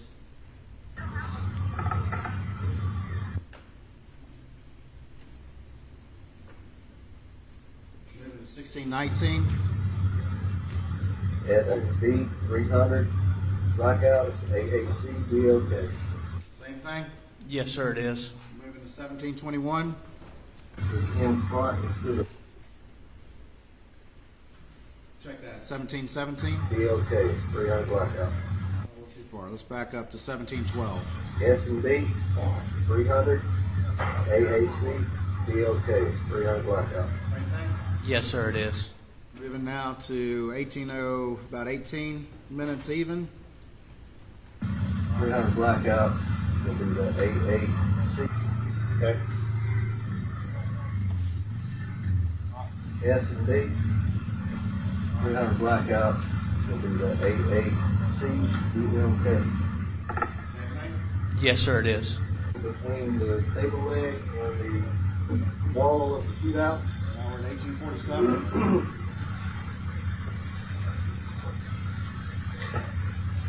It's going to be S&B 300 blackout will be 300 AAC, BOK. Same thing? Yes, sir.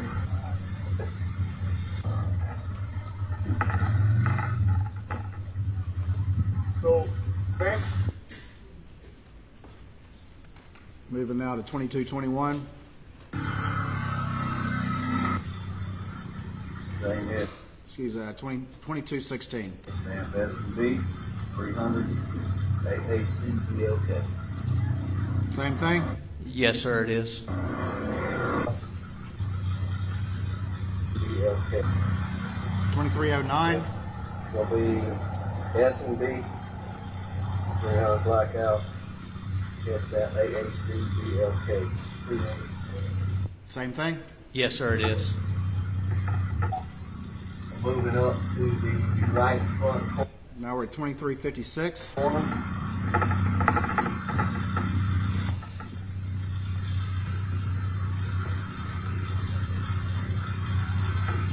Up the shootout. Okay. Gonna be S&B 300 blackout. Head back is 300 AAC, BOK.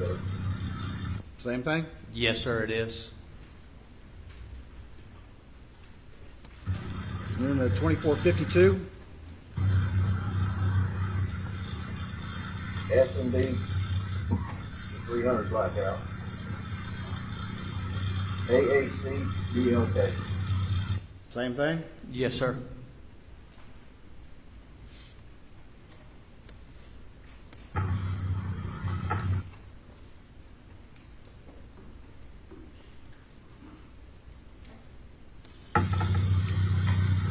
Do I have to go get some more envelopes at this point?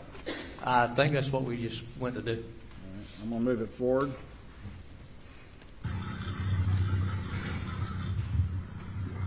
All right, we're at now at 2802.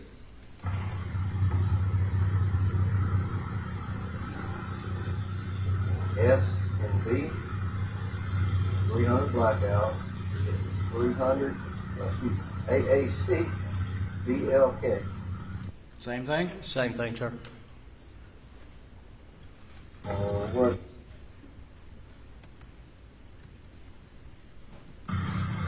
We're now at 2908.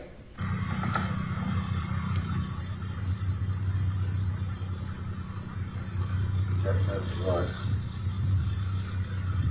This is S&B 300 blackout, AAC, BLK. Same thing? Same thing, sir. Now we're at 3027. Okay. S&B 300 blackout, AAC, BLK. It's the same thing, sir.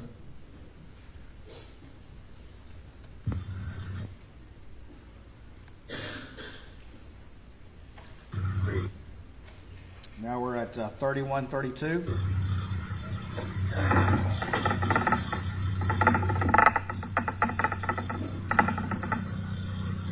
Okay. S&B. Okay. 300 blackout. AAC, BLK. Same thing? Yes, sir, it is. S&B. All right. That's full here. Now we're at 3216.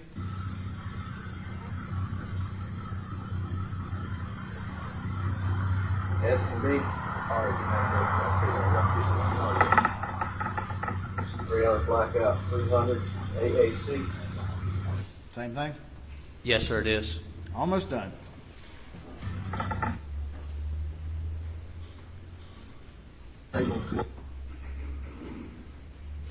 Now we're at 3332. In front of the shoot house. In front of the chair.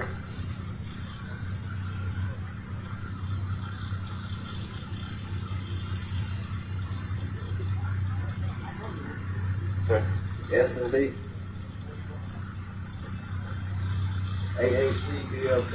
300 blackout. Same thing? Yes, sir, it is. Will be in front of the shooting chair on We're now at 3428. the table.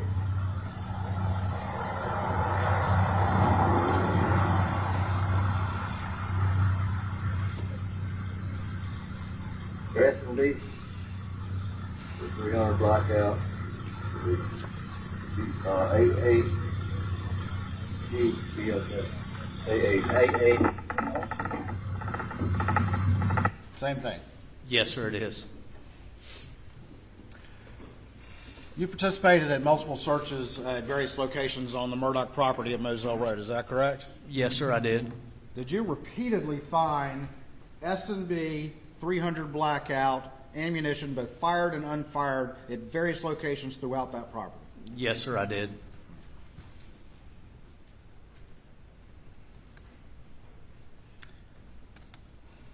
All right, we'll do one more very quick one, and this will be Exhibit 248.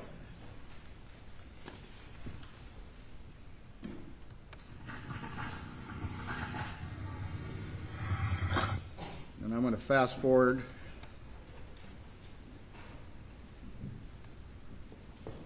to about 102, and I've got it paused, but tell us generally where we are and what we're seeing here again, please, if you would. This location is going to be between where the shoot house was located and the body of water that was there. It's where we had our dive trailer set up and table set up with a shade so that we could actually get out of the weather if we needed to. And are you collecting any items here? Yes, sir, I am. And what are you collecting? Spent 12-gauge shotgun shells. All right, I'm going to let that play for a second. And we're at, for the record, we're at 24 seconds in.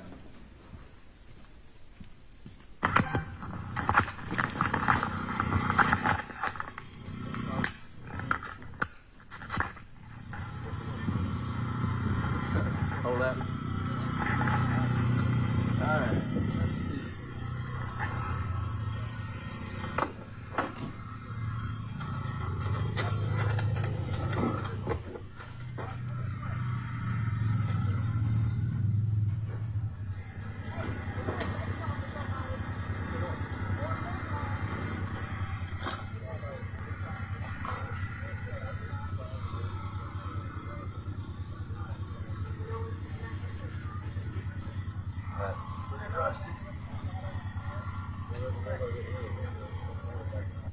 For the record, I'm stopping at 1 minute and 14 seconds.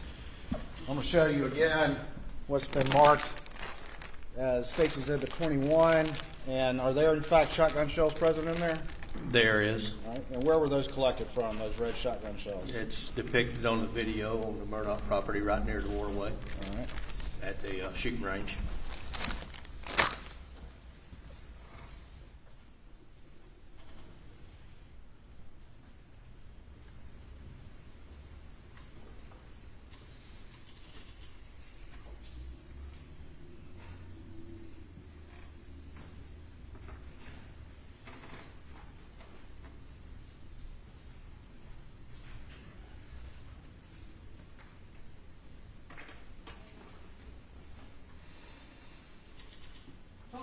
things that you did in this case, and you've told this jury that a primary focus that you had here, because of your general knowledge of firearms, was to gather that type of evidence. Is that correct? That is correct, yes, sir.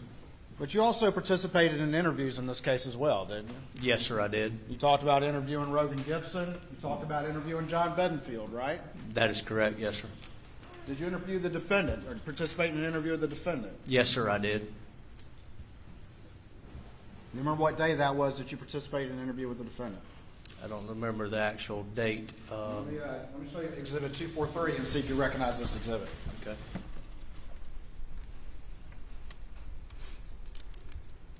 Yes, sir, I do. All right. And what is that disc? This is a recorded interview which was conducted with Alex Murdaugh on 6/10 of 2021. Right. Are your initials on this disc? They are. Jim. Your Honor, this time we would offer an evidence states Exhibits 243, I believe, without objection. Objection. Submit it. All right, let's play the video.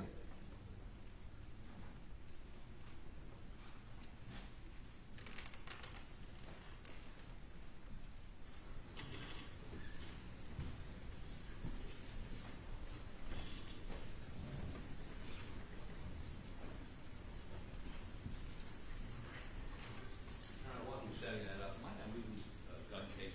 Defendant can't see the jury. Excuse me.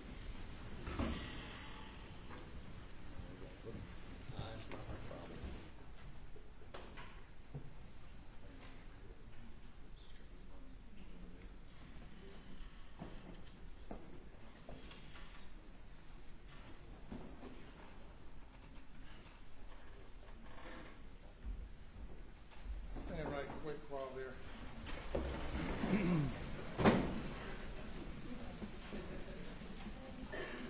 Judge? Sure.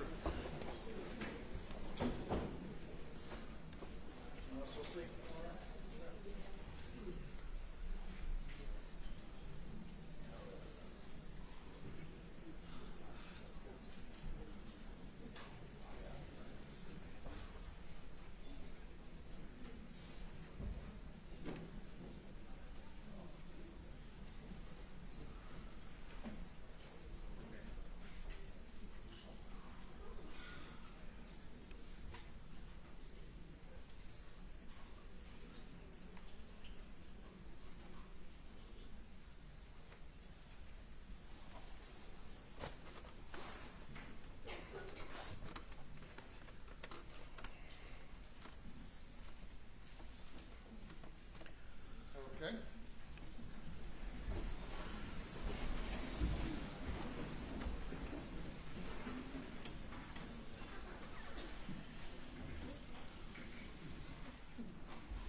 Just do a quick bit of housekeeping.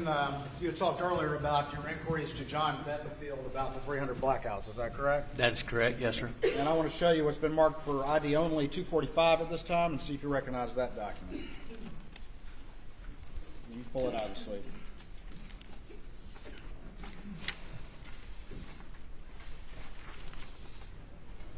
Yes, sir, I do. All right. And without going into the contents of that document, where did you get that particular document? I received this document from John Bedingfield. As part of the inquiries that you earlier described to the jury? That is correct. All right. I'll take that off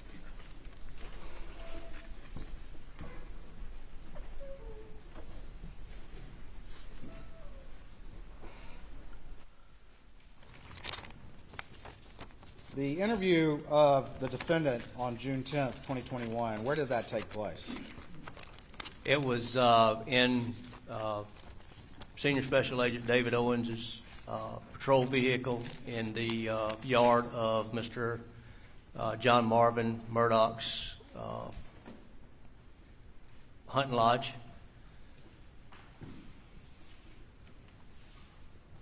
Your Honor, this time we're going to play Exhibit 243, the second interview of Alex Murdaugh.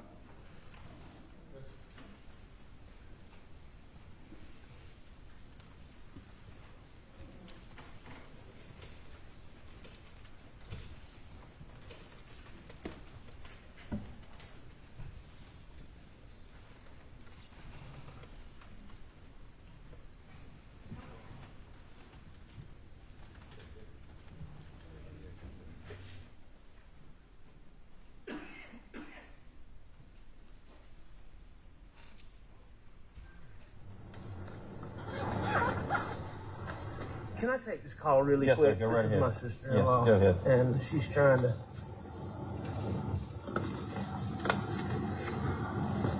Hey, Marion.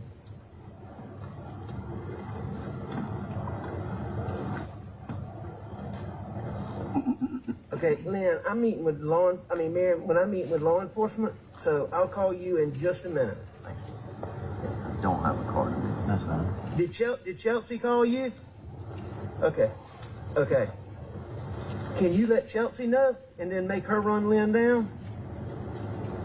Okay, well, tell her to go get Christy to find Lynn. Get any one of the secretaries to find her. All right. Thank you. Sorry to put that on you. Bye. Sorry about that. That's all right. One thing I want to do before we start is I'd like to get a cell phone exam so we can just corroborate everything. Let me get a consent, and I got a guy here that's going to do it. Are you going to download it now? Yes, sir. Okay, great. So I'll get to keep my phone? Yes, sir. Good. Who was the guy that was there to download Alex's phone? Do you remember? Dylan Hightower with 14th Circuit Solicitor's Office. He works with the 14th Circuit Solicitor's Office? That is correct. At that point in time, that was the prosecutor's office in charge of the case? That is correct. It was not until August that the case got sent to the Attorney General's office? That is correct. How much attorney-client privilege stuff is on there? A lot. Okay. We do have a taint attorney that's going to examine it before we ever do. What is a tank attorney? A taint attorney, they look at somebody who's not affiliated with the case that makes sure that there's... Jim, do you know? Can you explain it better? Sure. And I mean, it's a privileged attorney that doesn't... If there is attorney-client privilege information, it's redacted or extracted by the taint attorney. How do they know who's the client? I know. It doesn't matter. Yeah. Whatever it is. Yeah. You know what? But if y'all get some but attorney-client whoever stuff. that is, you know, would go through me and then So, we'd work signature. Just write your name here. So, Alec, I've had situations where It's not a big deal. Give me a list of all his clients or something like that, you know. But I'll fill out the rest. You know, I think the big thing, Joe, is, I mean, when you download that phone, I don't know if emails come with it or not, because that's probably where all this attorney-client privilege stuff. And we can actually isolate the emails. Yeah, that's probably. So you don't text clients with. No, I do. I text a lot of clients. Okay. I'm not a big emailer. Is that at 11 or 12, or do you know? I do not know. Okay. I can tell you that in case for you if you want me to. You look at the back, you should have that number.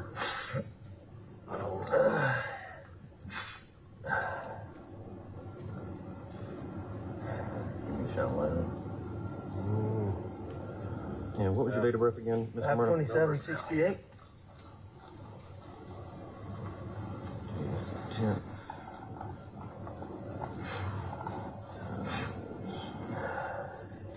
And the last word of your social? They don't get old now. 7. You get the right? 7483. I'm sorry. That's all right. Doesn't say anything on it. But most of the new ones don't. Probably have to open it up. Oh, well, this guy. Jim, you want to witness that for me, please?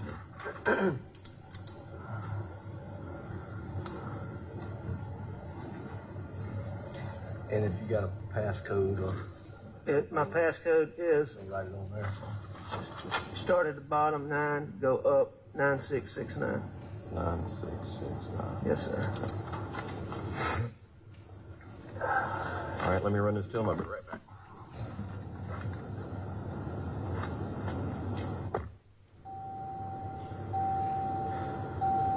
Where are you from, sir? I'm actually from Barnwell. Oh, yeah? Yes, sir. I got some cousins in Barnwell. I got people in Barnwell too. Mixon. Mixing oil? Yeah. Okay. Yeah, that was my. You kin to Dickie Mixon? I don't know. You know that Mixon oil was my Uncle Ray Mixon and his son Teddy and Bobby and a bunch of them. Then You know, Freddie Mixon. He was. I knew Freddie Mixon very well. And his wife Ella and Jill. Mr. Freddie goes to Elko Church. Yeah. Not anymore. He did. I mean, he went. He did. Yeah. Well, I was at his funeral. He had a tiger paw casket at the funeral. He's a big Clemson guy. You know Big John Bedingfield, don't you? Oh, yeah. I know John. That's my cousin. Okay. Who was he just talking about right there? John Bedingfield, the DNR officer, who is also the one that built the AR-style rifles, 300 blackout for him. And Sweet Caroline. John's son and my son are the same age. They were in school together. So, did you grow up in Baltimore? Yes, sir. All right, sir. So he's got it, and he's taking care of that. But I get it back. Yes, sir. Yes, sir. All right, sir. So when we spoke the other night, I got kind of a basic overview. Yes, sir. And it was pretty traumatic. That's okay. Yeah, I know so, you need to ask me. You ask me what you need to. So I want you to, let's start Monday morning and take me through your day. Monday morning, you know, did I do Monday morning? My wife and my older son had gone to the baseball games that weekend.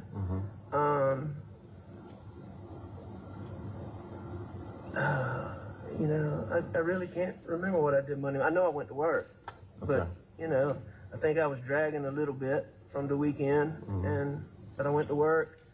I usually mess around on my farm, and then I go to work. I was at work. You know. Were you at the office in Hampton, or? Yes, sir. Okay. Yes, sir. So I was at my office in Hampton. You know, I mean, I was just at my office doing legal work. Yes, sir. I'm sure I can go back and probably recreate some specifics if you need me to, but I can't like sit here and recall on the top of my head exactly what I was working on. I know one thing I was working on was we had some big motions coming up in a Dominion Energy case. I was getting ready for those.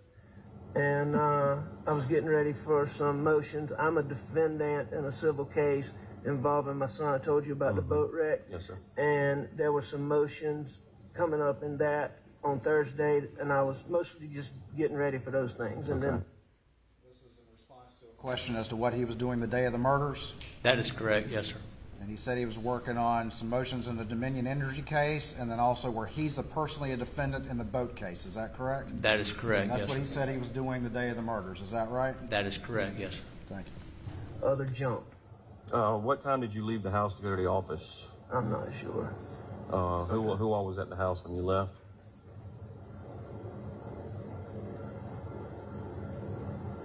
To go to my office Yes. that morning? Or when you got up, who was at the house? I'm sure my wife was. And I can't remember if Blanca had made it out there yet or not. And who was Blanca? Blanca is our housekeeper. Okay. Okay. And she comes different. She doesn't have set hours, but she comes most days.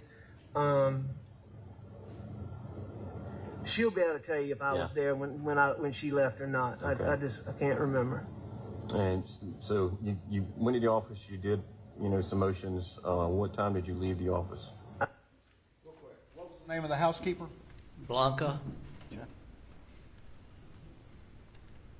Yeah, when she left or not. Okay. I can't remember. And so you went to the office. You did, some motions. What time did you leave the office? I left a little bit earlier than normal because my son Paul was coming home. Okay. Because he had not been with us during the weekend, and he was coming home. We were going to replant some sunflowers the next day. Okay. And so he was calibrating, doing and getting everything ready.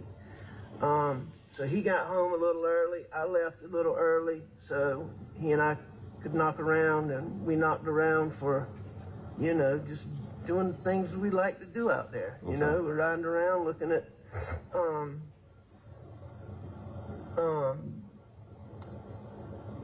food plots, looking for hogs, a little bit of target shooting, just bullshit. Yeah. You said Paul wasn't with you over the weekend. Where does he live with you at the house on Moselle? Well, I mean, that's his home, but Yeah. he has an apartment in Columbia. Okay. and he goes to Charleston a lot of weekends with his buddies. Okay. And he had been in Charleston for the weekend. Okay. And then Paul works for my brother John. This out here, you met John. Yes, sir. So Paul works for him. So Paul decided to go to. He went to spend the night with my brother, his Uncle John. They were very, very close. Okay. Sunday night. Okay. And then he worked for John Marvin, and he came home Monday afternoon. Okay. Just real quick, Alex Murdaugh told you that he left work a little earlier than normal. Is that correct? Yes, sir, that's what he said. And one of the things he told you is they were riding around looking for hogs. Is that right? Looking for hogs, yes, sir. Do people often use 300 blackout to shoot hogs? They do. About roughly what time in the afternoon? You know, I would think it'd be somewhere in the 5 o'clock range. A little bit. It was broad daylight when we were. It wasn't dusk, dark, or late. Okay. You know, and we rode. You know, we just rode around. We rode around our dove field, looking at how the corn was doing. He and I had planted corn in the dove field, and he planted the corn in the duck pond, and he was, you know, showing me how much better his corn was doing than mine was. And we rode around the duck pond. I mean, we just, you know, we rode the property. Yes, sir. You know, we rode the property. Then, you know, I mean, we rode around so much. We just rode. Okay. Probably.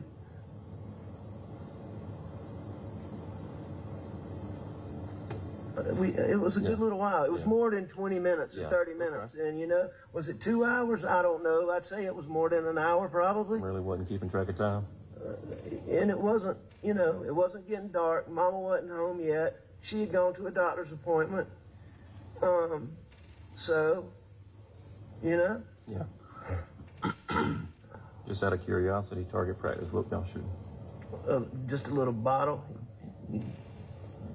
You give me what gun? Yeah. A .22 Magnum. Rat shot? I think. No, it wasn't rat shot. I think he shot 2 times and I shot 1 time. Okay. He told you that they shot just a couple of times. The target shooting at a bottle, .22 Magnum. Is that correct? That is correct. And is .22 Magnum, is that a very small round, or is that a much larger rifle round like 300 Blackout? That is a small round. 22 is about as small as it comes. They make them smaller, but it is small. Okay.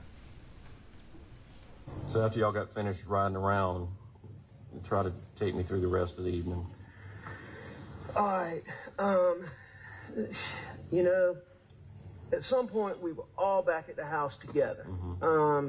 Maggie had gotten home, and, you know, we sat down, we ate supper, which we usually eat supper together. The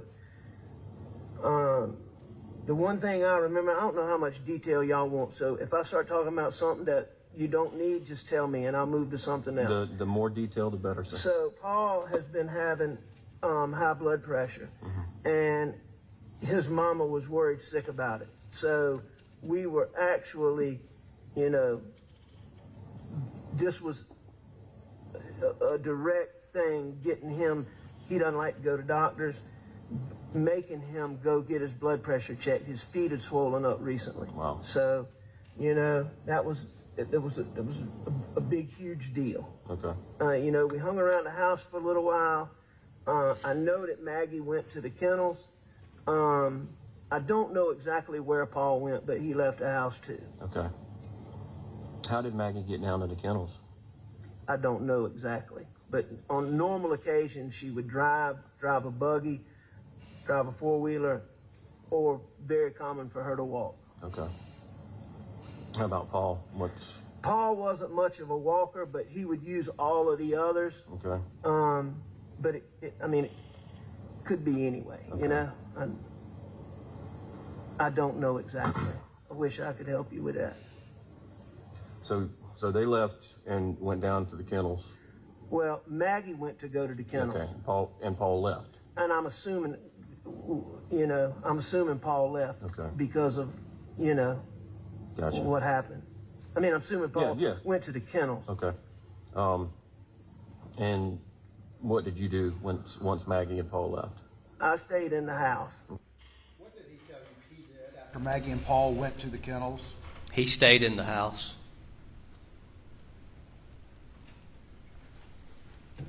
I mean, I'm assuming Paul Yeah. went to the kennels. Okay. And what did you do once Maggie and Paul left?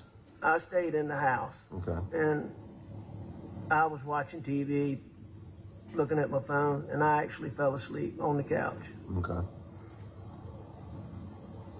And what time did you? You know, I What don't time know did you wake up? exactly what time I woke up, but when y'all get my phone, you know, I think one of the first things I did when I got up was call Maggie because I was going to my mom's. And I know I texted her because I checked my phone. And what time did we say the text was, Jim? Like 9:06?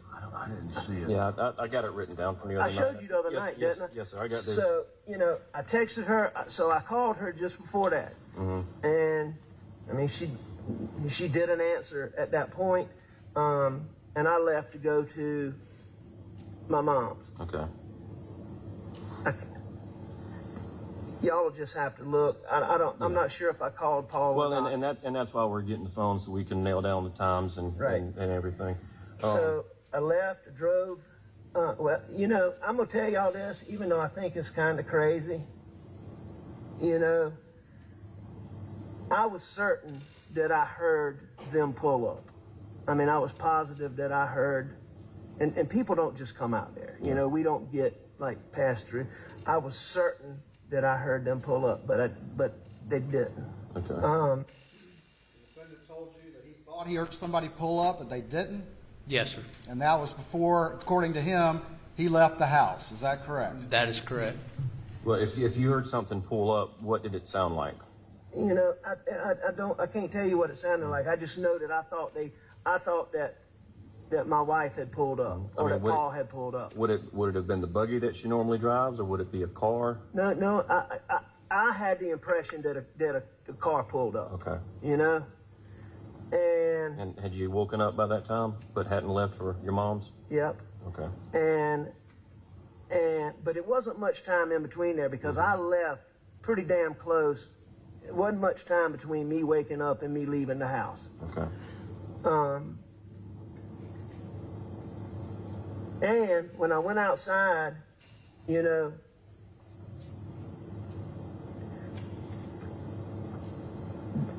there's a wild cat that lives around that house. Okay. I'm pretty sure it was the cat that ran from my car, but, you know, I never had the impression it was a person, but there was something. Okay. You know? At this point, the defendant tells you something about a wildcat running. He wasn't sure if it was a person.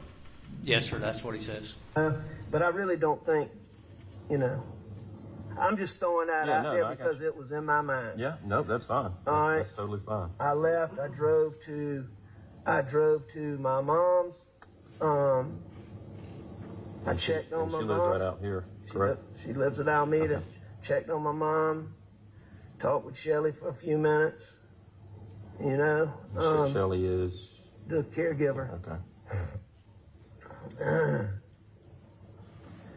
And you know, I know that I called some people on the way there. I know I returned a call from my brother John. I know that I called Chris Wilson.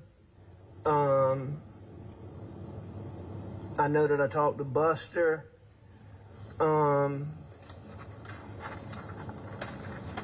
So I made a few phone calls. Okay. And where was Buster? Buster was in Rock Hill. Okay. Is that where he lives, or? No, he lives in Columbia, but he just started a new job. He's going back to law school in January. Okay. So he's working a little part-time job with Wild Wings. Okay. Through January. Gotcha. You know, just kind of killing time. And he was in, his girlfriend lives in Rock Hill. She's studying for the bar exam, so he had to be in Charlotte, so he was staying with her in Rock Hill, her and her mom. Okay. Can I open the store? Yes, sir.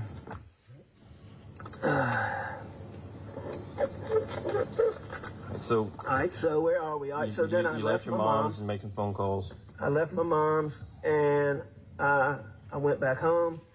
I got to the house. I went inside. Nobody was there. I got in the car.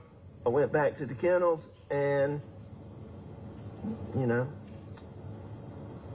And when you went back to the kennels, besides Maggie and Paul, did you see anybody, any cars? I didn't see anything right then, no, sir. Take your time. You know, I saw Maggie and I saw Paul laying down. I knew, you know, I didn't know, you know, I knew it was bad. I went over there and, you know, I saw it. Yeah. And, you know, I called 911. Okay. And what made you decide to go back to the house and get a gun? Yeah, I just think the whole scene had me freaked out. Okay. Did you take your car back up there, or did you run up there? No, I drove. Okay. How did Alex Murdaugh say he went back to the house after finding Maggie and Paul to supposedly go get a gun? He drove. And, of course, the shotgun that we have is the one you brought back. They were asking me earlier. I'm not sure which one it was. Jim, it was a 12 gauge. And yeah, Ronnie had the question if it was 12 or 20. It was a 12 gauge. And it was that camo, though, right? Yes, sir. I think it was the 12 camo Benelli. Benelli. I think so. But that's about all you got, Benelli, out there, right? And we talked about this a little bit the other night too. I know Paul had been getting some threats and getting some being assaulted from, you know, the boat. Who stands out in your mind, besides the boat incident? Who stands out in your mind that would want to come after Paul and or Maggie? I mean, sir, I can't think of anybody who would want to go to that extreme. You know, I mean, he got a bunch of threats, mostly from, you know,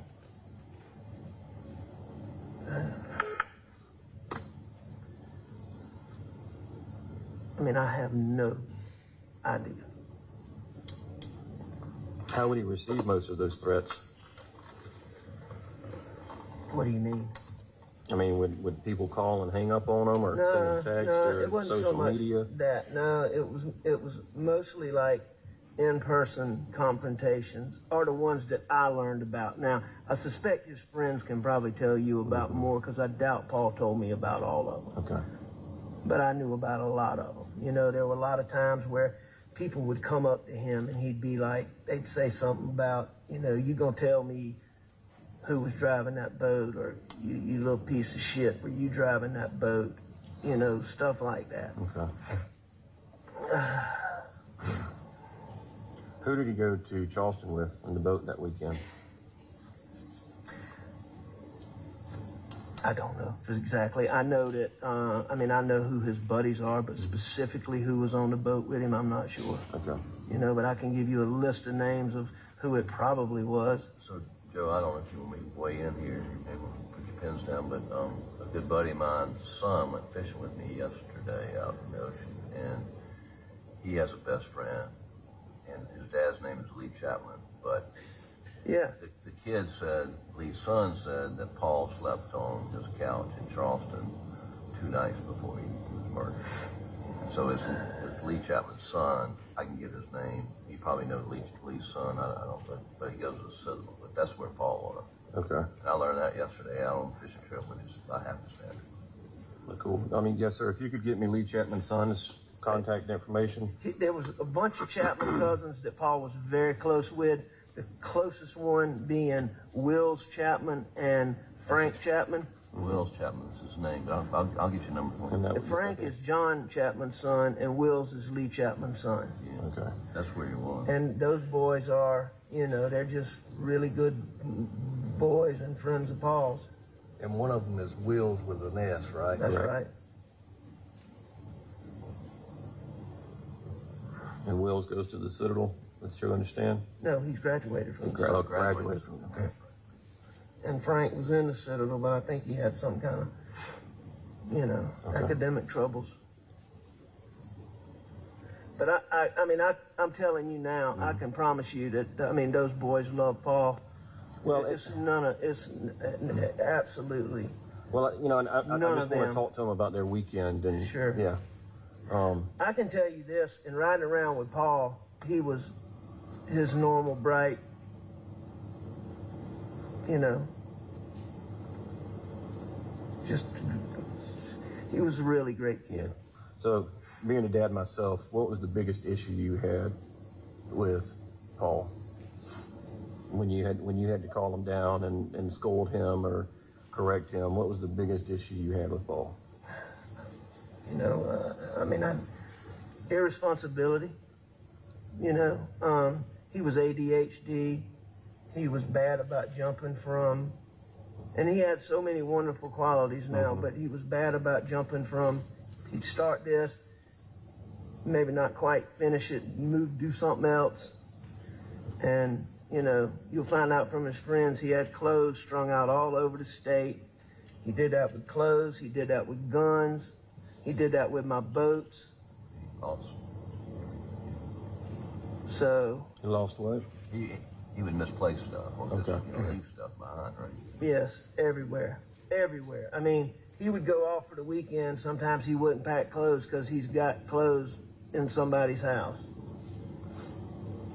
Paul was one, he wouldn't understand how you go out, you and a girl go out on a date. He liked the crowd. And who was his girlfriend?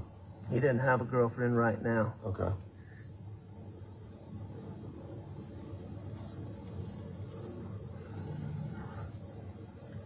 Alex, last time I talked to him was like 2 weeks ago, although we texted. He was going to Greenville for the weekend. He had friends up there, girlfriend up there? No, we had a family thing in Greenville, and he came up, Paul didn't play golf. He came up on Friday and stayed Saturday, and then he left to go to Charleston, and we stayed another day to play golf. My niece on my wife's side is having a baby, and we went up for that. And you said on Monday Maggie had a doctor's appointment in Charleston. And I know we talked about this on Monday. Do you recall the doctor that she went to or for what the reason was? Maggie had a couple little things going on, and I personally think she was going to see Dr. Gordine, but I'm not positive. Okay. I'm pretty sure that's who it was. I can find out specifically, though. Her mom will know. Okay. And you said she and Buster were at the ball games all weekend? Yes. With me. With you? And what ball games? Carolina Regional. They didn't make it past those, did they? No. Okay.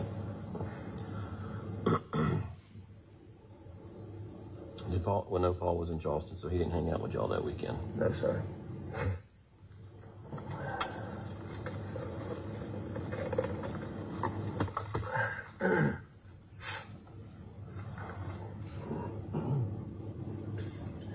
And what time did Maggie get back home Monday night? It was after Paul and I had gone. She was not there when Paul and I left to go mess around. Okay. So, it was sometime after that. So there was a point when, she got back, we got back. When y'all got back from riding around and messing around on the farm, was she home or? Yes. Okay. Told you that Maggie was home when they got back from riding around the property. Is that correct? That is correct, yes, sir.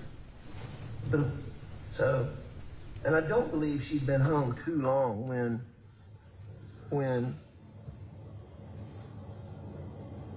And what's her car? That Mercedes that's out there? Yes, sir. Okay.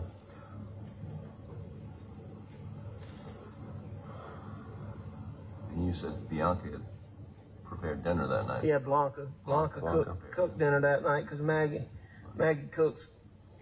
When the boys are home, or she tries to really for me, but she wasn't going to be there that day, so she had Blanca cook a meal.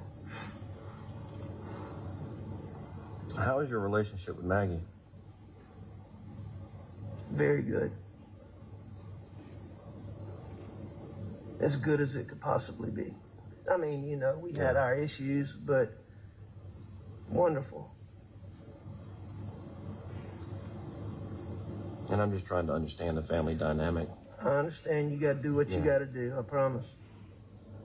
What was y'all's biggest arguments? What your biggest the things that y'all would argue about the most, what would they be over? I mean, we really didn't argue, but the basic, I'd say really the only thing that caused any friction between us is she was always wanting us to go, and I love her in-laws. I mean, they're wonderful people. I love them to death. She was always wanting to go there, stay there a little longer than me and the boys wanted to stay. That was really, and it really, you know, she'd get ticked off. Yeah. You mean her family? You said her in-law. You mean her family? I mean her family. I mean, we really didn't argue about much. We didn't have much to argue about. I mean, I'm sure there was an occasional thing that came up that we argued about, but I can't tell you what it is. I can't think of it.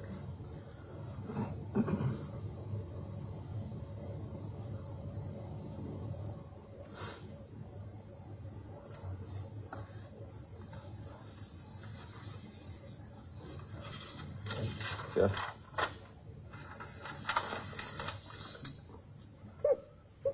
Take your time.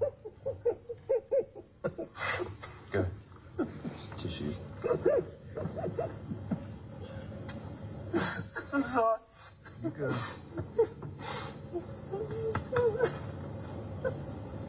I mean, she was a wonderful girl and a wonderful wife. And she was a great mother. She, you know, she didn't work. And she always said it was her job. Since she was privileged enough not to work, she was going to make sure she took care of me and the boys. And I mean, she did everything. She did absolutely everything. I'm sorry. No, you have every right to do that.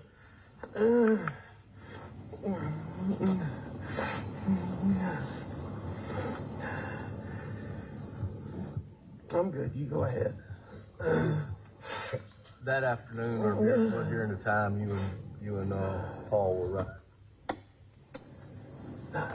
Yes, sir. Did y'all go up to around the kennels or anything? Did y'all do anything up toward the kennels? I'm sure we did. You know, that's our main shop is, you know, right there. But, you know, I mean, we're normally in there for long times tinkering. And I will say that particular day, we did not tinker around there a bunch, you know? Okay. When y'all rode around the farm, what were y'all in the truck or? Well, we were actually in two trucks. We rode in one truck, and then we rode in another truck some. One was the black one, and one was the white one that was out there. Okay.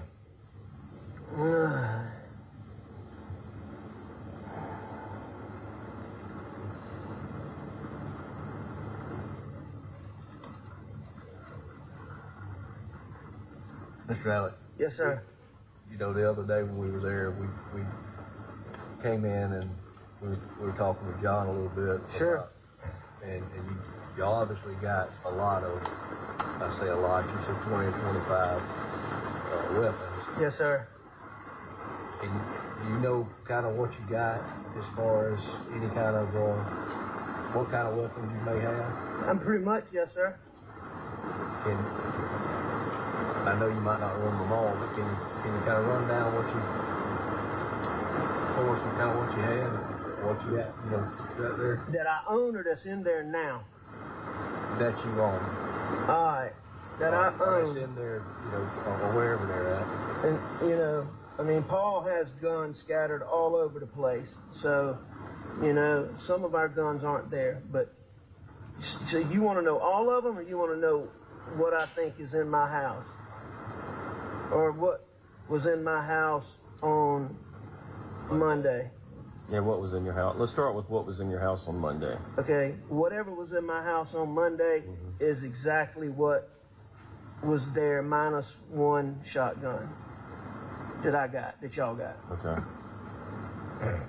No guns have been moved for, you know, there hadn't been any guns moved in and out of there other than when Paul was home. You know, when Paul came home, he would ride around and shoot hogs a lot. What would he shoot hogs with? You know, I mean, primarily he would shoot them with Buster's gun. Because Paul had a 300 Blackout. Okay. And it got, you know, he says it got stolen. You know, and it's been gone for some time. What did he say Paul liked to do? To this repeating what the tape says. The jury can hear the tape, and just stopping and repeating exactly what Mr. Murdaugh says on the tape. This witness was actually present, and while there is a recording, he's also fair to relate to the jury what he heard being present for that very conversation. I overrule the objection. Thank you. But anyway. And let me ask the question again. What did Mr. Murdaugh tell you that Paul liked to do? Ride around and shoot hogs. And what did Mr. Murdaugh tell you that the weapon was he used to do that? He used his brother's 300 Blackout. So he would use his brother's Blackout a lot of times. So Buster also had a 300? I gave them both one. Okay. When was that? About years ago. Okay. More than a year ago. More than a year ago. Okay. All right. So, but he would do anything. Paul had this, you know, like a little light that I used that night. Paul would take that thing up to, you know, my 308, and I mean, he was always rigging something. You know, so sometimes shotguns when he would go try to kill the hogs, because you know the piglets would be grouped up, but normally he would have a rifle when he went to shoot the pigs. So. All right, so going back to the guns, y'all want me to tell y'all what was in there? Or don't y'all, I mean, have an inventory?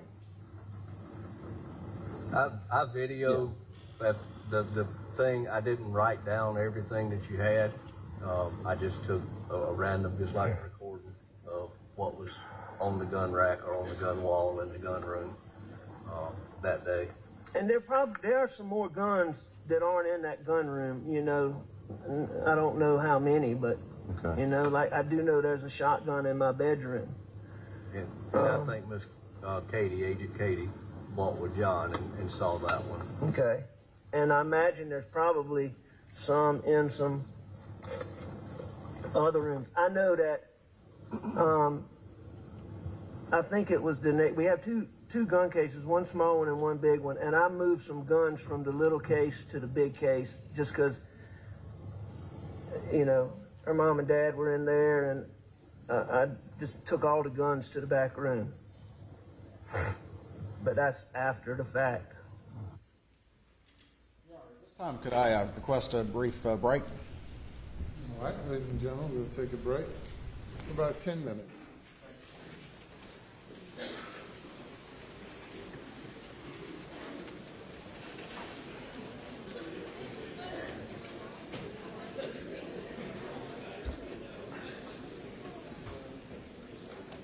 Yes, sir. Thank you.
You bring the jury, please.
Thank you. You may proceed.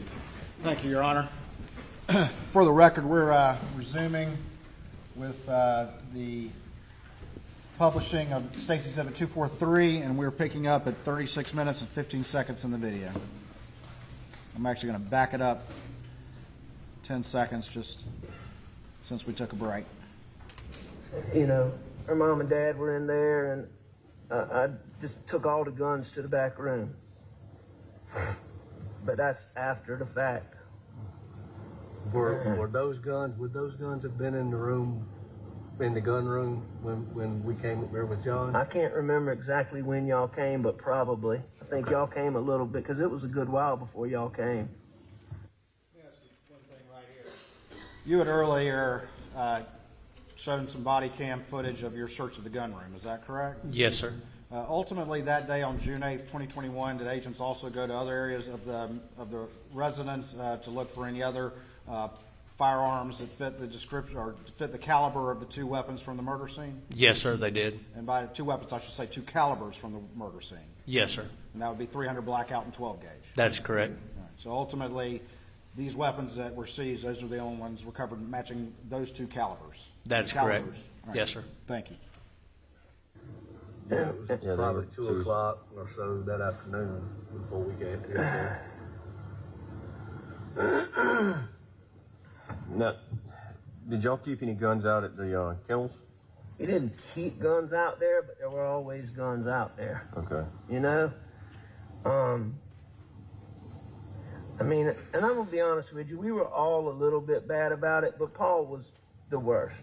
You know, he was the worst. He would leave a gun out there? He would leave anything anywhere. And, you know, it was not unusual for there to be guns out there. Did y'all take the... But, like, I can tell you that, I mean, they told me that a 300 blackout was used in this. That 300 blackout, you know, it was not out there. So y'all didn't use that for target practice, or he didn't have it out there with him on Monday? No. Okay. No, that's right, because it was in the house. What did the defendant tell you about whether or not there was a 300 blackout present at the kennels on the night of the murders? He said it was not out there. So Paul said that one was stolen or lost, and it was some time ago. Was that reported anywhere? It wasn't officially reported because I wasn't totally convinced it was stolen. Okay. You know, as opposed to lost. But, I mean, you know,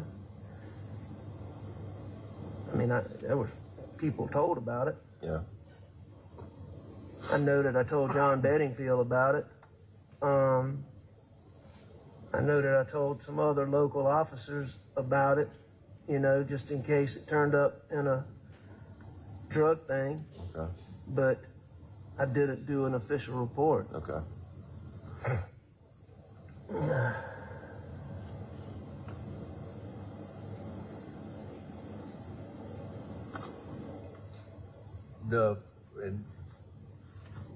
The two that you bought for the boys, that each one of them had one, and the one Paul lost, is that the only ones that you have?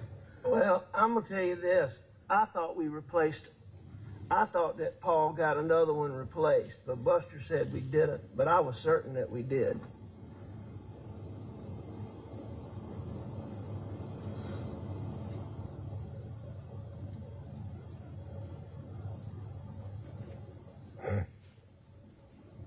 But, I mean, my memory is it's been gone for a substantial while, too.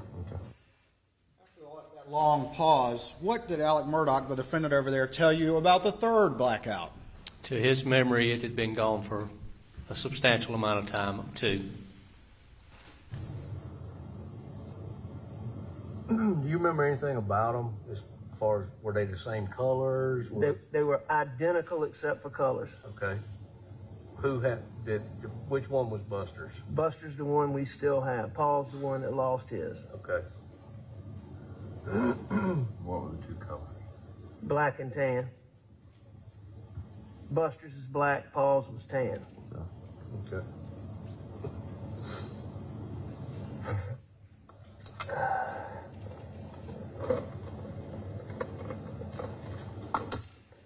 And you say you thought you replaced it after he lost it for another one, but Buster says you didn't? I believe that we did.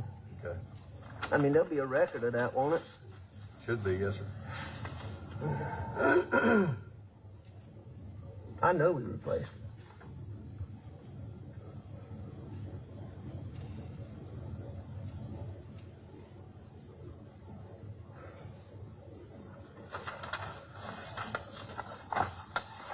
But, you know, I know we replaced it because I wouldn't replace it again. Maybe I just think that now, I don't know. But I'm certain we replaced it.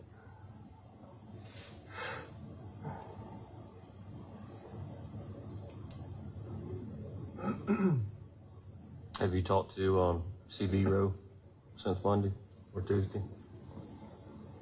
Yes, sir. Because I know we talked about what he had done on the farm. Is he still employed? He's still employed because I got to have somebody keeping it clean, but I can't keep him. I mean, he's an idiot. Yeah.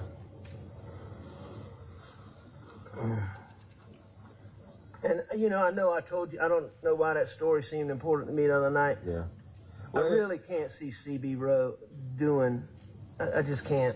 I really do not believe that. Well, it's an odd story. It's a messed up story. And, you know, and I'm just, being in law enforcement for so long and working these type cases, and I don't know the Arlington area, but talking to Colleton County and seeing the property and how isolated it is, finding somebody that's just going to randomly come up there that late at night that doesn't know the property, you know, so of course I have to look within and then start working my way out. So you feel like it's not random? You feel like it's intentional? I mean, planned? I don't know what to feel right now. And I hate to say that. I don't know what to feel right now. So do y'all have any good clues?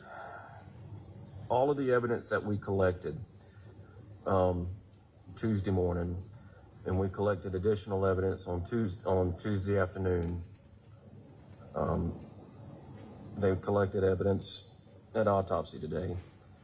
So we're trying to put a rush on that to get an answer quick, and hoping that's going to tell us something. By evidence, I mean, is it things you think are going to be helpful? Well, I mean, like the shot shells out there, the casings, the DNA swabs that we took from the door handle to see if anybody touched the door handles, any other places that we think somebody may have touched while they were out there. You know, we're trying to collect DNA from that and analyze that. Which at the conclusion of this, what I'm going to also ask is that we get a buccal swab, a DNA swab from you. No problem. Your DNA is going to be there, but we need to eliminate it once it's developed. So, you know, We don't need so- that unknown yeah. when it actually is a family member. That's no problem. I mean, we have talked to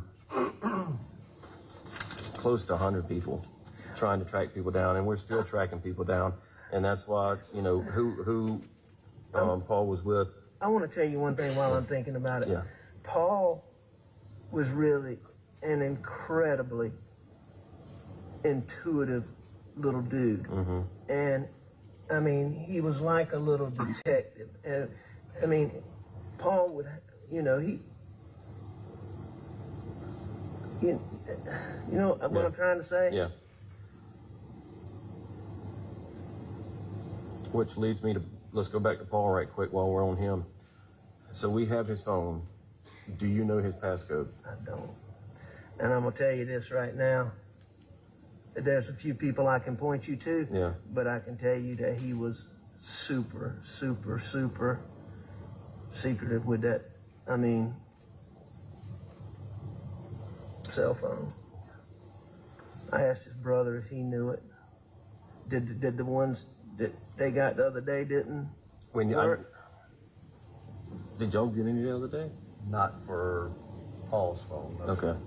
I know they got Maggie's code. I know and it worked. Maggie's. Yeah. And it works, or it worked. Yeah. I've not gotten it, but there's a lot of people out moving parts that, you know, may have gotten that information. So we'll follow up on it. If you believe somebody gave us a code for Paul's, a possible code for Paul's. You know, maybe it was Maggie's. I don't know. Okay. But I'll find out. I will try to find out Paul's code. Okay.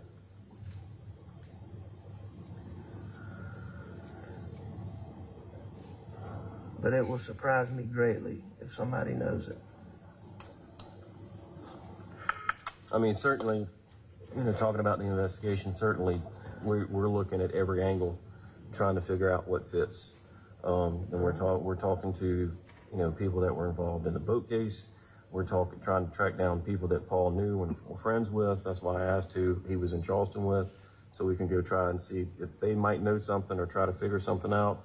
We're trying to get into his phone to see if there's any information, see if he got like a direct threat from somebody there. I mean, the people that are here are not the only ones working on this. We've got people out doing things right now. Thank you. I mean, we're trying to pull everything in. Just the area, Arlington, unfortunately, there's not a lot of people moving around. I mean, I've got somebody looking at videos right now back at the office, combing through hours of videos that we've gone out and collected. Well, thank y'all. Yeah. Very much. So, Mr. Alex. You don't have to call me Miss. You just call me sorry. Alex. Thank you for that courtesy. When you and Paul got back to the house, Miss Maggie's there, and y'all eat supper, which has been prepared, and you said you laid down and took a little nap, and when you got up, Maggie and Paul was gone, or did they leave when you laid down? Or before you laid down? I believe that.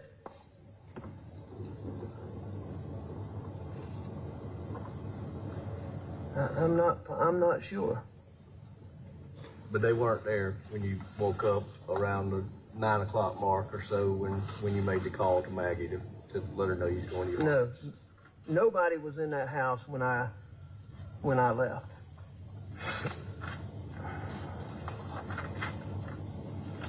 So I'm just trying to narrow that. The last time that you saw Paul and Maggie's when y'all were eating supper. Yes, sir. Asked the defendant, when was the last time he saw Maggie and Paul? What did he tell you? When he was eating supper. Until you came back from your mom's and found what you found.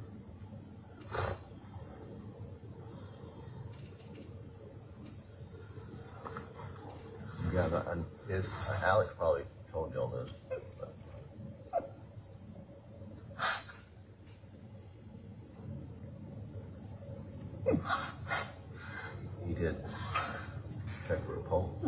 Yes. Right, and that's why we want to do the DNA.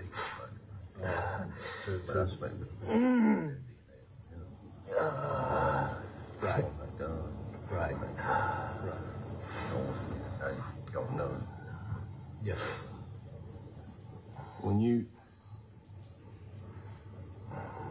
tried to turn Paul over, do you know if you tried to turn him like towards the kennels or away from the kennels, and his phone fell out? Away. I think I turned him away. Okay.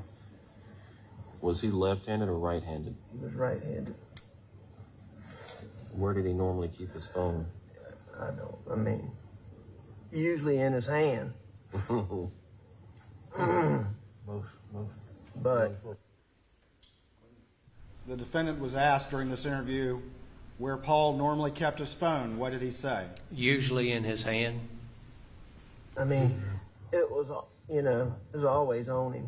Pocket, hand, truck.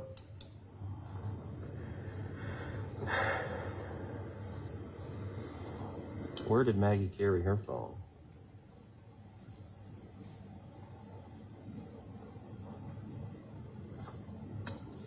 Anywhere she could? Yes, sir.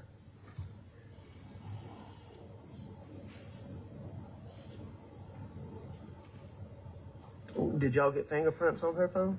I haven't gotten that back yet.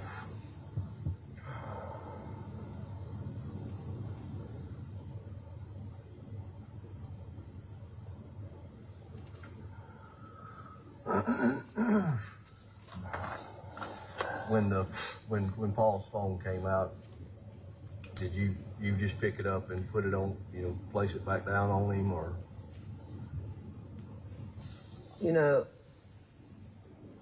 Yeah, I did not try to open it or anything. I don't know how I had in my mind that I needed to not mess anything up.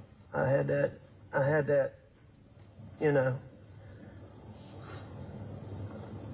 somehow I had that presence of mind that I needed to not mess anything up. And so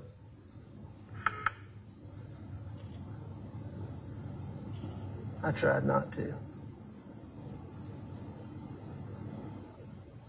And you definitely saw a traumatic picture, and I know it's not hard, or not easy. I know it's hard. And sitting here talking today is tough. It was just so bad. They did it so bad. When you asked the defendant about the traumatic picture that he saw of Paul and Maggie, what did he say? It's just so bad. I did him so bad. I did him so bad. Yes, sir.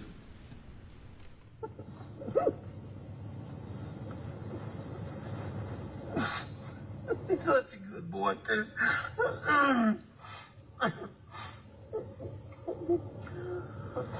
I'm sorry, go ahead. But the little things that we've kind of I understand is necessary so that we can get a little better picture as to what may have happened. Well, I just thank y'all for everything. My in-laws, my parents, my in-laws, I would like somebody to update me or my brother or somebody so that I can tell them as y'all discover things. Unless there's some reason y'all don't do that. Well, I mean, they just have so many questions. I understand, and I mean, they may even, well, no, they don't. well, I mean, I know Maggie's mother just had a knee replacement. How is their health overall, other than that? They're ailing a little bit. They're getting on up there. Daddy has some neuropathy, but I mean, they're in good physical health. They're in good, their fortitude is good. They're just, they're just getting age on them, know? Yes, sir. Are they in Somerville or are they at the house on Moselle? No, they live in Somerville. Okay. But they're here now. Oh, they're here in this house? No, they're in Moselle. Okay. Because I'll go by and speak with them and meet with them. If you think that would help. I think that would help a tremendous amount if you would just be willing just to sit down and let them. Hearing from me and John Marvin and Danny and whoever, what little tidbits y'all get, I just, I think it would give them peace of mind to know that y'all got a team of people out there on it. Yes, sir. And just to really have something, a tangible person instead of being told.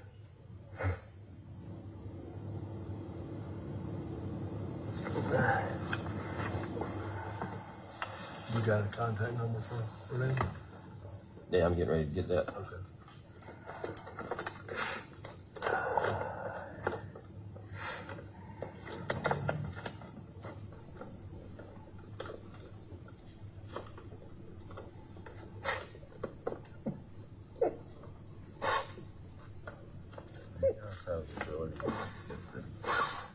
Numbers that ping cell phone tower.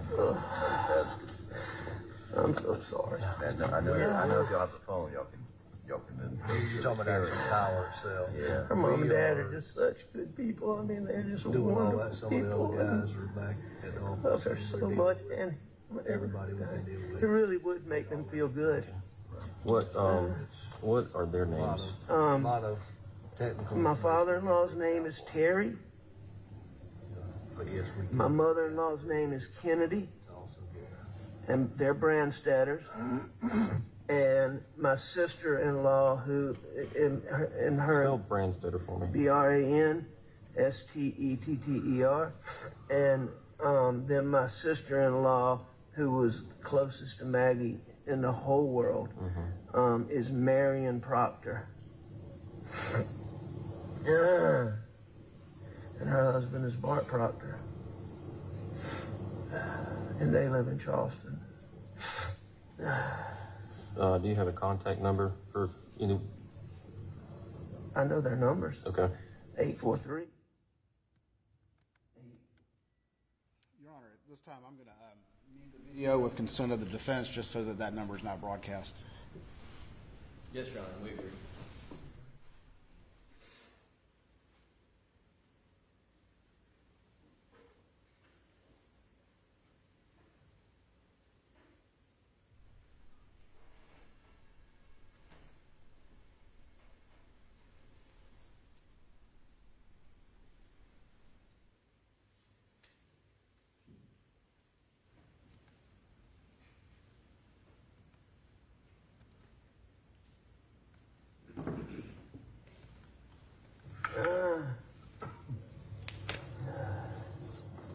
Promise you, Alex, someone that my life depended on it, I couldn't tell anybody, my mother-in-law or father-in-law. I'm telling you, man, I've been the luckiest person in the world with in-laws. They are wonderful. Yeah, I tell people all the time, it's my in-laws that I like, it's my wife's in-laws I don't. There you go. Let me grab a piece of paper, I'll be right back.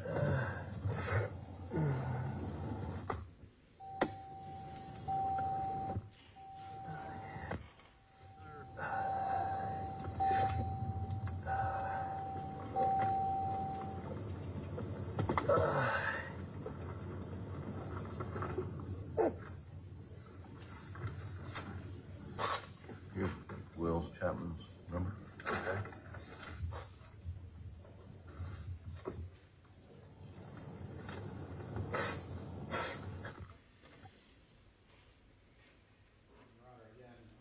Mute it because another contact number is given, I believe, with consent of the defense. Yes, Your Honor.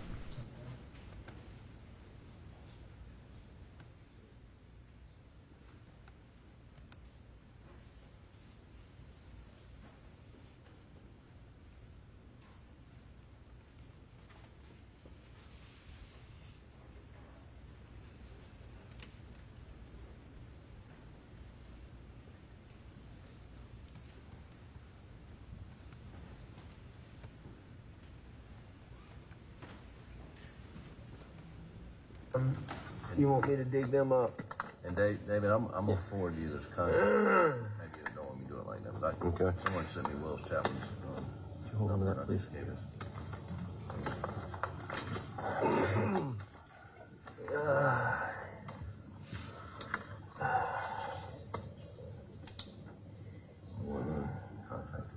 Yeah, I think it's just the phone number.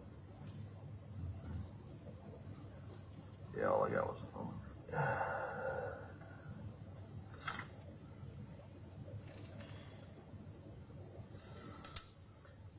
All right. So we have victim's advocate, Miss Marion Walker. Thank you. That's her cell number. Thank you.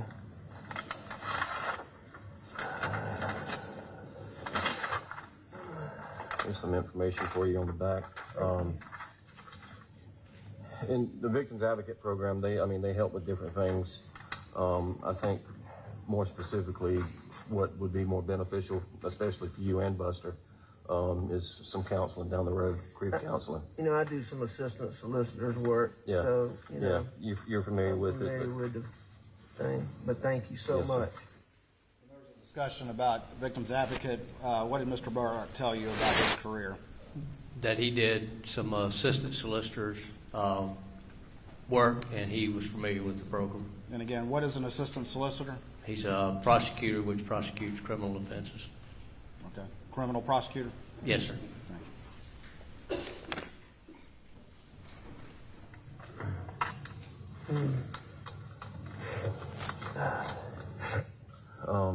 I know y'all planned out the funeral today. When is the funeral? Tomorrow. Tomorrow? Yes, sir. Okay. Y'all have Well, visit. we're doing a service tomorrow. Maggie and Paul aren't going to be ready until next week.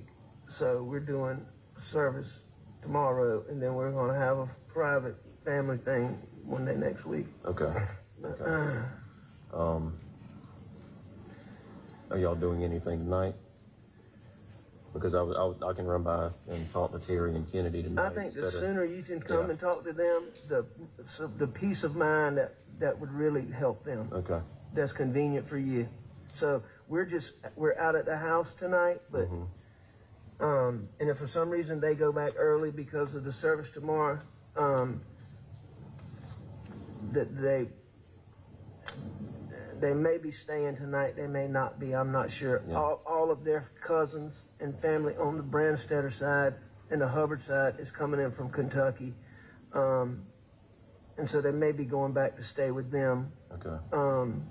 I'll find out and call you. I think you called me. Yes, sir. On this date of this interview on June 10th, 2021, to your knowledge, had there been another death in the family? At this point, it had not. Okay. Was there one not long after this? Yes, it was. And who died? Mr. Alex's father, And what was his name? Randolph. Jim's got my number. Okay. I gave him my phone. I'll find out and call you in just a minute. Okay.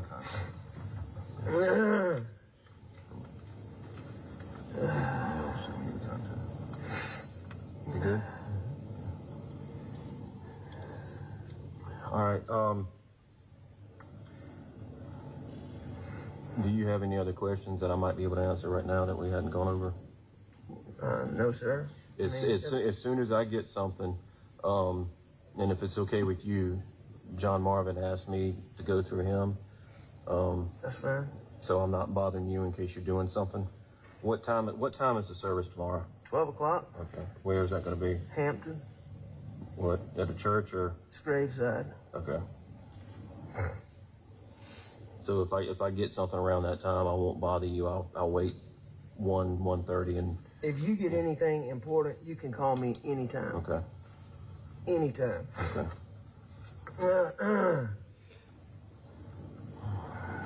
Are y'all going to publicize the service, or is it just going to be for family and friends? No, sir. It's going to be, it's going to be open, but I got TC and those making sure I don't want any press anywhere near. Yeah. So, No, they don't deserve to be near. they're going to make sure, in the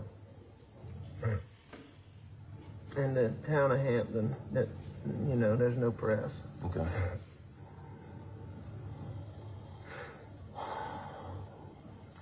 All right. Well, y'all got my numbers. Think you've through that phone? It'll take a while. I'm gonna go check on it. Y'all go back in the house. When it's done, I'll bring it to you. Let me do the. Oh, the buckle, yes. Let's do the buckle swab right quick. You can sit where you have, Alex, and I'm gonna step out, but I got glove up and. Oh, what? The buckle. There's a question asked about, do you think he's through with that phone? What were they talking about? Mr. Alex's phone, which he had given to us to do a download on. And who was doing that download again? Dylan Hightower. And that was occurring while this interview was going on? Yes, sir.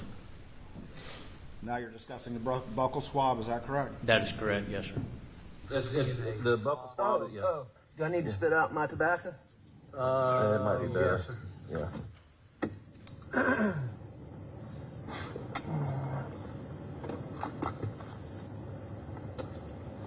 And I'll get everything together. I'm doing the consent now. That's fine. I'm gonna go ahead and where's your gloves at? You didn't grab gloves? I did not, but I know one of these vehicles has got gloves. I'm not in mine.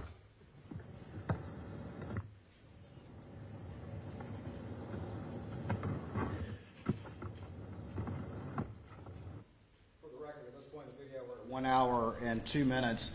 What happens next? What, if anything, are you about to do?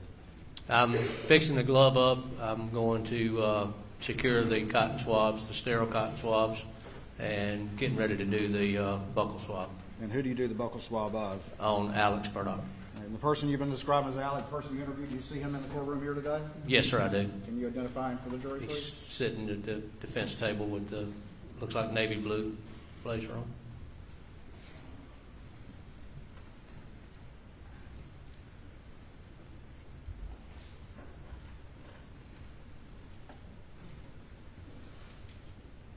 All right, can the record reflect he's identified the defendant?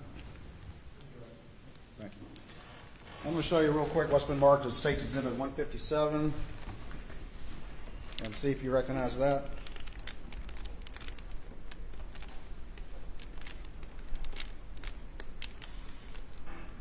Yes, sir, I do.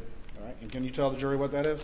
That is the buckle swab which I collected from Mr. Alex Murdaugh.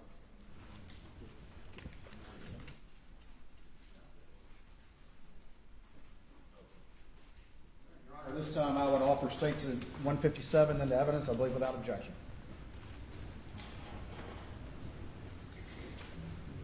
Is that correct? Yes, Your Honor. Submitted without objection.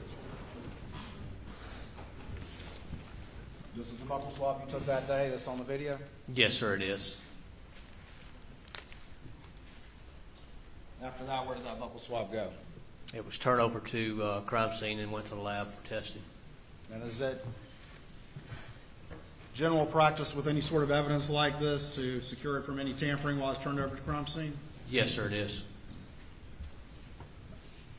And the writing on the back of this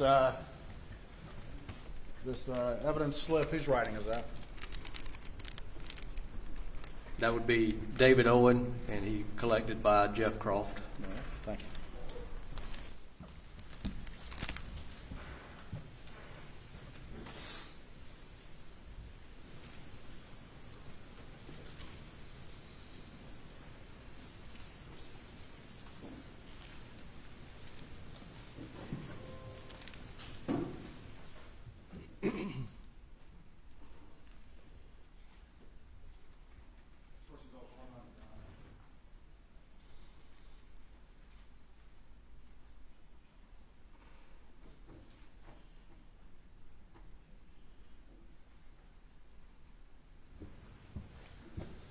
Show you what's been marked as States 218, States 219, States 220, and just generally see if you recognize those particular documents.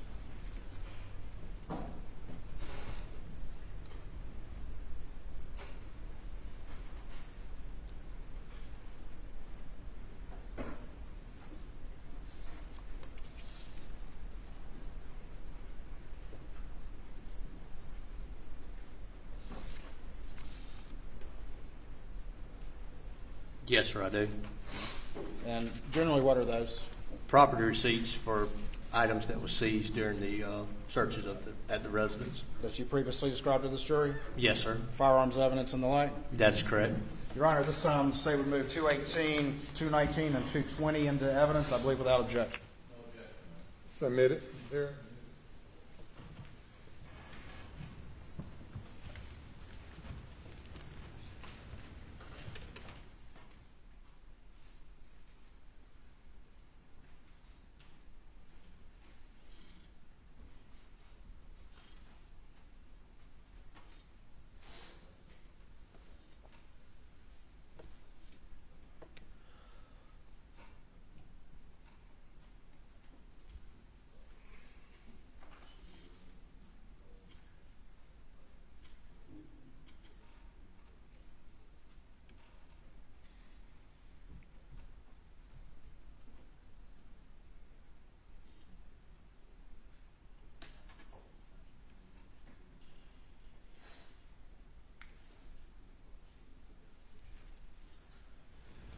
All right, I'm going to show you what's been marked as State's Exhibit 156, and I'm going to get you to pull out your, in fact, though, if the clerk, y'all have a pair of scissors I could borrow real quick?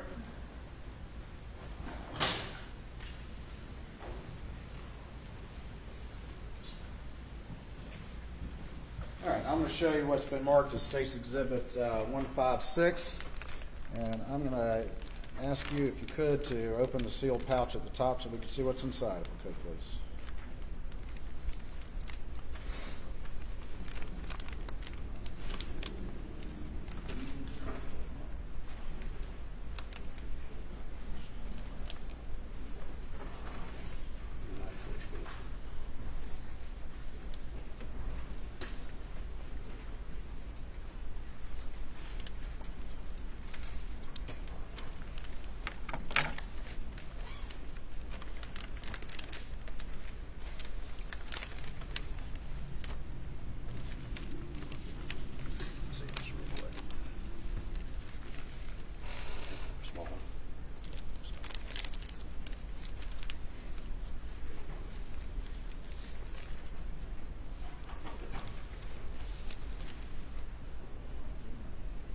All right, now I'm going to ask you to hold on to that one.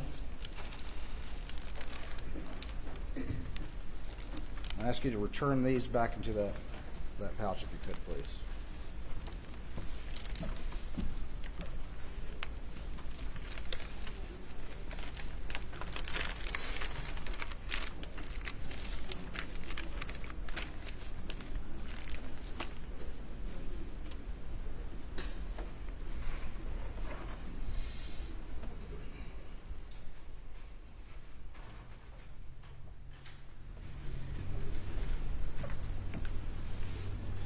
All right, I'm going to put 156 on this particular exhibit, and can you tell the jury, if you recognize that, what that is, please? That is the buccal swab that was collected from Rogan Gibson. Who collected that buccal swab? I did. Did Rogan consent to that buccal swab? He did. And did you secure it from any tampering and turn it over to crime scene? Yes, sir. Your Honor, this time I would move States 156 into evidence, I believe, without objection. No objection. You're admitted, or it's admitted without objection.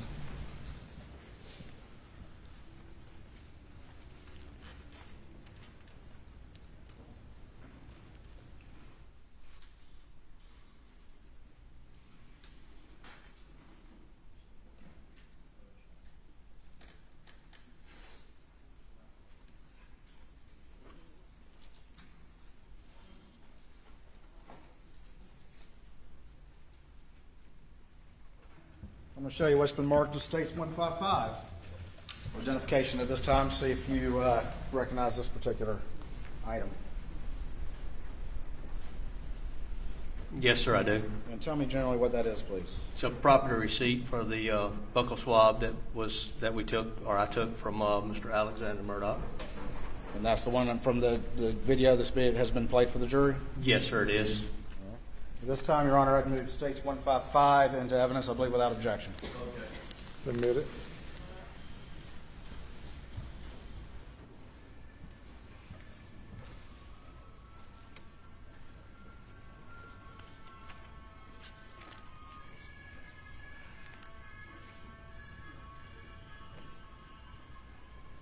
Court's indulgence, 1 moment.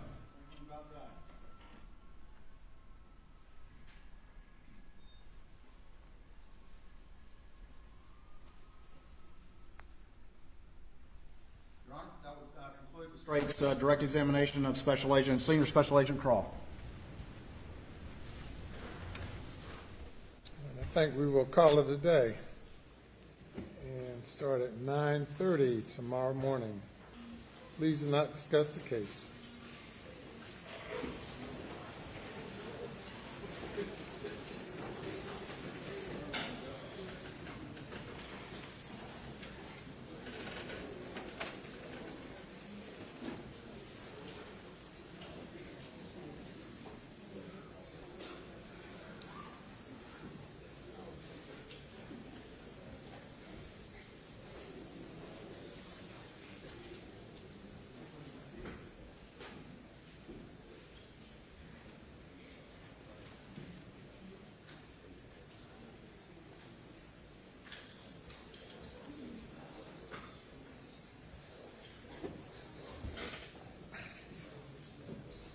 Are there any matters we need to address before the recess? Nothing from the defendant, Your Honor. All right, we'll be in recess till 9:30.